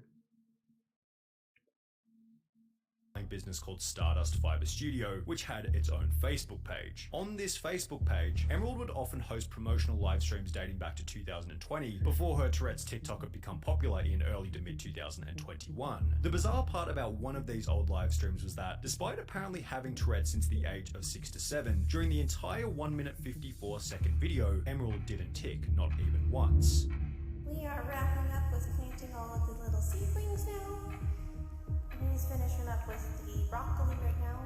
For someone who has apparently Tourette's, so for someone who has Tourette's apparently, she has not ticked once in the first 7 seconds of the video, even though in all the TikToks that we've seen so far, she's always said, oh wow, or wow, or had these ticks every like 2 seconds.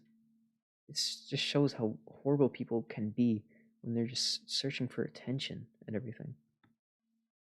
In the videos that were displayed on the Ticks and Roses TikTok page, she's often seen ticking once every 1 to 3 seconds, sometimes even more than that. Therefore, a full 1 minute 54-second old undeleted live stream in which she didn't tick once was certainly some interesting early evidence against the authenticity of her disorder. When the discussion of the Facebook live stream began to show up regularly in her TikTok comments, Emerald look at her laughing at it.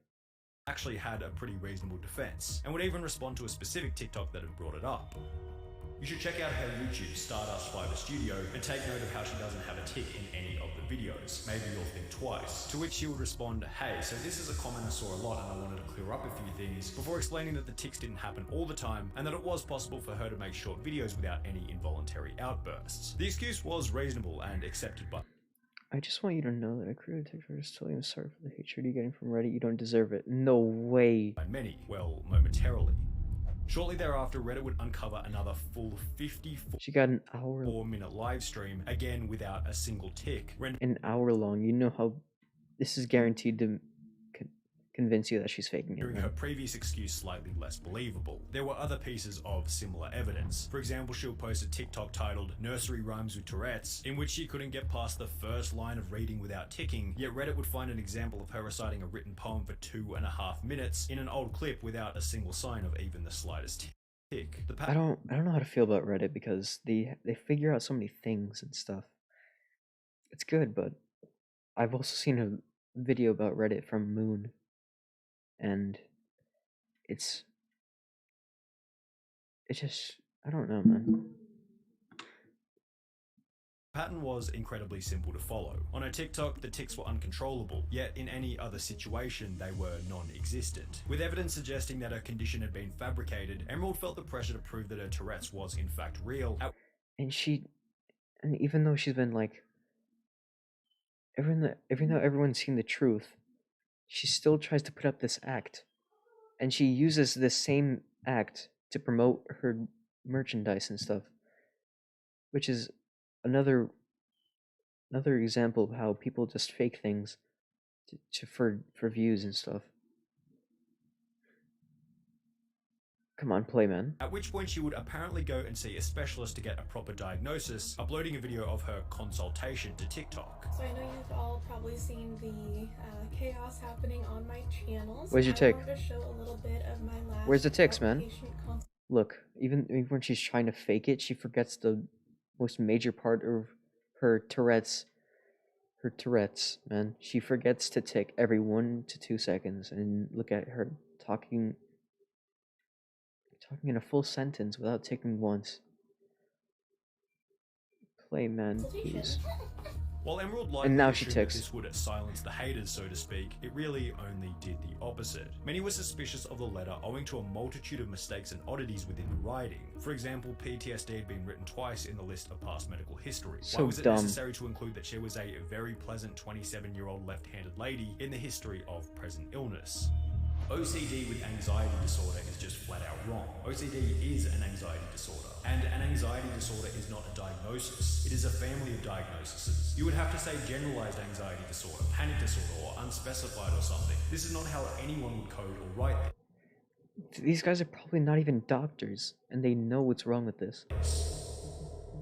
The letter was certainly suspicious. However, to Emerald's credit, doctors definitely have a reputation for being somewhat careless when it comes to writing. Perhaps the doctor was in a rush and put down PTSD twice without realizing. Maybe Emerald lacked wisdom when it came to life choices, yet I don't think she'd be dumb enough to print a fake letter without reading over it at least once. Mentioning left-handedness actually makes sense if you're a doctor who's aware that there are many genuine genetic and neurological differences between right and left-handers. Perhaps Emerald simply went to somewhat of a careless doctor and pretended to have tics throughout the short consultation, providing her with a legitimate diagnosis for a fake condition. Alternatively, perhaps she had simply written the letter herself in Microsoft Word or Photoshop, highlighted by one comment on the diagnosis letter video.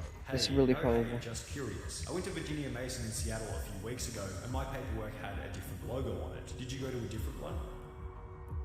An interesting thing that no one on Reddit seemed to pick up on is that the genuine Virginia Mason logo has a small TM placed after the name, yet the letter Emerald shows in the photo has no TM. Yeah, that looks, and if that you looks go onto wrong. Google Maps, search up Virginia Mason logo, filter to photos with a transparent background, and look at the first image, you'll see a logo identical to the one within the TikTok without the little TM as is shown in almost every other official version of the logo. With many assuming that the letter had been faked, she would then be trolled by people making their own forgeries of the document, such as this one, which read, "Patient, tics and roses. Doctor, fictitious. Date of birth, who cares. Chief complaint, fraud." All of which completed in the exact same style as the original letter. After being completely and utterly backed into a corner, Tics and Roses would disable comments on the video before deleting it days later. At the same time, she'd also delete everything from her Instagram page, with one Reddit post stating, "TAR has deleted all posts on their Instagram. Maybe," which was then confirmed by a comment reading, "Can confirm it, I don't see anything on their profile." However, many wanted further. I've also heard of the people who self-harm for attention. That is disgusting because my school thought I self-harmed for attention and didn't get any help. No way. Dude. No. They really... I hate people that do anything for attention. And they can just easily do it. They have access to the internet so easily. They should... Once these people get, like, exposed for this, hopefully as soon as possible, they should probably get their phone privileges taken away from them or something, because they're probably like younger than the ages of 18. And if they're an adult like this lady right here, it's even more worse. It's because basically no one can stop them. That's like you said, that's disgusting. Further punishment against Tics and Roses. Specifically, they wanted the TikTok account deleted. Take down Tics and Roses merch and platform. Read one change.org petition with over 2,000 signatures. This disease is not a joke, and she clearly finds it funny to fake it to gain clicks, followers, and even money. That's what. Merchandise for her own personal gain and fortune. As far as I and many others know, she's been faking Tourette's and many other illnesses, with proof me and others have found. Like I said in the first part, this illness isn't a joke. It's not quirky, it's not a game, it's a terrible disease with no cure, and she's been doing disgusting things to profit off. People are... The other reason people fake diseases, and not diseases, like mental disorders, is because they think it's like different and quirky and stuff, like this guy said, and they don't take it seriously for whatever reason. And there have been people that actually, like, I've seen this somewhere before, but people have been purposefully disabling themselves, like pouring bleach into their eyes to become blind and stuff. And what is it? There's another one I heard of. It was I don't remember the other one, but I remember the bleach one, where they bleach their eyes to become blind or whatever. And it's just... Load in, man, please. Many went even further by commenting on how Tics and Roses had impacted their life personally. "I'm signing this because my husband suffers from Tourette's. Every day his body does things that he does not want to do. It's embarrassing and it wears him out. This person is not doing this for awareness. They're doing this simply because their business has been profiting from the merchandise they make, like, actually, Tourette's, which she does not have. I'm asking any and all others to please sign this petition. Having tics is not a trend. Tics are not something to try and gain attention from. This person is disgusting." By this point, Tix and Roses wasn't exactly popular or well respected by those who once followed her content. It felt like it was only going to be so long until Reddit users found a strong enough piece of evidence to put a stop to the antics altogether, or so they thought. Instead, they would find an old video which actually added credibility to Emerald, derailing the project in the short term. What was that? Whoa, I saw something. An old video. What is going on with my internet, man? The government is seeing what I'm doing. They're stopping me from telling the truth, man. Which actually added put a stop to the thoughts. I made this about a week ago as evidence, but she smiles a lot, so it's hard to determine. Anyways, I hope they get help. Okay, never mind then. Derailing the project in the short term. My name is Emerald, and I have Huntington's disease. It affects all aspects of a person's life. It causes movement disorders, such as involuntary jerking, impaired gait and balance, and difficulty with speech and swallowing. In yet another old Facebook livestream, before her TikTok had blown up, at a time when she had less motive to lie, Tix and Roses somewhat sincerely shared information about her experience with Huntington's disease, stating that one of the symptoms was involuntary jerking. So yes, I have Huntington's disease. But Huntington's disease doesn't have me. In addition to the video, Reddit users found an old Huntington's disease fundraiser from October 2014 hosted by Emerald, which stated Huntington's disease is something that affects my entire family. My grandfather was diagnosed and shortly after my mother as well. I'm doing this walk for my grandfather, for my mother, and for those in my family that have the potential for having this disease as well. While many on Reddit remain skeptical in comments as blatant as, "I don't believe she has Huntington's disease," the video in combination with the 2014 fundraiser gave her a pretty good case proving that she did in fact have the disease. However, people quickly discovered something else associated with this diagnosis that was extraordinarily fishy. In order to be diagnosed with Tourette syndrome, you must have symptoms that are not the result of another medical condition such as Huntington's disease. Even if she does have tics, which is major doubt here, no doctor should be diagnosing her with Tourette's. Instead, any good doctor should be telling them that their tics, again major doubt, are a byproduct of their Huntington's. This basically meant that if she did truly have Huntington's, the case for her having Tourette's was now even weaker. However, there was still no rock-solid evidence proving that she was in fact a cold, hard liar, but people hadn't given up hope. And there was still one place from which the truth could be found: her family themselves. In the fundraiser from 2014, Emerald mentioned that Huntington's disease is something that affects my entire family, also mentioning that she had a 14-year-old sister. Well, this specific sister would discover the Reddit thread after it had gained international attention, after which she would shatter the wall of lies that Emerald had been hiding behind as her TikTok grew larger and larger. On the 31st of May 2021, a user by the name of Jade4101 would make a post to the subreddit titled "Introducing Myself and the Truth," which contained the following message. Hi everyone, I recently found out about everything going on. I wanted to clear up some misconceptions and share my part. I am Emerald's sister. Okay, the sister? The sister is... pretty good, man. Pretty good for exposing her and stuff, but... No, man, I'm not trying to encourage snitching, man, but... You should probably tell someone what's going on if it's really needed.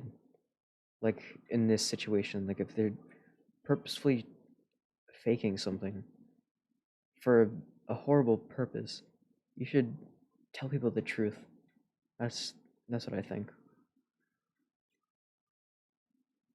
And we grew up together. Although we were raised non-denominational Christian, my mother, who is an amazing woman, and I have always been supportive of Emerald and miss them dearly. We have always accepted them. They cut communication with us. We have tried to reach out, but they no longer wish to have contact with us, and we haven't talked in years. I'm just commenting in hopes of clearing up misinformation. Also, my grandpa does have Huntington's. It's late onset, which means it doesn't show up till late in life. My grandpa is currently suffering from the side effects and is not doing well. It's very sad. My mother has it too, but is not yet showing symptoms, thankfully, and I have not been tested. Lastly, I do not believe Emerald has Tourette syndrome and never showed any symptoms as a child. Even though she said she's had it since the age of 6. They are mentally ill though. I love my sister, I always will, and I wish them the best, but I don't agree with what they have done. It's incredibly disrespectful to fake a mental illness for any It really reason. is. I'm extending my sincerest apology to everyone their actions have hurt, although I know it's not my apology to give. I do wish for Emerald's safety. All I ask is respect and privacy for my parents and grandparents. And if you don't believe me, I'm happy to answer any questions you all may have, as long as they're not disrespectful. Yep.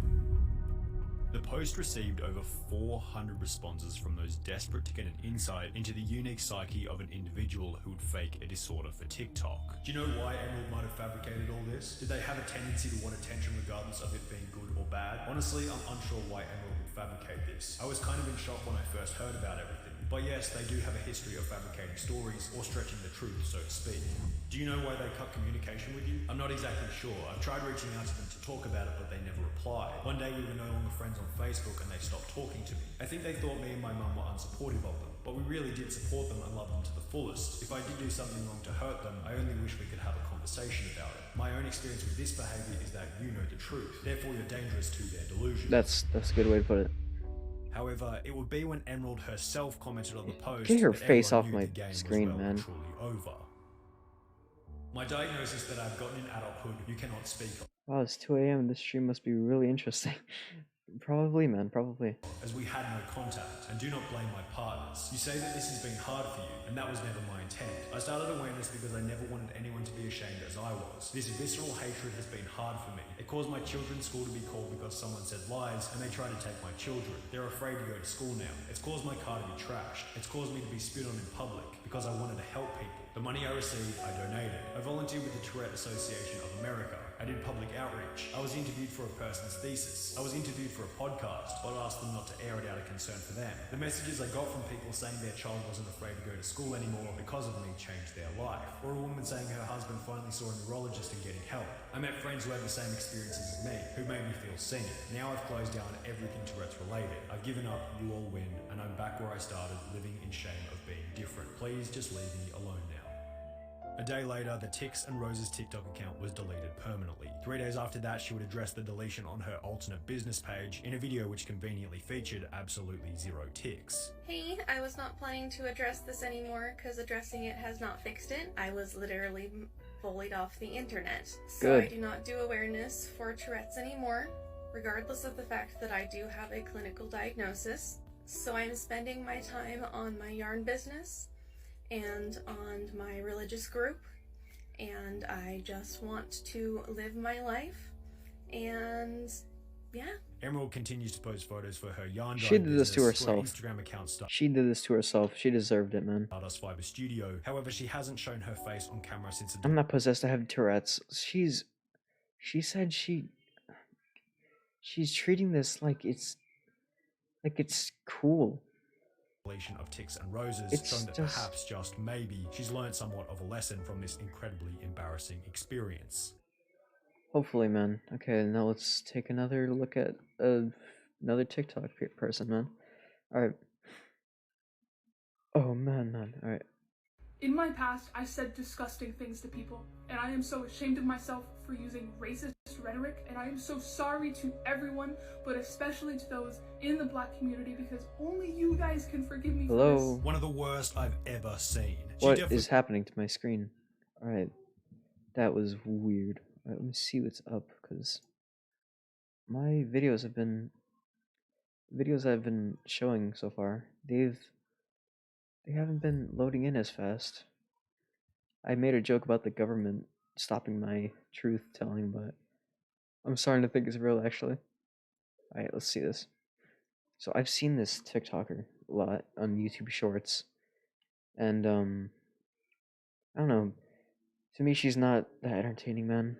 It's kind of annoying how bubbly and like all over the place her personality is, but apparently now she's the most hated creator on TikTok, man. In my past, I said disgusting things to people, and I am so ashamed of myself for using racist rhetoric, and I am so sorry to everyone, but especially to those in the black community, because only you guys can forgive me for this. One of the worst I've ever seen. She definitely took notes from the other crappy ones, is how a YouTube comment described Only JS's public apology following just one of her numerous different TikTok controversies. What is going on with you white saviors that keep trying to defend JS for saying N-word lover, bro? You must say it too. This is what makes Only JS's story unique. Despite having incredibly uncontroversial content, If you're at a house party and you got a drink in your hand, don't hold it up here by your chest. Try to hold it more down towards your hip. This will make you seem more open and confident, and people will be more willing to come up and talk to you. she's found herself in a big scandal on the political TikTok battlefield every couple of months for the last 3 years. Your internet must be Must be being slowed down by the government. Yeah, bro. The government's trying to stop me from spreading the truth, man. By the time I'm done with this stream, my internet will just shut down and I won't be able to upload this VOD, man. Look what's happening. Years. At this point, people of color should not be following OnlyJS. Why is OnlyJS more prone to getting involved in these types of controversies? Is it something to do with how she responds to those critical of her? I barely text my family back and I just had to move apartments because my address got leaked and you're gonna throw a fit because I didn't make you my priority? After a petition to ban That OnlyJS is from TikTok crazy. garnered over 400,000 signatures, it'd be safe to say that she's a contender for the platform's most hated creator. And while such a title seems unfair without any further information or knowledge, as we go through explaining how this hatred came to be, the reason for this title will become blatantly obvious, and it all began with a tweet made by OnlyJS on the 9th of April 2020, just 12 months after she began posting videos to the website. I constantly feel like nobody actually likes me, so when I see thousands of hate comments saying, yeah, I never liked OnlyJS, she's so annoying, JS seems like a horrible person, that pushed me to the edge. The harsh and I mean, you shouldn't really care about what people have to say unless it's like good stuff, because if people are, there's a difference between like criticizing someone and just hate speech in general. And the criticizing is sometimes, usually it's used for like telling you what you did wrong and how you can fix it and stuff, like helping you basically. But hate speech is just like something that you should just ignore entirely. I don't think anyone should just let that get to them, because it's horrible. and possibly even backwards reality of life. The only is that thing the only thing they're trying to do is just make you feel bad, and they just want a reaction out of you, man. I've seen this said before, but I just need to reiterate it, man. to acknowledge and complain about hate only end up receiving more hate. In the beginning, OnlyJS likely received a pretty standard amount of negative feedback, owing to maybe a slightly annoying delivery as she mentioned in her tweet. The problem that OnlyJS had was that she really struggled to ignore criticism, and always seemed to give way too much attention to any situation in which there was some kind of negative sentiment against her name. It's got to be a running theme throughout this whole video, but it started with her simple inability to ignore basic negative comments, such as, yeah, I never liked OnlyJS, which is a pretty tame comment, giving her a foundational reputation as someone who would crack if you simply applied enough pressure. 3 months later, this reputation as a creator who would respond to negative criticism would continue after OnlyJS discovered that another creator by the name of the Jonathan Moss had been copying some of her videos word for word. Did you know that your birth month actually has a huge effect on who you are as a person and the things that could possibly happen to you? Yo, did you know that your birth month actually has a huge effect on you and the things that can happen to you in your life? People That's kind of stupid, man. It's literally zodiac signs, man. I don't like that at all. born in March are way more likely to have asthma, and I can actually speak to this one because my little sister, the only one born in March. I was not born in March, and I still have asthma, so your proof has been debunked by me, man. I don't have any studies or anything. All I had to do was exist for you to be wrong. Has asthma. Born in March are actually more likely to have asthma. I thought this guy was funny, man. See, the other thing about TikTok is people usually steal content from others or just copy them in general. It's just, oh man, TikTok is such a horrible app, man. Like when you think of TikTok, you think of these people. And like there are still like a lot of funny and cool things that you can learn and stuff. And like actual news that you can get from TikTok, but when you first open the app, you see these people. I thought this dude used to be funny to me. This dude used to like have these scenarios where it's like he's an innocent person and a girl is trying to seduce him for some reason. He doesn't look that handsome, to be honest, but it was always funny to me. Come on, I load can in. speak to that because my cousin, the only person born in March, has asthma. OnlyJS would respond to the copied videos in a tweet reading, TikTok creators should be called out when they copy other TikTok creators' videos word for word, alongside a video calling out the Jonathan Moss directly. Jonathan responded by stating that he'd simply found the information on Google, and as a result, OnlyJS was berated and mocked by her audience, with them stating that she was in the wrong for copying the information from Google. That's not good. This information is from a website. Why are you copying a copier? Copied from Google, then complains when others do the same. Which Business Insider article is this from? There was clearly a bit of an injustice. Okay, I'm mixed race, so when people talk shit about black people, and to me, they don't even realize that I'm not fully white. Being done here to state that information. Yeah, I can't really say anything about the black people situation because personally, you see me, I'm not really black. But if someone said stuff about Mexicans, man, nah, they're done. They're done. No, why did I say that? I hate that. Okay, but no, I don't really understand the hatred towards. It's Black History Month, man. Come on. I'm not black, but still, man, it's Black History Month. I can't really talk about. I can't go that deep into this, but yeah, it's so bad that people just hate other people because they just look different. Like, if that's the case, man, the world would be like so much more different because I don't know, man. I feel like if they did the same thing with people that had like disabilities and stuff, which people do that. I don't see it as much though, but if it was like as bad as racism towards black people, man, then the world would be guaranteed to be doomed, man. To be doomed, yeah. But the world is still doomed, man. But it's not as bad, I guess. Information was invalid because it was found on Google has got to be one of the dumbest arguments ever made. Yeah. What did they expect her to do? Find some old 1850s foundational manuscript covered in dust at the National Library and take her facts from there? Jonathan Moss clearly copied her videos word for word after only JS had posted them originally, meaning there was no doubt about who copied who. I mean, it kind of depends on the... I don't understand why people don't like someone based off their skin color. That's what I'm saying, man. Like... I don't get it, man. But yeah, this thing depends on whose video like popped up first or something, or if they posted it like a whole another month later or something. Because if she posted the video first and this guy posted it a month later, then it'd still be suspicious, but like it won't be as bad. Because I feel like they're doing this because they're like posting it like a day apart or something.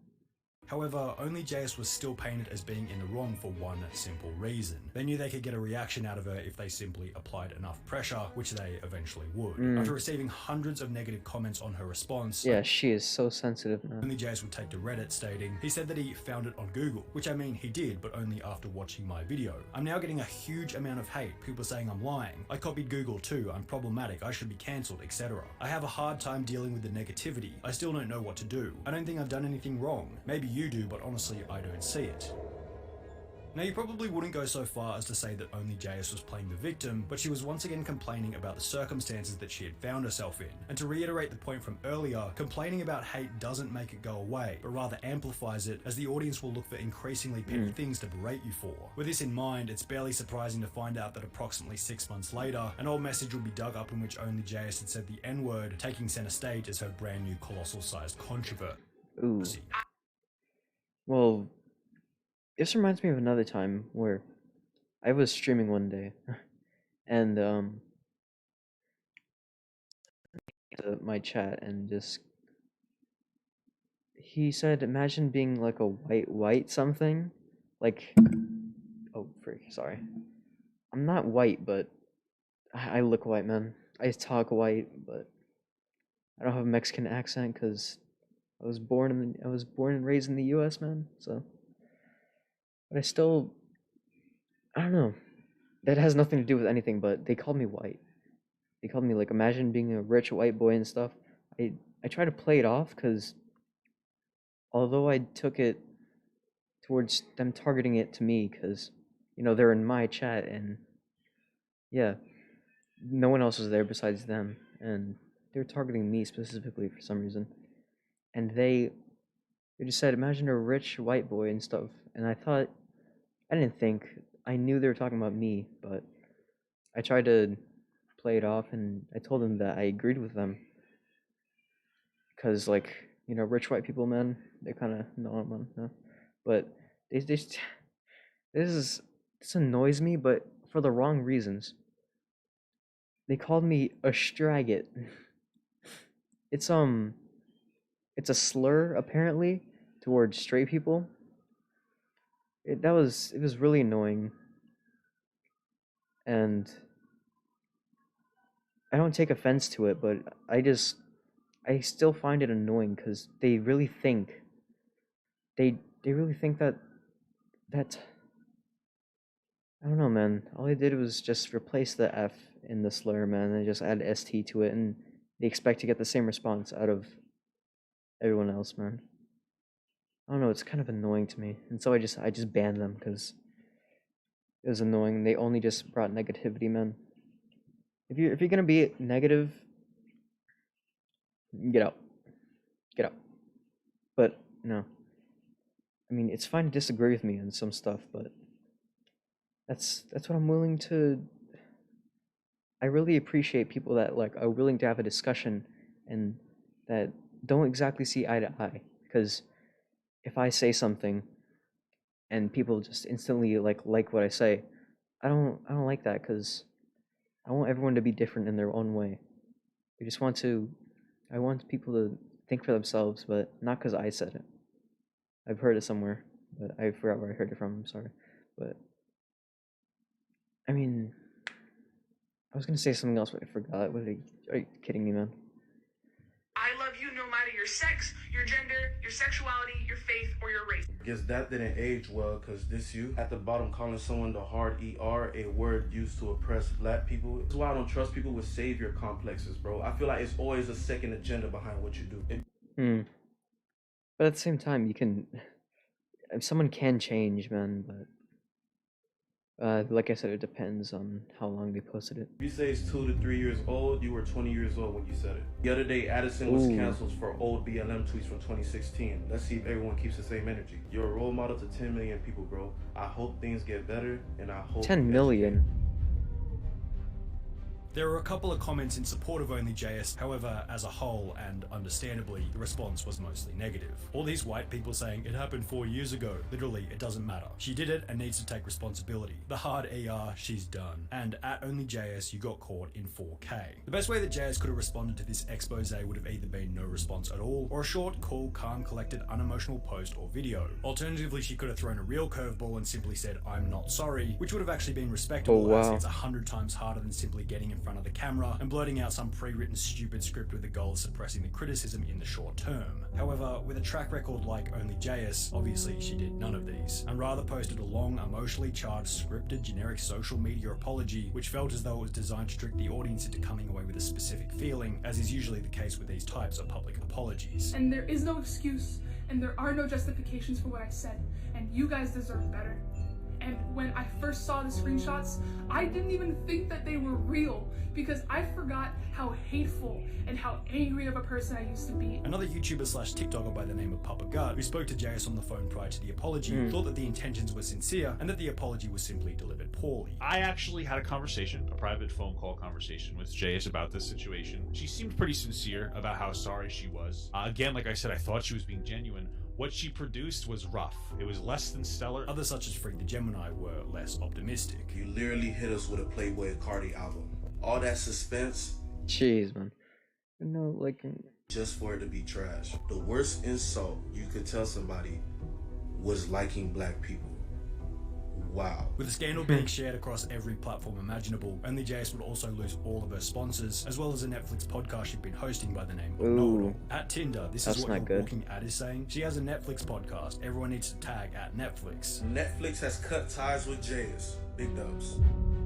Big dubs, wow. OnlyJS was clearly feeling the pressure, and understandably wanted to make things right with her audience. So she'd end the apology by stating that she wanted to share my platform with some amazing black creators who are going to tell their story to try and educate others on the trauma that happens when we use this kind of language. Which would eventually result in her and another African-American content creator by the name of Aunt Karen agreeing to collaborate on OnlyJS's channel. In addition to this, 2 weeks after the apology, OnlyJS would go to the effort of posting a video talking about how she had read a book on anti-racism. racism. The first book that I decided to pick up was How to Be Anti-Racist by Dr. Ibram Kendi, and this will push readers that think that they're not racist into being something better. To her credit, she did acknowledge that it was a grift in the title, stating, "I know it might come off as performative talking about this at the end of Black History Month, but I'm trying to just educate myself and use my platform for good." However, her audience wasn't buying any of the lies. I bet after this video she just tossed the book like it's nothing. Oh, that seems like wow. an amazing book for you, but oh my freaking, okay. I think you missed some pages. Maybe I think you missed some pages, okay. Missed a few chapters, read it again. But hey, at least she was still in the process This of is sharing her hilarious. platform with some other black content creators as she promised, right? Well, it's not, but so this message is the for comments you, are. Jays, after your whole N-word debacle. Said you want to collaborate with me. We email, and suddenly you've dropped off the face of the earth. Are black people just tokens for you to use when you're ready to play? If you were really truly sorry about what you said, you would not have lied and said you were going to do something you clearly aren't trying to do. The TikTok essentially outlined that after agreeing to collaborate, Only JS would ghost this creator by the name of Aunt Karen once everyone had forgotten about the drama. Ooh, Now, to Only JS's credit, Aunt Karen's call-out was even more pathetic than JS's original apology. What? Because setting up a collaboration with another creator can be incredibly difficult. There's always problems relating to... Bro, why would you buy that tiny toothpaste, man? You're gonna have to pay so much more. It's so annoying. Difference in content style, difference in schedule, difference in time zones, the problem of coming up with a video idea that will be a hit with both audiences, what part of the script do I allocate to the other person, etc, etc. Yet, Aunt Karen's argument in the call-out was, because Only JS ghosted me, she's therefore a racist. Why not just be racist? Just say you're racist. Now maybe there was some racism involved in the decision, who knows? But it's still a lazy, low-hanging fruit argument designed to create drama out of the highly likely reality, being that collaborations are just incredibly difficult to set up successfully. In addition to this, a feature on Only JS's page with over 10 million followers is going to cost a brand probably hundreds of thousands of dollars, and despite Only JS offering one of these spots to Aunt Karen for free, Aunt Karen still seemed to narcissistically think that she was the one providing Only JS with the opportunity. I really gave you an opportunity. I really said, you know what, Aunt Karen? Let's see what she has to say. Let's see how we can mutually help each other. Aunt Karen's call-out was entitled and poorly thought out, but not invalid for one simple reason. Only JS made a promise. There are obviously exceptions, but most of the time, if you say you're going to do something publicly, you have to follow through with it or people are going to notice. JS would initially discuss the ghosting in an Instagram voice message. I can't. I really have nothing to say about this, man. So I am sorry for basically What the? I had this friend that basically blackmailed me, saying if I don't do this, he will tell the whole school my secret. He basically used me for money for months. He would tell my parents if I didn't as well. He'd end up running out of money, and the whole school would know my secret. I was getting called the F-slur in lessons, and those social media and I ended up blocking him and tried to forget him. Yeah, that's the smartest thing you can do, yeah. But, oh wow, that's so bad that happened. I'm sorry to hear that, man. But, yeah, I don't understand. People in this world just want power and money and attention. I don't know how those people exist, man. ghosting you. I didn't mean to do that. I just have a very chaotic schedule and ADHD on top of that, so I genuinely just forgot. It wasn't me trying to ignore you. You could have just hit me up again, but instead you decided to go public and try to add public pressure onto me, and that's not cool, so I don't want to collaborate. Which once again received a response from Aunt Karen, explaining that she had emailed Only JS multiple times with no reply. You're gonna put it on me? In your voicemail, you said I should have emailed you again? April 4th, I emailed you. How many times do you expect me to message you, waiting on you to continuously ghost me? To be honest, just leave it alone. Could have left it at that, and the drama would have been over within 4 weeks. However, as Papa Gut said most accurately, for whatever reason, JS doesn't know how to just stop. Like, when somebody criticizes JS responds, and that's the worst thing. And in classic Only JS fashion, she'd post another emotionally charged response to the drama. Today's episode of What Are People Mad at Me For Now? Not checking my emails in a timely manner. Because I was joking. Forgot to respond to an email from this creator that wanted to collab with me, and instead of just like hitting me up again, they made 7 videos about it. Can you please leave me the f alone? I have a diagnosed neurological disorder that makes me forget things and procrastinate due to time blindness. I forget to eat for days. I procrastinate sleep for We mentioned earlier that the more attention she should not have made that video, man. Only JS gave to each of these scandals, the more she'd be held accountable for increasingly petty incidents. Yeah, well, after this explosive response, the things that her audience would call her out on were taken to the absolute extreme. For example, she would post this video. You can get your letters delivered for free without any postage if you just put where you want it to go on the return address instead of where it's actually supposed to be. Which would get the post office activists involved with comments such as, yes, please encourage people to do activities that cause the already failing post office to lose more money. Or when she posts this video saying nothing more than what degree she did. Wait, it means the same thing and get your point across, so we'll make you work out. What is this? So I got my college degrees in math and computer science, which means that I was never really good at writing. To receive comments such as, I thought you would have majored in saying slur sciences. However, okay, man. It eventually got to the That's kind of funny, but that isn't point where only JS couldn't even make jokes anymore without being cancelled. Seriously. On the 23rd of May 2021, Only JS would post the following video. If a service dog ever approaches you but they're alone, that means that their owner is in trouble and they probably can't move, so you should follow him, because you'll get a free wallet. It was clearly a light-hearted joke, summed up in comments such as, she probably said the wallet thing to lighten the mood of something bad. Obviously she wouldn't take a wallet and probably knew that most people would. Bro, do people get this as a joke? You're so sensitive. However, the rest of her audience simply saw yet another opportunity to put Only JS through another period of hardship. Can't believe this is still up. It's obvious that it's a joke, but some people may still do it. It could start a trend. Come on, man, it's not that serious. So many people. Stupid voice cracks, man. And some of those people may be inconsiderate or apathetic towards others and do something wrong as a joke that highly affects another person. Take some YouTube and TikTok prank channels for example. When is it going to be enough to say Only JS is not a good creator, should not be followed,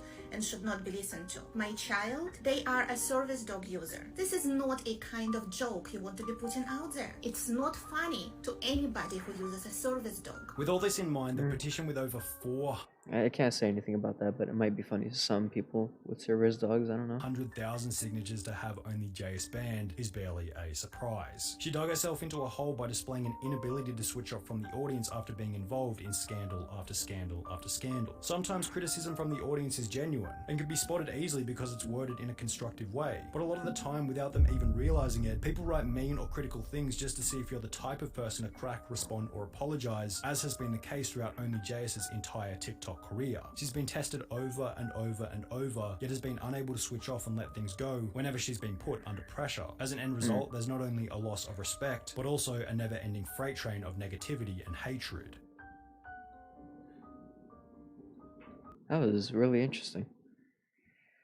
But yeah, man, that's about the main stuff. This is the main. Oh man, never got to use my joke. So that was the main 3 problems of the world that I personally think are really, really bad. But we're gonna move on to some bonus ones, man. So we're going back to Moon, and we're gonna look at Twitter, man. Twitter could also be a problem, but I mean TikTok is much more worse. I could have replaced that with McDonald's. Twitter actually is relentlessly horrid. In just a matter of years, Twitter, a site infested with bored-up repression, Chinese agents, and toxic sludge, mimics and provokes the moral decay of our society. Yeah. The lonely, empty hatred that hangs across the internet all permeates from Twitter. This is I'm moving so much right now. My eyes are, jeez, man. There's absolutely no doubt that Twitter is a monument to our cultural and societal collapse, because Twitter's imposing a trend of repulsive censorship, which is desecrating the pillars of democracy. Twitter has censorship? Despite everyone tweeting these horrid things, I never knew that it had censorship. Fever dream of authoritarians across the world. But this wasn't always the case. Twitter never used to call the British flag problematic. Twitter never used to persuade people to commit crimes, sleep around, to never form long-term relationships, and to hate your family and neighbours. Twitter was instead a force of change. It was the beacon of a new wave of freedom, headed by the freedom-loving hippie Jack Dorsey. Back then, Twitter was taking down evil rage. Twitter, who actually uses it anymore? A lot of YouTubers for some reason. A lot of YouTubers use Twitter and tweet out stuff or something. I don't know, Mr. Beast and everyone. I don't use Twitter that much, but I only use it like once every 3 months or something. Not even, man. But yeah, I don't know. People just use Twitter a lot. That's why it's like so infamous for being bad. Across the world, it was the bane of authoritarians. Twitter served as the catalyst for a wave of freedom across the planet. But then something horrible happened. By using Twitter as what he called a weapon to counter negative narratives about China. How did Twitter, an intent... I mainly use Instagram with Snap. I use Snap a lot, kinda.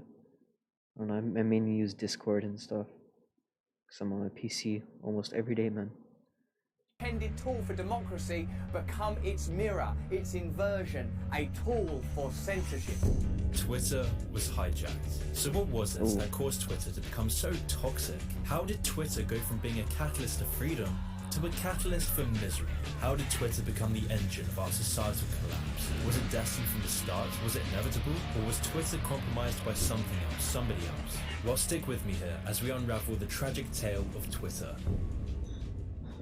Back in 2005, the founders of Twitter had no idea they would create the most important battleground in international politics. Because in this time, the internet was in its infancy. Facebook and YouTube had just been released, and the average citizen still had an attention span. In 2005, the founders of Twitter were working on a podcast platform called Odeo. Noah Glass, one of Odeo's co-founders, worked with his friend Evan Williams to launch the platform for podcast creation and distribution. And after gaining some initial traction, Evan Williams was made CEO to attract new investors. The ploy worked, and Evan's appointment brought even more money into the company. However, after Apple's announcement of its own competing podcast platform built directly into iTunes, Odeo's fortune was short-lived. But instead of cutting their losses, Noah and Evan dug in their teeth to restructure the company, with the main question being, how could they compete with the monolith that is Apple? They brainstormed ideas until one of Odeo's new employees, Jack Dorsey, suggested a new idea. The idea being Twitter, a platform to discuss ideas away from podcasts and radio in favor of digestible chunks of text. Noah quickly took to the idea, and so soon enough, Odeo started to funnel all its resources into Twitter. The three men saw its huge potential,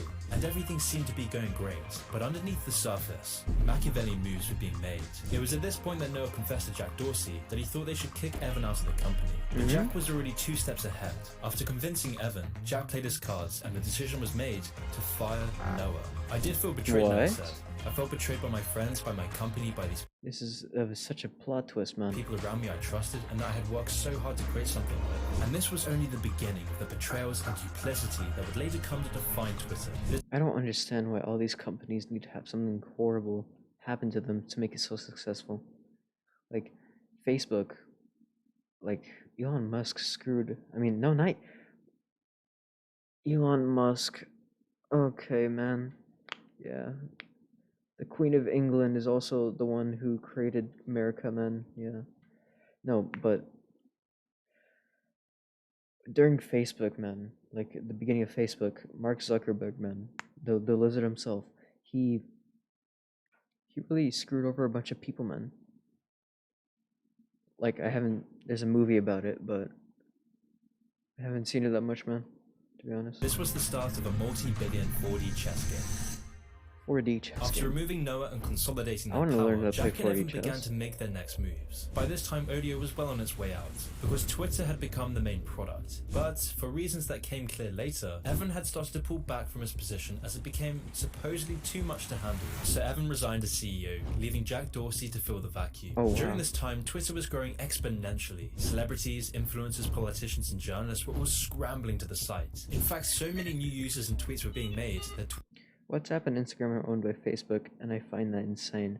Yeah, Facebook owns a lot of really like popular apps. Maybe that's why it's so popular, because Facebook is the one that made it. Twitter servers couldn't handle it. Crashes were common, and so investors and Evan would begin to turn on Jack Dorsey, as Jack and the company seemed to be spiraling out of control. Complaints from employees about Jack's unprofessional attitude and lack of management skills were beginning to pile up. And it became clear that Evan never wanted to be removed from power. He really didn't want his underling Jack Dorsey to run the company. Instead, this was a power game. Evan began to convince the shareholders to overthrow Dorsey, although this was a hard sell, considering Twitter's growth and upward trajectory. But with just enough manipulation, the CEO role changed hands again, and Jack was banished. Evan had won the chess game. He'd removed all his competitors' power and reasserted his throne as CEO once again. It seemed as though Evan was primed to win the power struggle for Twitter, but Jack wouldn't go down without a fight. Jack used his position and Twitter's newfound fame to begin promoting the product to the world, with himself as the spokesman. I would not go away from that. I'm still a punk.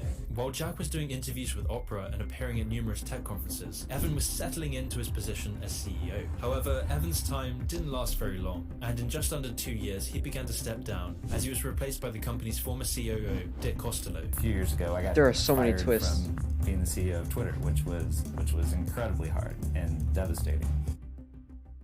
These erratic and confusing power struggles would continue as Twitter solidified its position at the top, with everyone involved plotting and scheming to get their piece of the pie. We can see from this pattern so far that a likely culprit for Evan's fall from grace would obviously be Jack, because Jack wanted his revenge from the start, and after pulling the strings for years, Jack made his final move in 2015, returning once again as CEO. But this Twitter 4D chess game has only just begun. The intrigue still hasn't stopped to this day for Twitter, with Jack leaving his position as CEO in November 2021, and already these power-hungry practices have had awful effects for the victims. For example, although Noah was essential in founding Twitter, and even giving Twitter its name, he gained almost nothing for his work. These days he's almost entirely forgotten, with very few even knowing the story of how he was cheated out of billions. With this persistent backstabbing and culture of cutthroat business tactics, it's no wonder that Twitter's board of directors is now aiming their talent for malice and manipulation straight at its user base. It's clear to all to see that the control over discussion and free speech that Twitter now holds is being exploited by the people in power, just as they exploited each other to gain that power. They do this in numerous insidious ways, the foremost being their silencing of certain politicians and political discourse itself. The most infamous of these offences was the banning of Trump from the platform. It was this move by power-hungry Twitter executives that would come to define Twitter's future.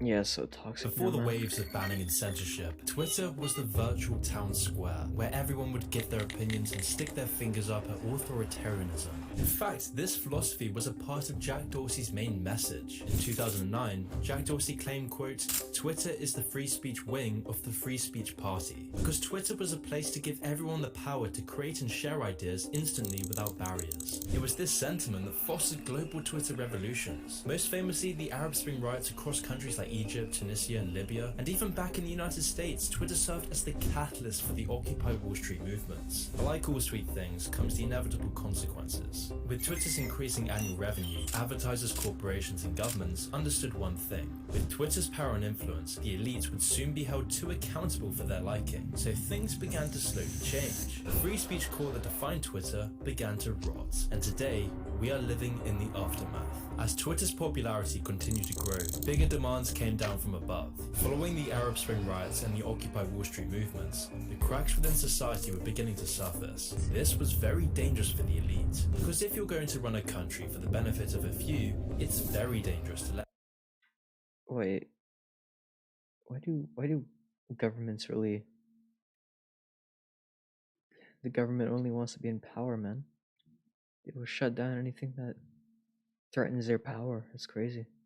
Let people complain about it. Free speech is the enemy of authoritarians. That's why the countries most affected by Twitter's free-thinking attitude would be swift to ban Twitter completely. China, Egypt, Iraq, Nigeria, Turkey, Venezuela, Iran, and Turkmenistan. But for Western countries built on the foundations of free speech and freedom of thought, this sort of government action would look very ugly, as free speech is an enshrined right of every one of us, and it's why the elites seek to kill it. And to kill it, they would need to control Twitter entirely, as the only way to impose unpopular policies on the population is through fear and silence. Well, this begs the question, what does it look like when the flow of information has been hijacked by more sinister interests? Well, that's where things become much more interesting. Since 2015, following Trump's unprecedented ascension into the White House, censorship has risen considerably on Twitter. For the last 7 years, Twitter barely hides its contempt for free speech, banning people for hateful conduct to anyone who questions the narrative, engaging in numerous purges to clean out dissent, even if a user... Wow, that's really ironic, man.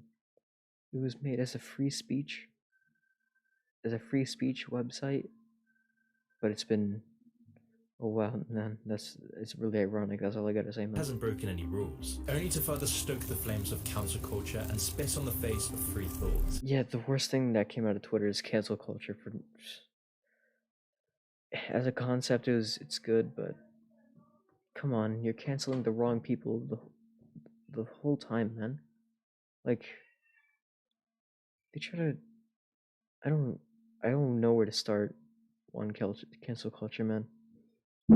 I really don't. And there are just endless examples of censorship that would just drag up this video for way too long. But one of the most grotesque examples of this came up during the 2020 presidential campaign. During the presidential campaign, it became very apparent that Biden's family was compromised by corruption and dodgy foreign deals, most famously with the Ukrainian gas company.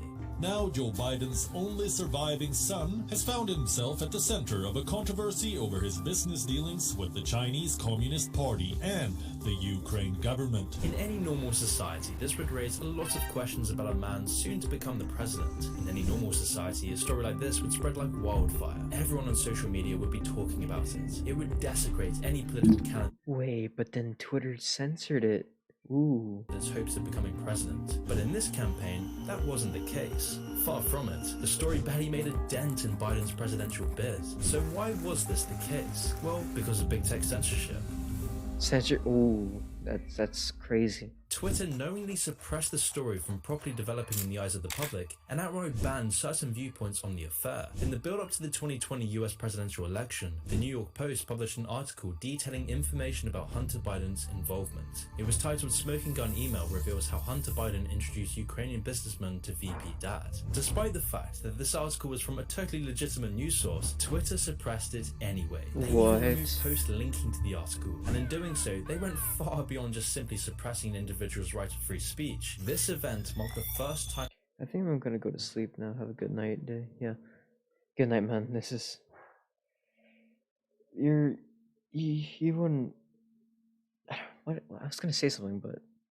Yeah, man. Good night. You're not gonna miss that much. We finished the important stuff, and now we're just looking at bonus stuff, man. Good night, man. That Twitter has repressed the freedom of the press on their own platform. And then the CEO Jack Dorsey later made a half-hearted apology, stating in a tweet, "Our communication around our actions on the New York Post article was not great. In a free society, dissent is tolerated.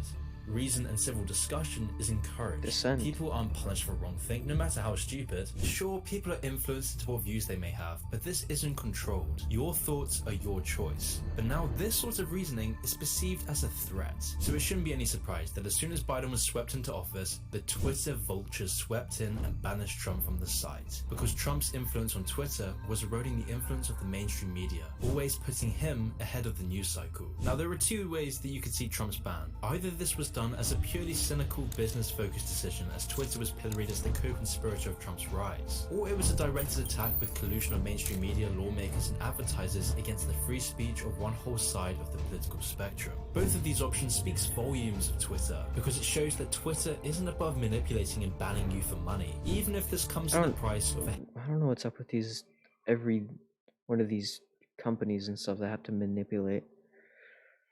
If there's like, maybe if Twitter was its actual self, maybe it would be more popular.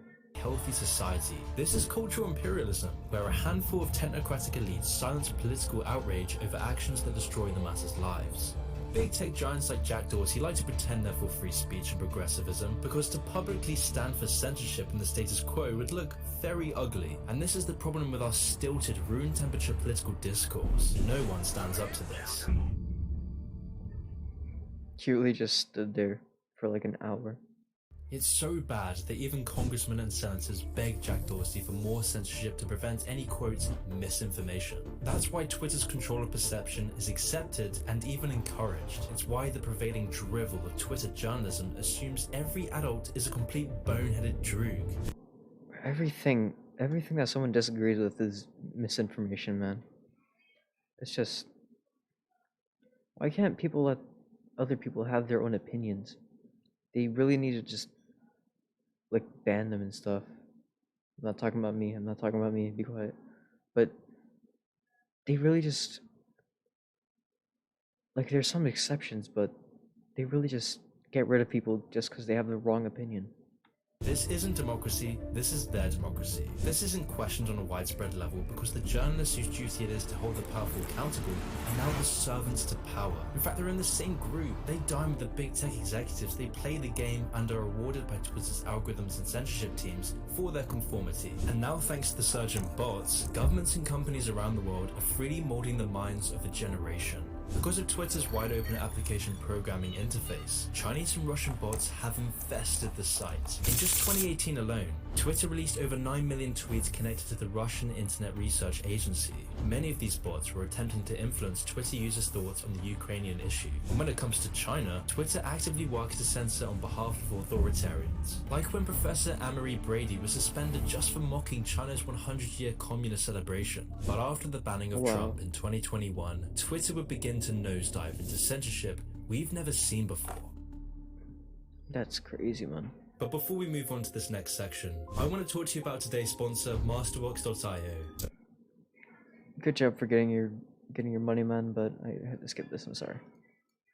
Soon after Trump's banishment to the digital gulag, Twitter took off its mask of free speech once and for all. And just 1 month after Trump's silencing, a tirade of censorship would begin. One of the biggest of these cases was when Twitter went on to ban all government opposition to President Modi, all in an effort to quell the Indian farmer protests. Now, what did these Indian farmers do exactly? Were they right-wingers? No, they were farmers who had their land and labour stolen from them. These farmers demanded protection from mega corporations like Monsanto, killing off their businesses and family. They didn't want to starve, they were desperate for nutrition, and support across India for these farmers was huge. And soon these protests became a nationwide general strike in support of farmers and workers. So what did Twitter do? They censored these protesters into silence, permanently blocking more than 500 accounts supporting the protests. So much for free speech. Back in the US, the ongoing spread of the virus took away the careers and businesses of many of those asking questions throughout this period. Anyone and everyone would be censored for asking questions about certain labs, and if the closure of businesses was really a good thing to do. Twitter's chilling of genuine discussion got worse and worse, until eventually Robert Malone,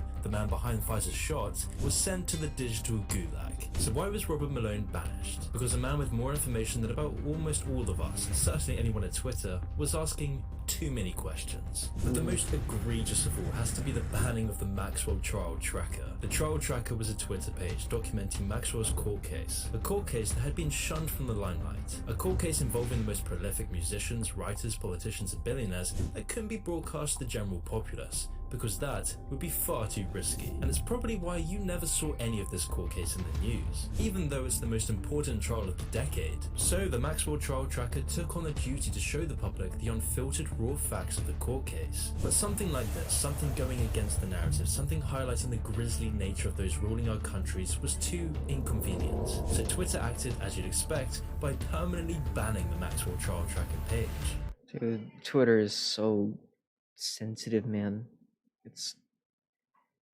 They just ban everyone that doesn't agree with them. That's kind of dumb, man. And I could just go on and on about the countless examples of censorship on Twitter, but there's just far too many to talk about. I mean, on a wider political scale, of the 22 high-profile... What is this? What is this?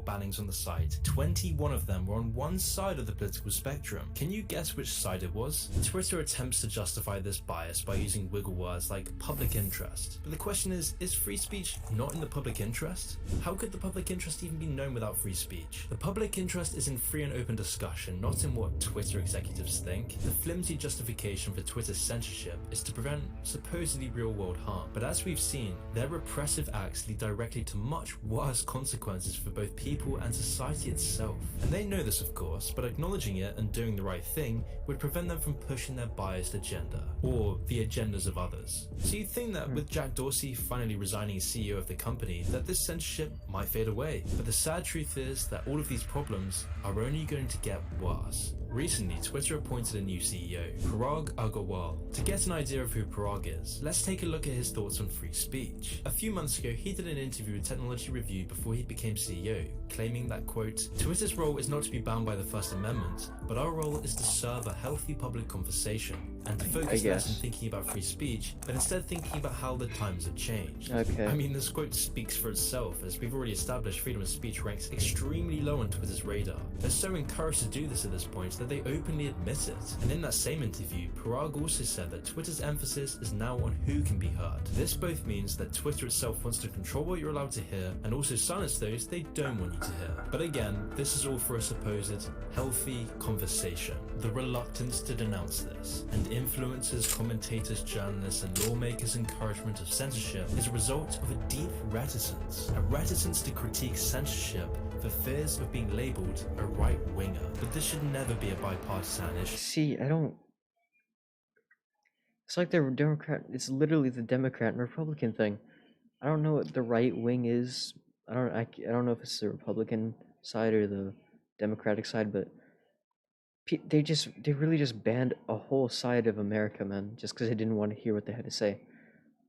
Even if it's like hateful, you could just ignore the hate, like I said, but like you should at least have a discussion and like agree to disagree on some things. You don't have to always avoid what people have to say.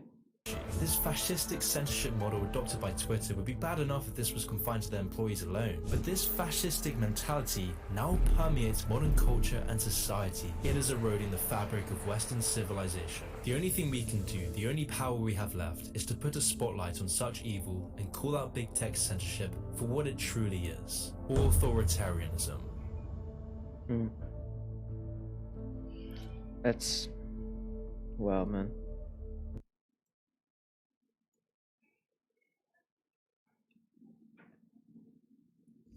Okay, now we're gonna look at...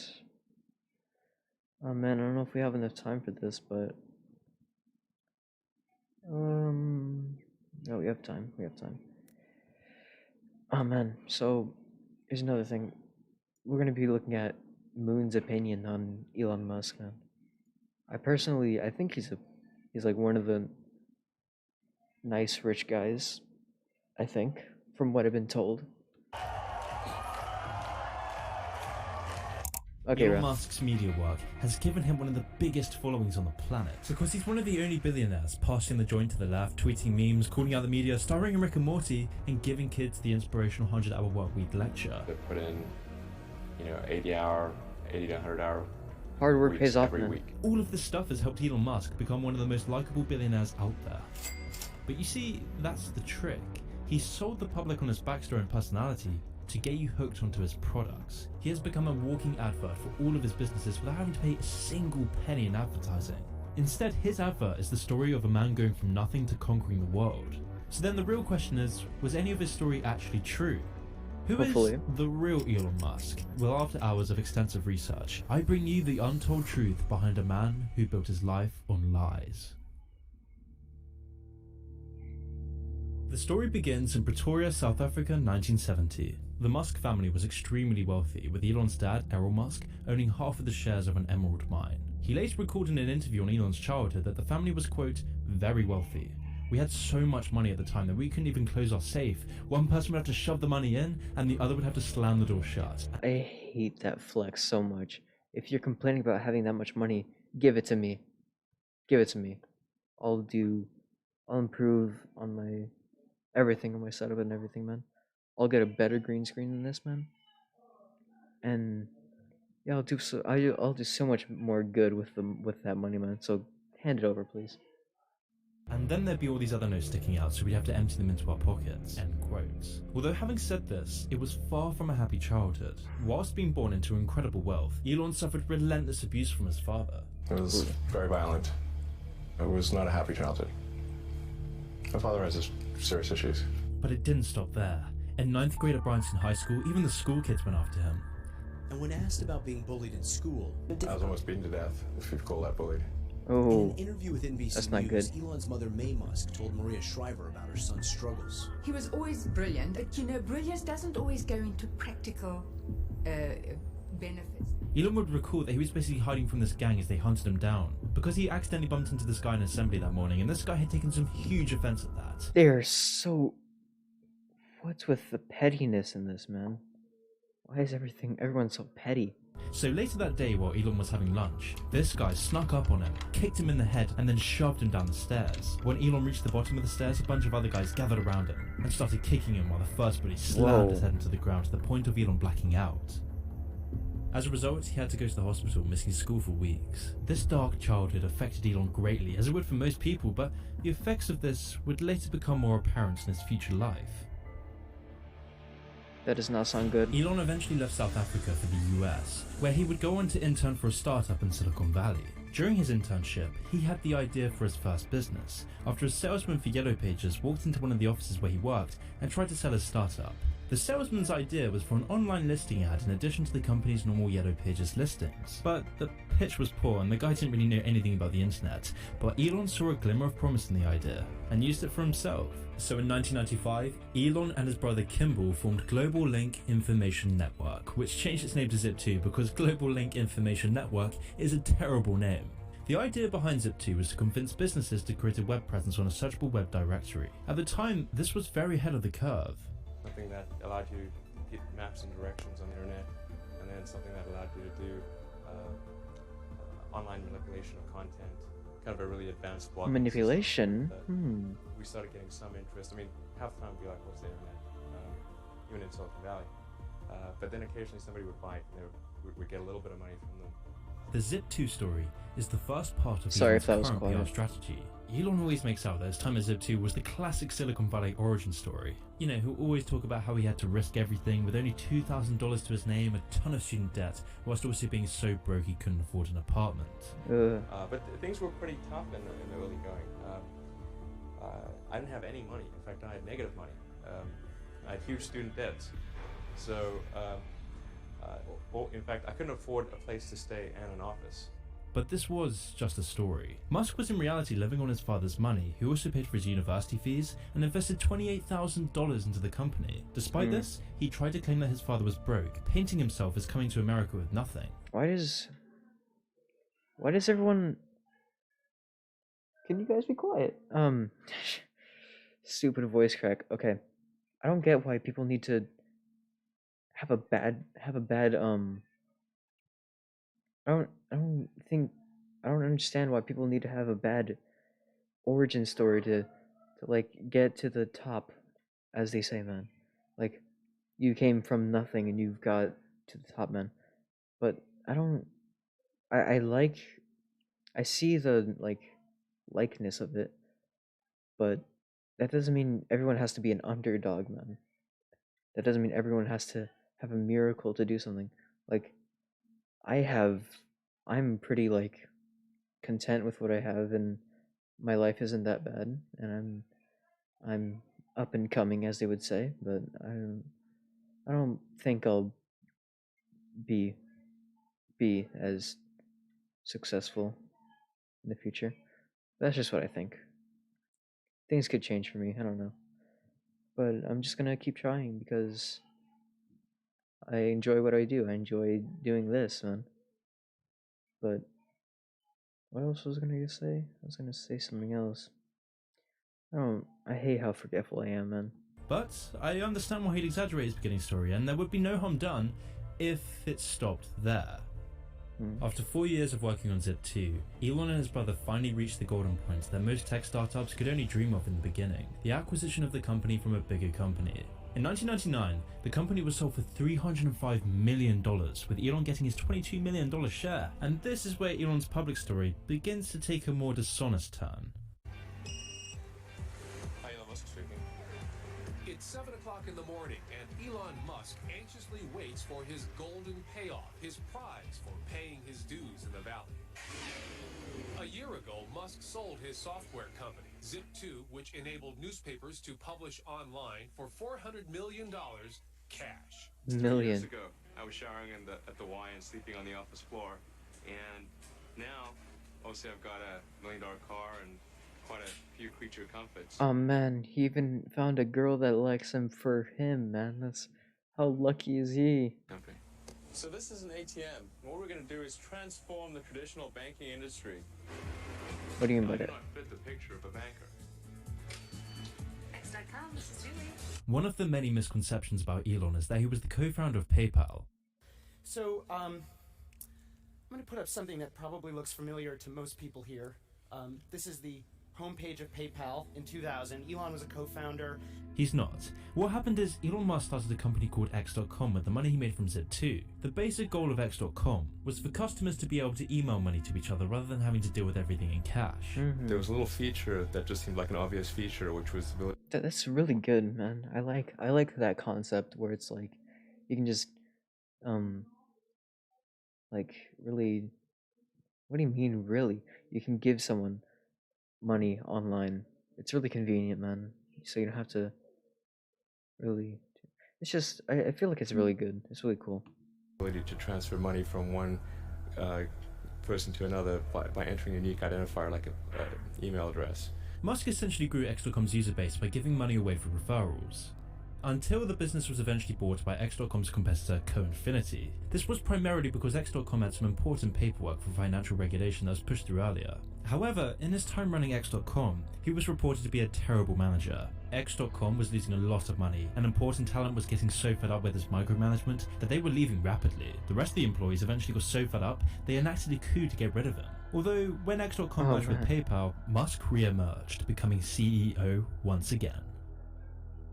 During his time at PayPal, he was struggling to generate enough revenue, leading to his predatory actions against small-time PayPal users. You see, a lot of PayPal's profits in the early days with Musk came from closing accounts with no real explanation as the company pocketed the balance. The idea being that small-time users couldn't afford to take serious legal cool action, keyword. and it was pretty widely reported at the time, and since they weren't a bank, nobody could do anything. It was all a part of PayPal's early acceptable use policy. Although even with these predatory actions, Musk's incohesive business model led to him being removed as CEO once again. Did he just drown in shit? But this time it really didn't matter. He went on to make $165 million when PayPal got bought by eBay. And during this time things were looking up, and he married his first wife, Justine Wilson. However, wife. Justine would recall that his controlling behaviour didn't just stop at work. Justine claimed that even on their wedding day, Elon's deep-rooted insecurities from childhood came to the surface as he told his wife, "I'm the alpha now." Elon would always try to assert No control way. over Justine. For example, during their frequent arguments about his overbearing control, Justine reportedly said, "I'm your wife, not your employee," to which Musk responded, "If you were my employee, I would fire you." By this time, they had moved to Los Why would you marry her in the first place then?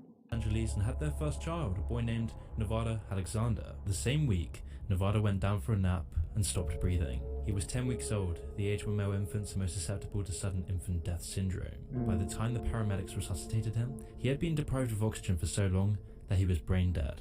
As Elon's wife breathed openly about it, Elon would snap, telling his wife to stop being so emotionally manipulative. What do you mean?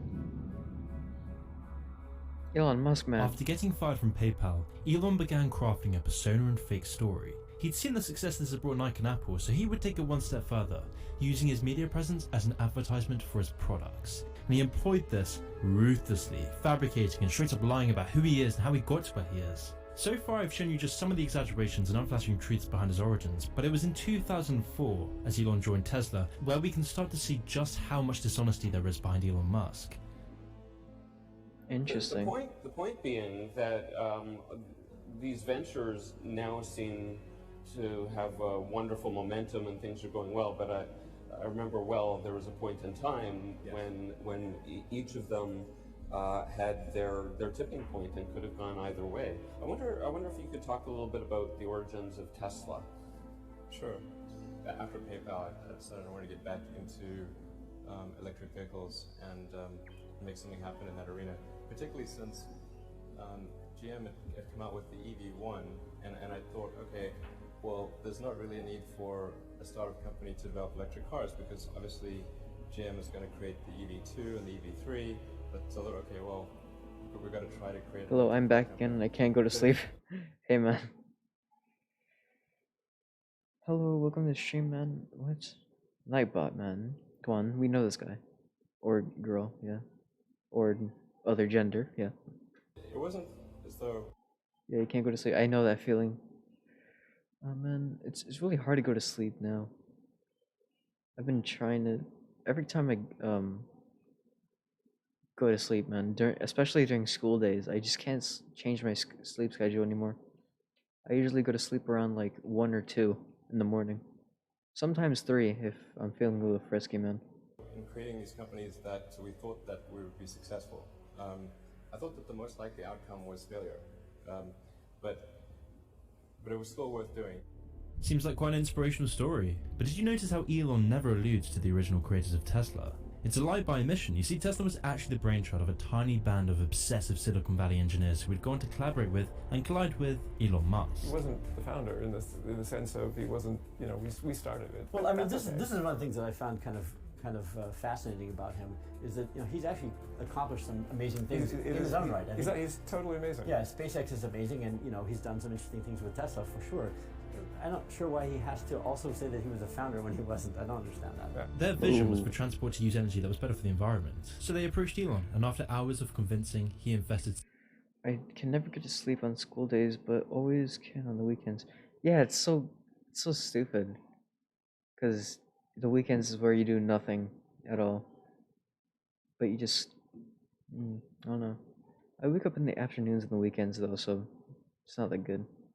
$6 million into the company. And for Musk invested $6.35 million of his own money in the Series A round to help get Tesla Motors off the ground and became chairman of the board. But at this point, Musk had nowhere near the cult following he has today, and was still finding his footing as a public figure. Because of this, Musk was seen as just another boring investor. As Tesla launched their first car, the spotlight expectedly landed on the co-founders and CEO of the company. In a Times article detailing Tesla's launch, Musk's name wasn't mentioned because, well, he wasn't the guy running it. But this bothered Elon deeply. He needed to create a public persona. Because of this, he responded to the article by contacting the founders of Tesla, claiming if anything like this happens I wake up around 1 p.m. on weekends. Yeah, same. Again, please consider our relationship with Tesla to end immediately upon publication of such a piece. Please ensure that the New York Times publishes a correction as soon as possible. Musk now wanted to get vengeance. The founders later claimed in an interview that this was, quote, the first time we bumped heads was really over that press coverage of the debut. We had technical disagreements that we worked through, and it was always very collegial. We'd work through our opinions and come to a conclusion. That looks cool. Those prosthetics, oh my. I paused the video at the worst time. The baby is about to... Oh no. No, but I like where the prosthetics are going because they're getting more advanced and stuff. But that has nothing to do with what we're talking about, but... No man, it's just kind of crazy. Conclusion. That was the first... That baby just got wrecked. First time where it was this emotional. And as Musk wasn't the CEO, he would just come in every few weeks to look at developments and then demand changes that disrupted the workflow. It was one step forward and 2 steps back according to the VP of Tesla, which meant Tesla's growth would be stalled. Deliberately. It was an excuse to remove the CEO for Elon Musk to gain more control over the company, as they were starting to grow exponentially at this point. So in 2007, after organizing and pressuring other investors... That horse is gonna kill that guy inside the car. ...in the company, Elon told the CEO and co-founder of Tesla that he was being removed. There was no discussion, the co-founder said. I didn't get to hear what they said. I didn't get to defend myself. I felt totally stranded. I mean, this guy had been shut out of his own company.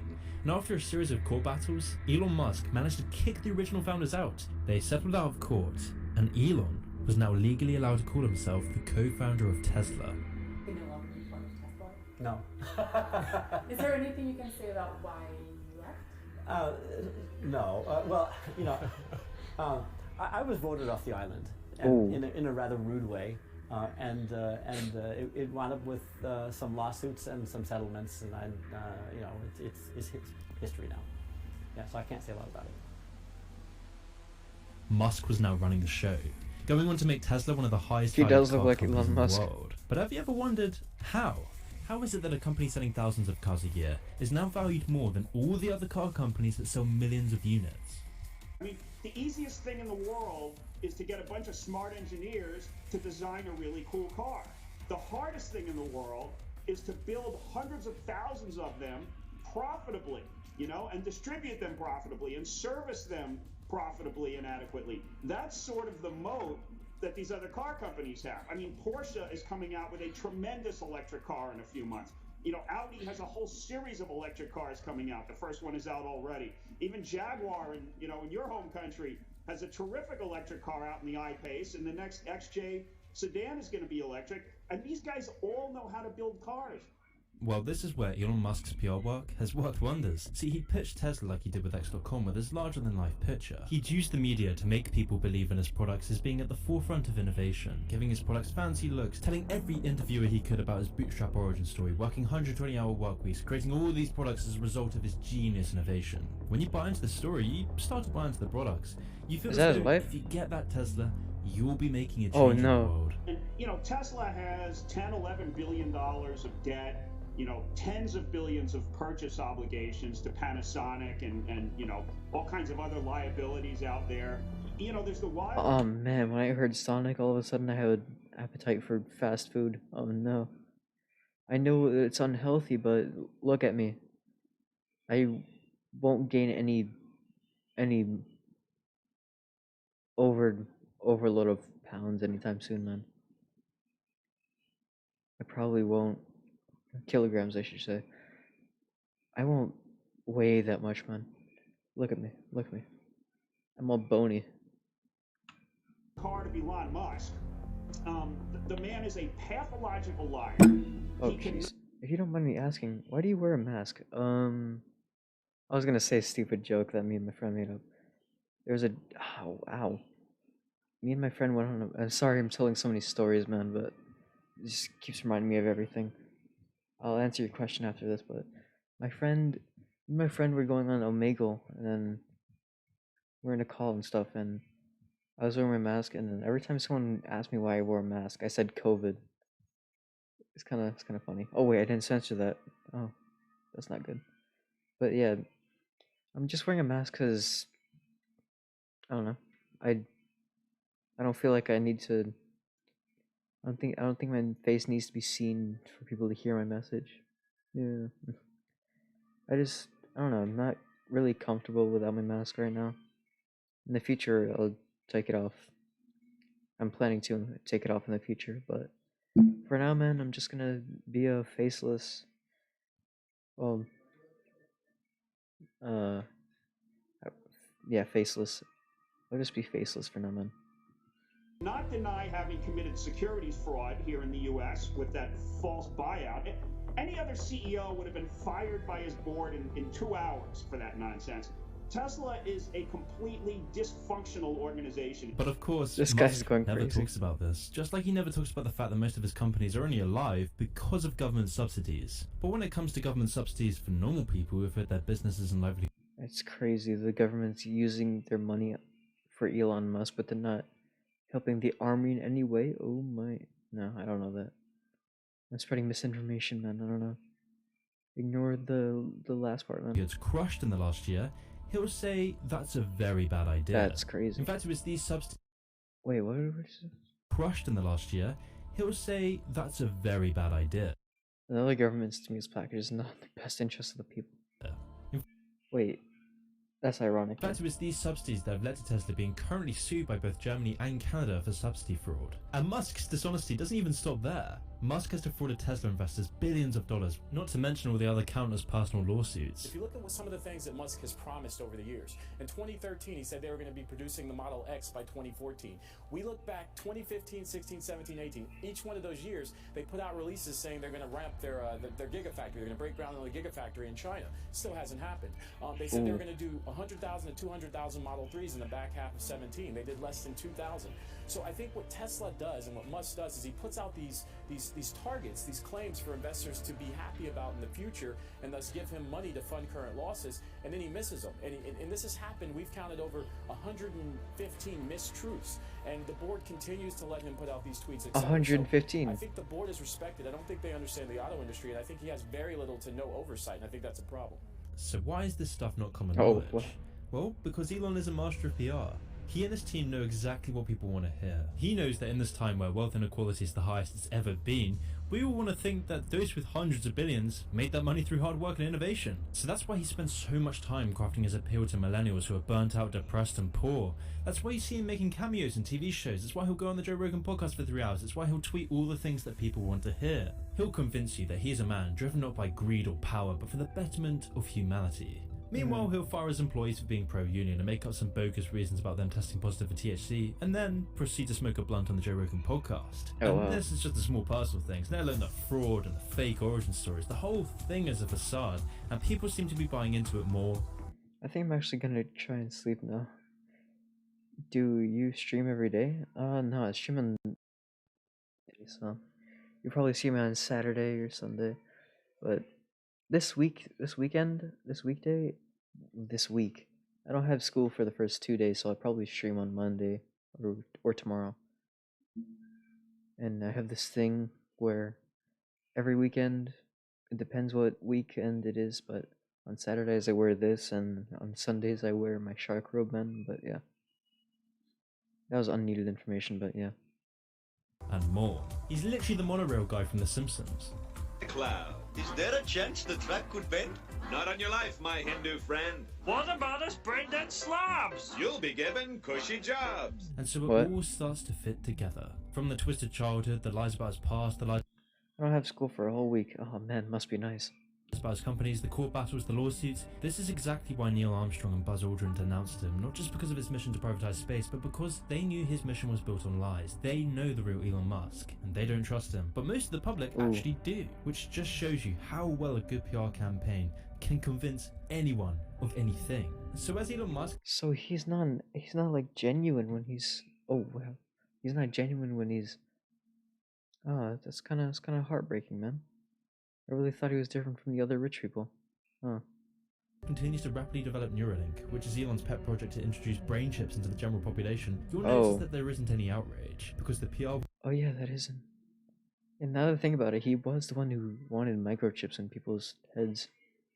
Oh, that's not good. Works its magic. The only outrage about Neuralink comes from those who actually work on it. It's why 5 of the 9 founders of Neuralink have already left the company after seeing straight through Musk's facade. Ooh. Which brings up the thought that maybe this man really wasn't all he was hyped up to be. Maybe this man isn't the real life Tony Stark.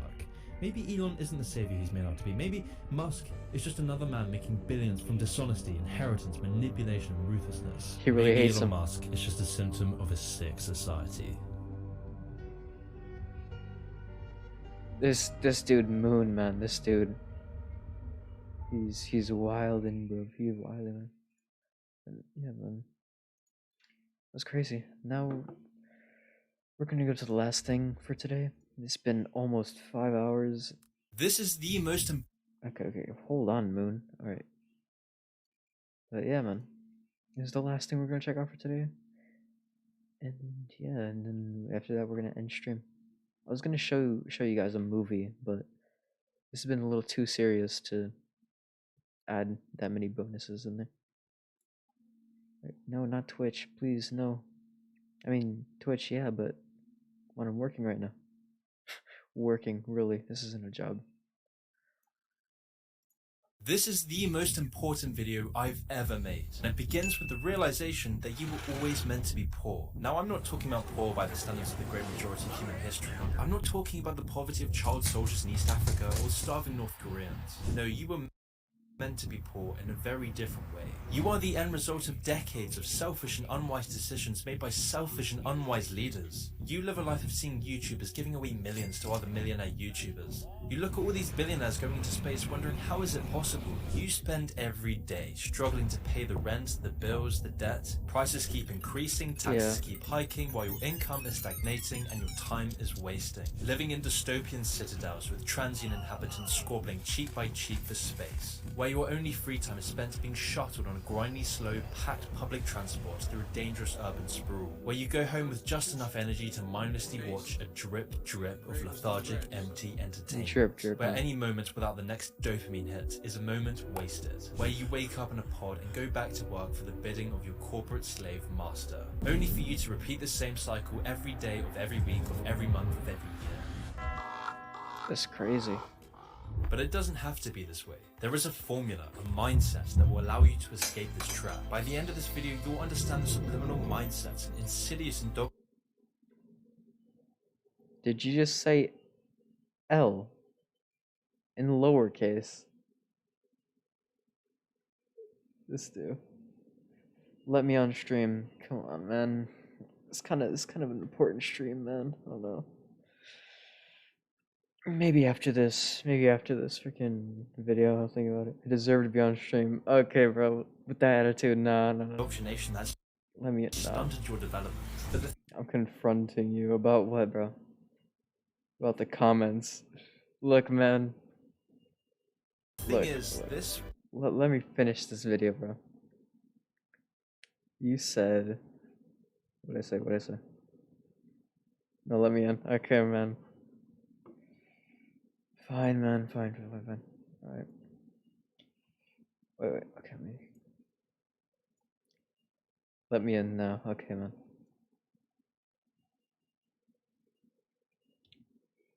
Where's the... Okay, let me... Okay, man. Ew! What, bro? You fucking idiot! Oh, no, I'm not dealing with that, bro. I am not dealing with that. I'm not dealing with that, bro. won't be easy. In fact, Okay. this video will require your total engagement. It requires learning some ugly truths that are Come back now, bro. Okay. Okay, bro. Okay, fine. Okay, watch this in the next video, man. For now, we're just gonna... Hold on. Yeah, we'll just save this for another time. Alright.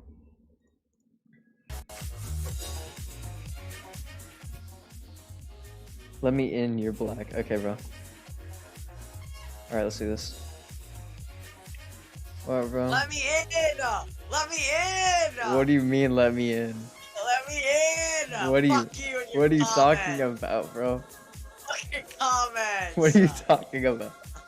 You made fun of me in your fucking stream! No, when did I do that, bro? You, When did... Fuck you! Bro. Everyone, this guy's a fucking... I cannot, bro. Bro, I can't, man. Alright, bro.